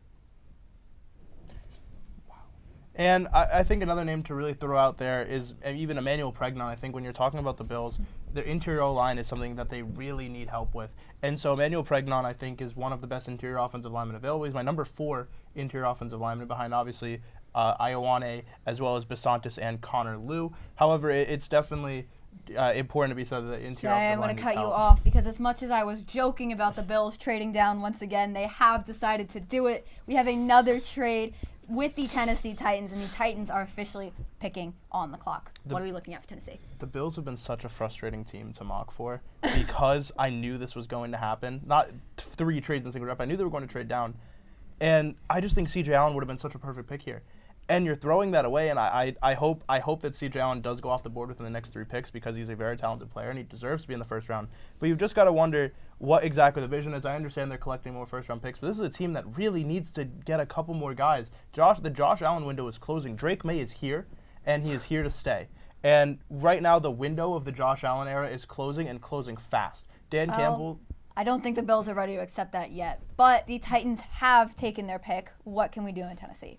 I think Tennessee could go and get a linebacker. We kind of all thought that's where they would go when they picked with the 4th pick, and they went with a shocker in Carnell Tate. So we could stay on the conversation of linebackers, and I mean, C.J. Allen could fall here, Anthony Hill Jr. could fall here, or Jacob Rodriguez could fall here. There's a lot of options here for Tennessee, and they could also go edge, just beef up that front 7. Obviously, Robert Saleh, that's what he wants to do. So Keldrick Falk is still available, and they could also go with him. All right, gentlemen, the pick is in. The Tennessee Titans, with the 31st overall, have decided to pick Kendrick Falk, edge rusher from Auburn. The oracle has spoken. Yeah, truthfully. Keldrick Falk. Literally sentence before I speak. Absolutely spectacular prediction there, Tyler. Keldrick Falk is a guy that I had a hard time mocking this season. And the big reason why is because he's so immensely talented, but because there are so many different positions that might be seen as more valuable or different needs, it's hard to really place him. I could have seen him going to Philly. I could have seen him going to Tampa Bay. He falls all the way down to 31, and he is a steal for the Titans at 31, and that's two edge rushers. That's one edge rusher and a wide receiver.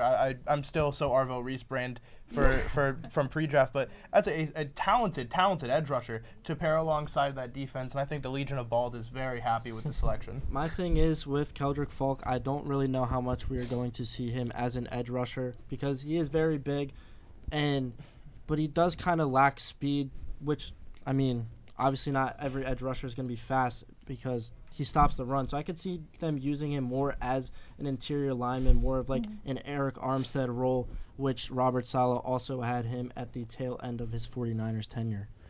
I think this is a great pickup for Robert Saleh's defense. You need somebody that is strong, quick, fast. How you talking about putting him at the D tackle position?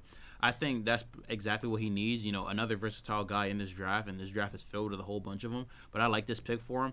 I did think he was going to go linebacker because he needed that, Fred Warner type of guy who can really lead his defense. But I like this. I like this edge rusher pickup for Robert Saleh's defense. I mean, he's also just a culture player as well.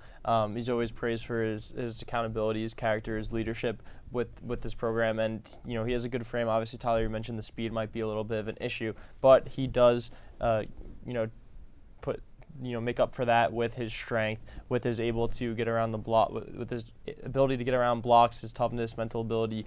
These are things that all come into play when you look at a guy like Kendrick Falk. And this Tennessee team now has two solid first-round picks that they've had in this first round.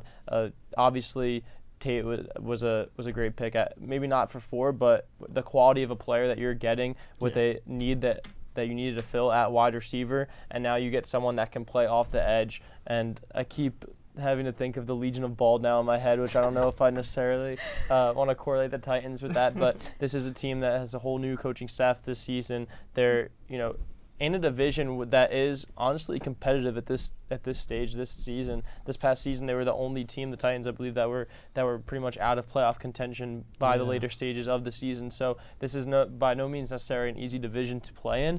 And you have teams like Jacksonville, and you have teams like Houston that have made the playoffs, and then you have the Colts this past season who looked like they were going to sell to the playoffs before injuries kind of derailed that season. So it seems like the Titans are getting some quality players. They thought they had to trade up to get another first-round talent, and they did so, and now they have two guys to build around, two young players to build around, and also to give Cam Ward a little bit more help as well. Well, we all wish both the Legion of Bald, as I think we will all, unfortunately, be listening to them and Kevin Falk.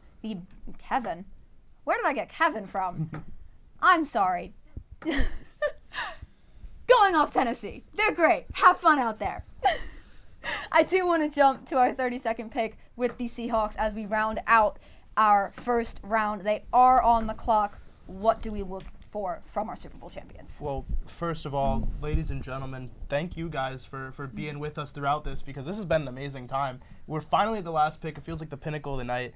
And I really think that there's only a couple selections here. I think D'Angelo Pons should be the pick here for the Seattle Seahawks. He's a very rangy corner, very intelligent, and he gets graded a lot lower, but I'm going to stand on this. He's the third best corner in this class, and he should be picked here. I always go back to the play against Oregon when he intercepted Dante Moore on the first play and brought it to the house. So I really do think that it would be the right selection here, considering they lost Reek Will, and they need someone who's a little more zone savvy, like D'Angelo Pons, whereas Reek Woolen was more of a man guy, and this is a team that run 80% of their plays in zone last year. So getting a guy like Pons would be spectacular for this defense. I could also be fine with Avion Terrell, who can also play in the nickel to let you move around where you want to play Witherspoon. I actually love D'Angelo Pons. I was following him since he was a freshman at JMU. I love his hip fluidity and his ball skills. I think a guy like that can make plays on the ball for your team. It's immense. It's what you need. It's what you need for that Seahawks defense. To take a place of guys like Kobe Bryant that they lost, guys like Tariq Woolen that they lost. You need somebody that can make a play for that football team and that defense, and the defense that can scheme up pretty much whatever they want against you. It'll be a great addition to the team. But I also like Avion Terrell. If you're thinking, once again, versatility, putting him in the slot, having him work a little bit there. He's great in man coverage. When you have guys a little bit better in zone coverage, it really just all depends on what your defense wants to play. Yeah, I think as well. You have to think about the consideration of what else they could pick here, and we've all talked about the corners, and I could go on and on about Avion Terrell and his ability to play in the nickel. However, I think we also have to talk about some of the other things they could pick. They did lose the Super Bowl MVP, Kenneth Walker, this year. I think Mike Washington Jr. out of Arkansas is the next best running back up on the board. However, he is graded to be more of a second-round guy. So I could also see a shout for Jonah Coleman. I do think running back is a very prominent position in this league now, and it's starting to grow more and more as the seasons start to go on, and it shifts back to a more run-centric league. We've seen a lot of running backs get really, really in there and really, really deep into the MVP conversations. I think the Seahawks have to agree with you there, Jay, as to round out the first round with the 32nd pick, the Seattle Seahawks have picked Jaharian Price.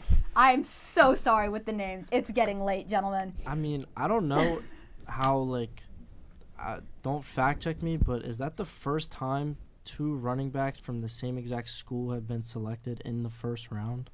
Yeah, it's a very interesting thing. I think that might actually be, and it's very weird because we didn't see a lot of Jadarian Price play this year. Obviously, he's the second back behind the feature back Jeremiah Love, who went 3rd overall, and Notre Dame really leaned on Love. However, when you talk about running backs, it is always better to get a low mileage guy than a high mileage guy. The only exceptions to that have been Derrick Henry in 2015 out of Alabama, and of course last year's first running back off the board, Ashton Genty to the Raiders, and out of Boise State.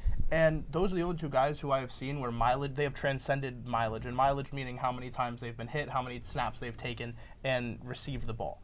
And so to me, a guy like Jadarian Price is that weird X factor because he hasn't taken as many touches as a lot of these guys who get drafted. So there's that big unknown factor, and I think the Seahawks are really banking on that after coming off of a Super Bowl high. Well, you're talking about that big unknown factor, but I kind of actually think it actually really helps him more than goes against him. It's a guy that's played behind Jeremiah Love. It was a second back behind him, but I think this is a guy that he can kind of find his way in a running back room that has a couple pieces. You have Emmanuel Wilson, who was with the Packers previously when he was taken up for Josh Jacobs when he was hurt. You have Zach Charbonnet, who was also behind Kenneth Walker, that was and he played great behind him. I think this is a great addition. I had him mocked up to go to the Seahawks. I think this is a back that has learned how to find his niche and to find his way in a running back room, to get his way on the field, to do whatever he needs to do to get on the field and make plays for his team. So I actually really like this addition. Not sure if it might be just a little too early for him, but again, end of the last pick of the first round, the Seahawks went with a positional need, and especially with the Charbonnet coming off his injury, that it's not an easy injury for a running back to recover from. I believe it was an Achilles or ACL was one of the 2, I believe. But Price obviously has a lot of experience. Or at least was behind Jeremiah Love. He doesn't have that same kind of catching ability and explosiveness, but he does have pretty good vision. He can reach the end zone. He's a good cutter. He's good at avoiding tackles. So it seems like that's a good pick for the Seahawks, another piece to keep that offense in check. Obviously, it's never easy to repeat and to have to do so, the Seahawks, without their Super Bowl MVP and Ken Walker, who jumped ship over to Kansas City. But again, the Seahawks, like a lot of other teams in this first round, filling a void and a positional need, even if it might have meant that they would have to reach a little bit and take someone out, a little bit too high considering their rankings. Yeah, I wanted to touch on that as well because I think it's a great fit for Seattle to go out there and get a running back because they lost Super Bowl MVP Kenneth Walker. And I think now Jadarian Price is in the same situation in Seattle as he was in Notre Dame. Obviously not to as high of a level because Zach Charbonnet is not, the Jeremiah Love of college football like in the NFL. Zach Charbonnet is still a great back, though, however, and Jadarian Price, they're going to be a great 1-2 punch. So I don't think that Seattle lost much losing Kenneth Walker and now going up and picking Jadarian Price for the way that the Clint Kubiak offensive system works. And I think Jadarian Price, as Nick mentioned, the ball carrier vision is what stands out the most to me. The way he can cut up the field and the way he has a knack for finding the end zone. When he got limited touches at Notre Dame, he was a great running back. He saw the field very well, and I think that he has the most vision in this running back class. All right, gentlemen, that's going to do it for our focus on the Seahawks. We are going to go back to our friends at WSOU and hear some of their talk while they're out at Pittsburgh before we come back and add our reactions to the draft. We'll see you soon. Congratulations. It's a new era in New York. You got John Harbaugh now. Congratulations. It's a new era in New York. You got John Harbaugh now at the helm, and fans want to see Giants rising up again, and it's looking good for that. What are you going to bring to the team, and what's your motivation like for that? Man, I bring the competition, man. That's what I've been basing my whole career on, competition, and I do it consistently every day. Something that I take pride in is consistent. Putting in my all every day. There'll be days where people are not going to feel it. We're going to bring that juice. We're going to get better and better, like iron sharpens iron. Me and Arvell Reese, we're going to come in, and we're going to take that thing over. Fabian Nusella here with Seton Hall Sports Media. Jeremiah, congratulations. I'm sure you've heard this by now, but no running back's been drafted top 5 since Saquon Barkley 8 years ago. What does it mean to be in that type of elite company? I mean, it means a lot, you know. Obviously, there's a lot of weight that comes with that. But at the end of the day, I'm still going to be myself, you know. I'm still going to go out there and work as hard as I've ever worked. And, going to continue to make the image of the running backs better, you know. A lot of people in the past have, you know, said running backs, you know, shouldn't be drafted high. But, you know, guys like me, guys like Saquon, guys like Bijan, guys like Ashton Genty, guys like Jahmyr Gibbs, we're going to continue to change that image on running backs. And hopefully in the future, you know, guys everywhere and people everywhere will understand that it is very important to have a good running back on your team, and they really can make or break your team. So I'm just going to do the best I can to make sure that image of you know, you got to have a good running back is being upheld, and shoot.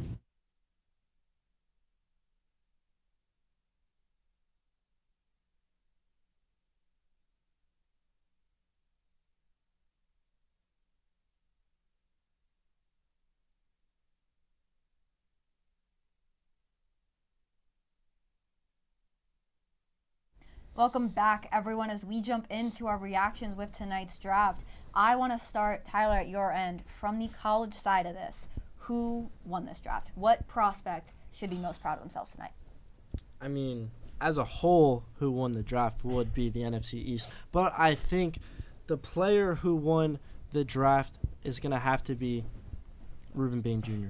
He gets to stay at home in Florida. He goes to a team in the Tampa Bay Buccaneers where he's going to be able to thrive on that defensive line. I think the Todd Bowles scheme, Todd Bowles isn't the greatest head coach, but he is a great defensive mastermind. And I think that Ruben Bain Jr. can kind of save this Buccaneers defense, kind of bolster them to the next level, and I think he can take Tampa Bay back to the playoffs. Yeah, I think, and I do want to pose you a question. You are a college guy. What college do you think won this draft? If you have to do one or two, or even a conference, what do you think? Who do you think the winners for winning schools are for this draft? Well, Ohio State obviously won. I mean, every single top player was coming out of Ohio State, and then the Big Ten wins again, like they've done in the college football landscape for a long time. Another big winner would also be Caleb Downs from Ohio State going to the Dallas Cowboys, not only just for a team fit. Obviously, he's probably a little upset that he slipped, but just staying within the division. I mean, he's got a lot of Ohio State foes inside of his division now, but Caleb Downs going to a big market team like the Dallas Cowboys, being able to continue to have his name on the map. He was one of the most highly touted prospects, now goes to the most highly touted NFL team, and I think he's going to fit right in Dan Quinn's system fantastically. Yeah, that's honestly how I was going to shape the narrative, too, with Caleb Downs.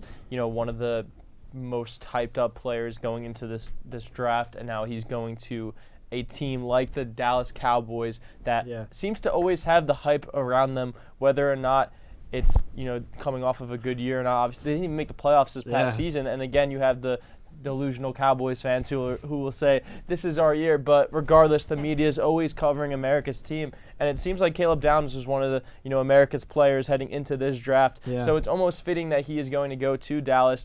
Obviously, it was a bit of a I don't know how to call it. Yeah, that's a good way. That's a good way to put it, because there is no world where he should have not been in the top 10, in my opinion. I mean, he fell right outside at 11, and the Cowboys only moved up one pick to get him, which goes to show you how badly they wanted to secure this pick. Just a franchise-defining move for Dallas. It seems like Jerry Jones got it right with this pick in this draft, and again, giving the Cowboys more of these, fancy players to have to sport the stars on their jerseys. And this Dallas team also, when you look at it this way, they didn't make the playoffs. They had a playoff roster this past season. They're going to have a playoff roster again this season. They, franchise tag George Pickens. It seems like they have Pickens and CeeDee Lamb. They have a good receiving tandem. They have Dak Prescott, who's been their franchise quarterback for the past decade or more than that. They have a great run game now with Javonte Williams, who, coming off his tenure at Denver, looked like he was lost in the NFL, and then Dallas resurrected him. They always seem to have a good offensive line, and now their defense getting a much-needed jolt after losing Micah Parsons this past season. Everyone wrote off the Cowboys immediately and said how horrible that was of a trade and how they, were on the decline, and they still got a quality piece from Green Bay and Kenny Clark. And then they made that trade with the Jets, got Quinnen Williams. So it seems like they still do have a lot of pieces in place. They always seem to have decent coaching, and this team again is going to, in my opinion, is one of the biggest winners. And it only cost them one pick to be considered that. Yeah, and the Caleb Downs selection, I think, just a quick point, now is the best player in that secondary by far, and he hasn't even played a snap. So for sure. Yeah. I'll let you go first, then I'll go to mine. I think, one guy that I think definitely one here I actually really like this pick, Mekhi Lemon. A guy that has great route running. He can create separation against man coverage, and teams that play the Eagles are going to play a lot of man coverage because they want to fill the box and they want to stop the Saquon Barkley run, or they want to stop Jalen Hurts from running the ball on them. So I think, they're more than likely going to lose A.J. Brown, and you need somebody to take his spot. He may not be as big as A.J. Brown. He's only 5'11", but I think, just off his route running and the separation he can create, that'll help a lot, being opposite of Devontae Smith. And I believe they also have Jahan Dotson as well. So I think that's a good addition to the Eagles, and I like that for Mekhi Lemon. Another guy that I really like is Mansour Delane. I love him in Steve Spagnuolo defense. He's great at mirroring receivers. He's great at man-to-man coverage. He's great at locating the ball, making plays on the ball. But one thing also, he's great at tackling in the run game. He loves tackling in the run game. And, nowadays you see a lot of corners don't really embrace that. But I think Mansour Delane does. And I think in a Steve Spagnuolo defense, whether you're blitzing or whether you have to set the edge and, tackle a running back, I think he can do so for them. All right, so I want to talk about a winner of this draft, and then I'll segue into a loser of this draft so we can all go around and talk about that, if that's fine with you, Evie. So what I want to talk about first, and this has very much so become my bit here at SHU TV, but it actually makes sense and works here, and I think the winner of this draft is Drake May. When you think about everything going on with Drake May, and I know you're putting your hands in your heads, Drake May has run for his life this year. You saw in the Super Bowl, Will Campbell, all respect to him, he's a very talented lineman. He was playing hurt and had one of the worst performances I've seen since Eric Flowers on the New York Giants. And I know it's a deep cut for you Giants fans here. But when I look at Will Campbell, I think he can project better for a guard. And you also have Morgan Moses on the other side of that offensive line if you want to keep Will Campbell at the tackle. Morgan Moses is not getting any younger. Caleb Lomu can slot in and play either side of that offensive tackle slot, or he can kick into guard and play very well there. So a very good pick to keep Drake May upright, a big winner for this class. As for the losers, I think the biggest loser to me is the Pittsburgh Steelers. Pittsburgh was on the phone with Mekhi Lemon when the Eagles picked him at number 20. And they were on the phone. They told him, Mekhi, we are going to draft you at number 21 once the Cowboys make their pick. However, when the Eagles tried calling Lemon while he was on the phone with the Steelers, they quickly realized what was happening and somehow got on the phone with their division rival and traded up with Dallas to get that pick and acquire Lemon over Pittsburgh. And what a receiving core that could have been in Pittsburgh. Obviously, they picked up Michael Pittman Jr. this offseason, which I believe is a great pickup. Pittman, a great red zone target, and has had a couple great seasons over the last couple of years, and also obviously DK Metcalf. So that would have been a great trio there. But I think this might be a little controversial too, but I think a team that had a quietly good draft was the Cleveland Browns, just because they were able to grab at the number 9 spot Spencer Fano, who I think was the best tackle in this draft class. They were able to grab someone to protect Shadur Sanders and to protect their backfield. And what do you have to say about the Browns trades?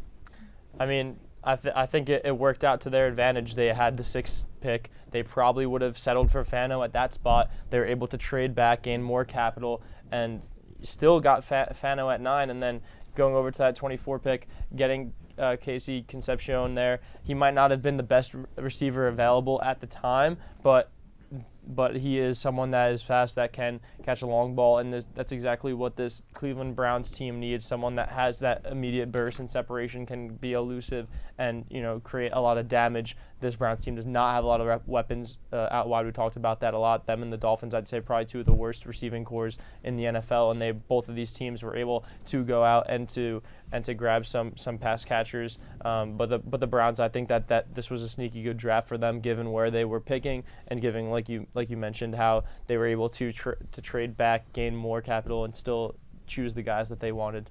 I think if we're going to talk about the biggest loser, it's really hard to not pinpoint the Arizona Cardinals, because their game plan going into the draft was, look, we're going to take Jeremiah Love at 3 if he falls there, which obviously was pretty expected for him to go to the 3rd overall pick, which he did. Their game plan, LaFleur's game plan, was to go ahead and get Jeremiah Love and pair that up with Ty Simpson. Not only were they unable to go get Ty Simpson, he fell within their division. The Rams saw exactly what they needed to see out of Ty Simpson.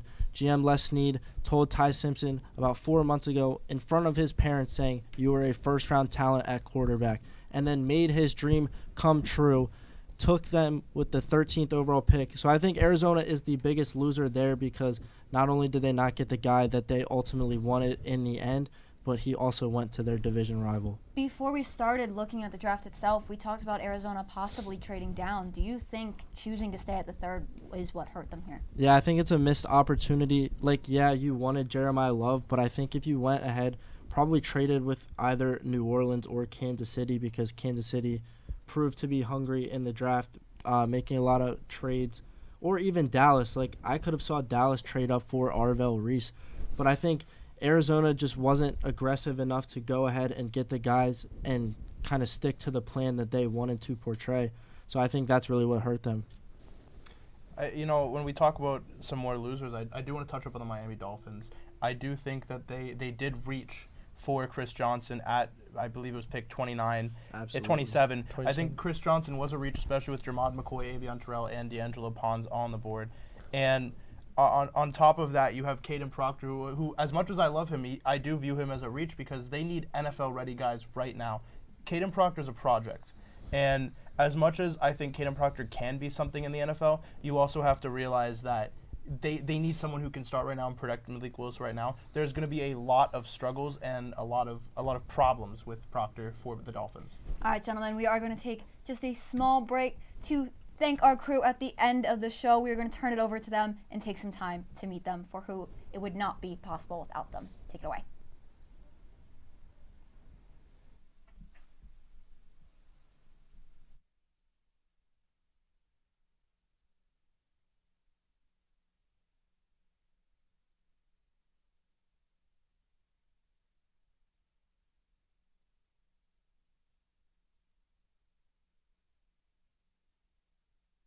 And a special shout out to Christine, Sanaya, and Austin, who are behind the camera, who could not be in that shot.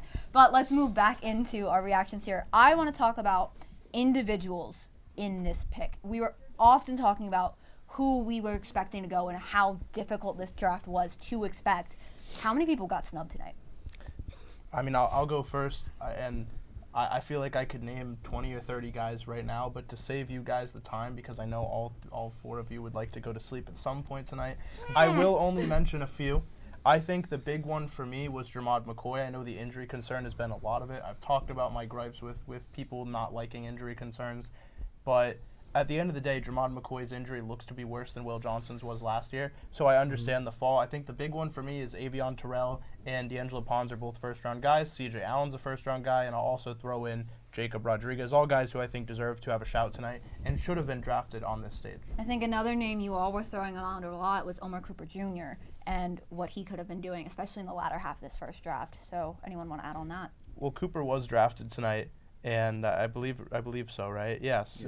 He was drafted to the New York Jets. Right. My notes are not up to date. He was drafted towards the end, but, I mean, my biggest snub here is Emmanuel McNeil-Warren, and I really wanted to see the MAC kind of get a shout-out. But I think he was also just one of the best safeties, and we haven't seen a lot of safeties go in the first round. first time since 2017 where we saw multiple safeties get selected in the first round, but I think he's another guy who should have been. But luckily for him, the 49ers have the first pick tomorrow, and I would like to see him in red and gold. In red and gold. That's quite a way to put it. One of them, two of my guys I agree with Jay on this one, Jamal McCoy and Avion Terrell. Though, Jamal McCoy, I understand he tore his ACL, but he's easily the best corner in the draft. Nothing to take away from Mansour Delaney. He's a great player as well, but I do think that Jamal McCoy, did deserve a first-round draft pick also, as well as Avion Terrell. Even though he may be, on the shorter side as a DB, but he's versatile. He's sticking in man coverage. I love him as a player. Another guy, and I believe I brought it up way earlier in the show, which I would have loved to see go first round, is Kyle Lewis. He's a very underrated linebacker from Pitt, and he's from New Jersey. He's quick, fast, great ball skills, his processing, the way his IQ on the field. I love everything about him as a player. He's versatile. I think he can go play strong safety for a team as well. I would have loved to see him go in the first round. I think there's something to be said about the fact that a draft, while that's what we're discussing right now, the offseason is not just about the prospects, right? And I think we saw a lot from the Giants tonight, a lot of trades, a lot of decisions. They traded prior to this draft for the 10th pick, and they've officially traded for Dexter Lawrence to the Bengals. What do we think about this? I think when you really look at it, yes, Dexter Lawrence gets traded to the Bengals, and a beautiful graphic, by the way. Shout out to whoever made that. And Dexter Lawrence is coming off of not one of his best seasons, but you have to realize this is one of the best, if not the best, defensive tackles in the league that the New York Giants traded to the Cincinnati Bengals in a straight swap for the 10th overall pick. And this was a player that I was fine getting the 25th pick from the Bears for. In all my mocks, I always mocked him to Chicago for pick 25 in a straight swap. However, when I look at this and I look at the Giants' defensive line, there's not a glaring hole. They need to find a way in day two to really maximize their defensive line more than just Arvell Reese, and they need to find a way to replace that gaping hole that Dexter Lawrence has left. Honestly, I was a little thrown off by the fact that they were able to get a top 10 pick for Dexter Lawrence. I mean, this is a guy that is, 28 years old now. He's coming off of his worst season, one of his worst seasons in the NFL. So I didn't think that necessarily correlated to, the Giants being able to receive the number 10 pick for someone like Dexter Lawrence coming off the type of season that he had. And it honestly could have worked out the best way possible if they were just able to select Caleb Downs. It seemed like they were thinking about taking him as early as with their 5th pick, but obviously Arvell Reese was there at 5, who a lot of mocks thought that he would go in the top 3, in the top 4, but available at 5. The Giants took advantage of that. Would have liked to see them take advantage of taking Downs at 10. Would have given them that Ohio State connection to have who I believe were, and I think Tyler had them as well, as the 2 best defensive players in this entire draft. Them two and Jeremiah Love, probably the top 3 ranked players in this draft class. So for a team like the Giants, who already have it seems like their offense is already in check. They have the trio of Dart Scadaboo and Malik Neighbors, and they could have had the chance to add 2 pivotal key defensive players. I'm not hating that they went and they got an offensive lineman. Obviously, the Harbaugh system, we talked about that, how a lot of it is built and fought in the trenches, but they gift wrapped Caleb Downs to one of their division rivals, a team that honestly looks pretty scary now in the Dallas Cowboys. And it seems like we've talked a lot too, Tyler, in the past about how wide open this division is this season. It looks like this might be the most, open division in the entire NFL this season, where all 4 of these teams, if they tweak and fix a couple minor issues, all 4 of these teams can become playoff teams. And like you said, this whole division was the winners of this draft. Every team, from the top to the bottom, has a solid chance of playing in the postseason. Yeah, if I'm a Cincinnati fan, I'm hurting because you traded for Dexter Lawrence. You could have just paid Trey Hendrickson. You gave up draft capital instead of you could have paid Trey Hendrickson the money instead of trading for Dexter Lawrence, because you're going to have to pay Dexter Lawrence regardless. So that I don't really understand. I think Cincinnati had other holes to fill as well, so I think they should have just stayed with the 10th overall pick, because when you trade for Dexter Lawrence, it's like, oh, we're in win now mode. But this Bengals roster is not ready to win. Do you think the Bengals would have made the same choices as the Giants had they kept their 10th pick? I think Jay's shaking his head pretty aggressively. I no. think Cincinnati would have had to address the offensive line because Joe Burrow still needs protection. Actually, now that we're on the offensive line, I was just looking at it. We had 7 offensive tackles drafted in this first round. It's actually second in NFL history, tying last year. The last year, I think it was 8, and it tied for the most, I think, along with 2008. So last year, 2008, had the most offensive tackles drafted in the first round, but now we have 7 offensive tackles drafted. But I see you were talking about Caden Proctor, and I guess, speaking of tackles, he was drafted, I guess, pretty high, you would say. How do you feel about that, Jay? I before I do answer your question, I did want to just quickly finish my point on the Dexter Lawrence thing, and then I'll go back if that's fine. I think that when it comes to the Dexter Lawrence trade, you have to wonder, like Tyler said, whether or not why they wouldn't just pay a guy like Trey Hendrickson. They also were at one point considering trading a first-round pick for Max Crosby, but they didn't want to give up and match the second first-round pick like the Ravens did. As for the Caden Proctor thing, I like Caden Proctor as a prospect, and I think that he fits in fairly well for what the Dolphins would have wanted, say, last year when they didn't absolutely gut their team and were projected to draft first overall. Yeah. Now their team is atrocious. I would say it's one of the worst football teams I've seen since the Cleveland Browns in 2016. And for those who don't know, they did not win a single game that year. And I think there is a real possibility, and I love Malik Willis, there's a real possibility this team does not win a football game next year. And we are on 0-16 watch starting now, 0-17 watch starting now. And Caden Proctor really doesn't help them in the short term, which I think they need right now. Well, I mean, to bring up the offensive line, obviously the second most offensive lineman picked or offensive tackles picked in the first round. I think that's mostly due to the fact that all of the offensive tackles that were picked tonight, most of them, not all, but most are very versatile and they're very mobile. So a lot of them can play, the pulling guard position as well as, a blindside pass protector for their franchise quarterbacks.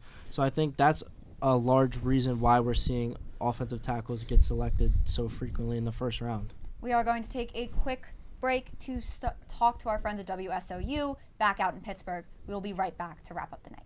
Thank you. Caleb, Christian Oliver, Seton Hall Center for Sports Media.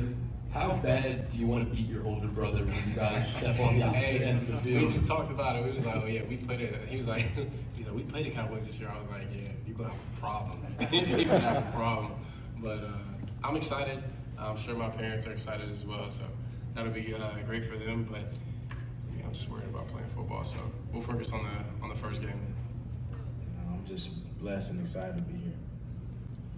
Jeremiah, Christian Oliver, Seton Hall Center for Sports Media. With the expectation of filling that bell cow role in Arizona, what are you looking to learn from James Conner and Tyler Algier? I want to learn how to be a pro. I'm coming into this as a young guy to them, a rookie to them. So I'm going to look to them to, show me the ropes and shoot, to take me under their wing. Those guys are the veterans. I plan to compete with them and build good relationships with them, healthy relationships. And I plan to do special things with them, Those guys are going to be my brothers. And I'm just ready to work and compete with them. Thank you. Jeremiah, Dominic D'Angelo. Jordan, Christian Oliver, Seton Hall Center for Sports Media. First things first, congratulations. Your faith is really admirable, so God bless you. My question, you versus your brother Jalen to 11, who wins? I got to ask. He going to win, but I'm going to be close. I'll probably get like 6 or 7. Carnell, it's a new era of Tennessee football. Do you have just an overall message for the fans that want to be back in contention year by year, and what you're going to do to make that happen? I'm ready to go play fast, play violent, and earn the trust of that organization, and I'm thankful for that organization, and go bring it all to the table.